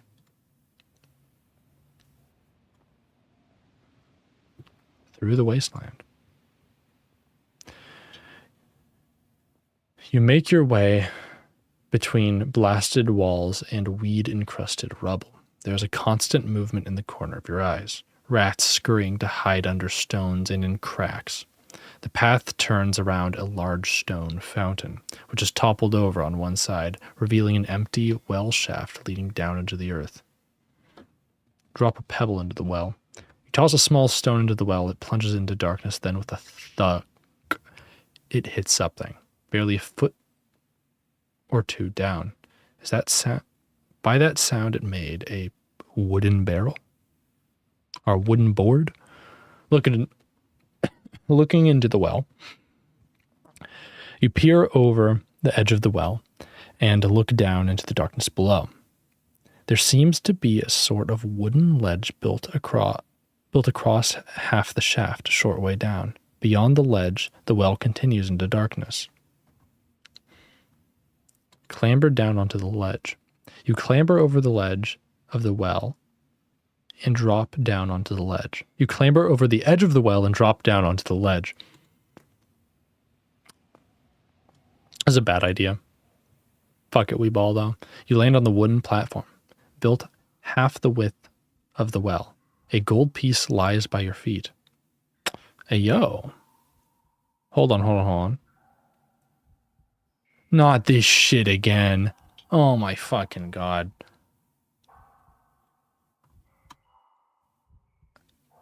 How many ways are there into this piece of shit dungeon? I'm taking the coin. I'm climbing back out. There's no reason to risk your neck. You quickly haul yourself up and out of the well.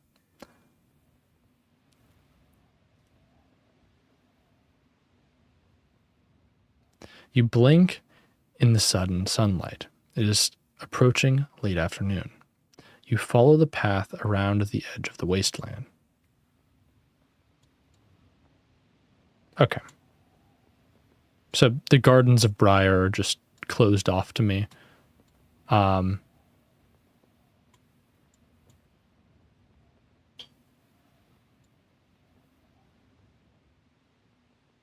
It must have been that the dude... The thing in the robes must have been the man.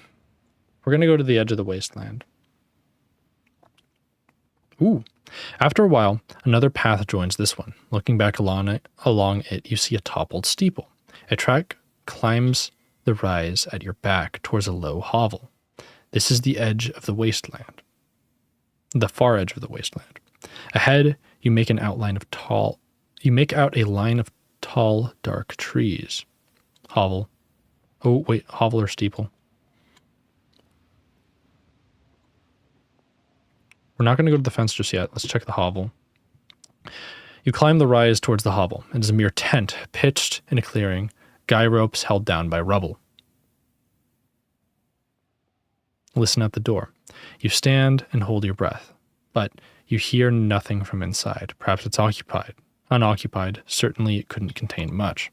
Go in. You step into the shade of the tiny hovel. Your eyes widen. The room is lined floor to ceiling with trinkets, knickknacks, bric-a-brac, and other miscellaneous stuff. Some is piled on the shelves, some hangs from the ceiling, even more leans from the walls. There are weapons, pottery, jewelry, domestic objects, magic objects, and so on. Sitting cross-legged on the floor in the midst of all this mess is a bearded gnome who rubs his hands and greets you as you come in. Greetings, gnome. Greetings, the gnome answers enthusiastically. He pats the ground beside him. Let's see if we can do a little bit of bartering. As you can probably tell, I have no interest in money. The gnome gestures around his little room. There's clearly a lot to choose from, but the items which stand out are a bamboo flute, a pot of beeswax, a bag of goblin's teeth, and a compass whose needle quivers in a direction which is close to, but not actually north.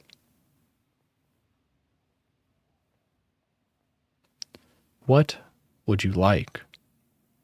Ooh. Interesting. Close to, but not actually north. That's fascinating. I think we're going to leave it here. At least for this stream. Because we still have a long road ahead of us, because we'll probably have to go back here, find the guy, yada, yada, yada. It's going to be a whole thing. So, we're leaving it here. Might stream this Friday. Don't know yet. We'll figure it out. But for now,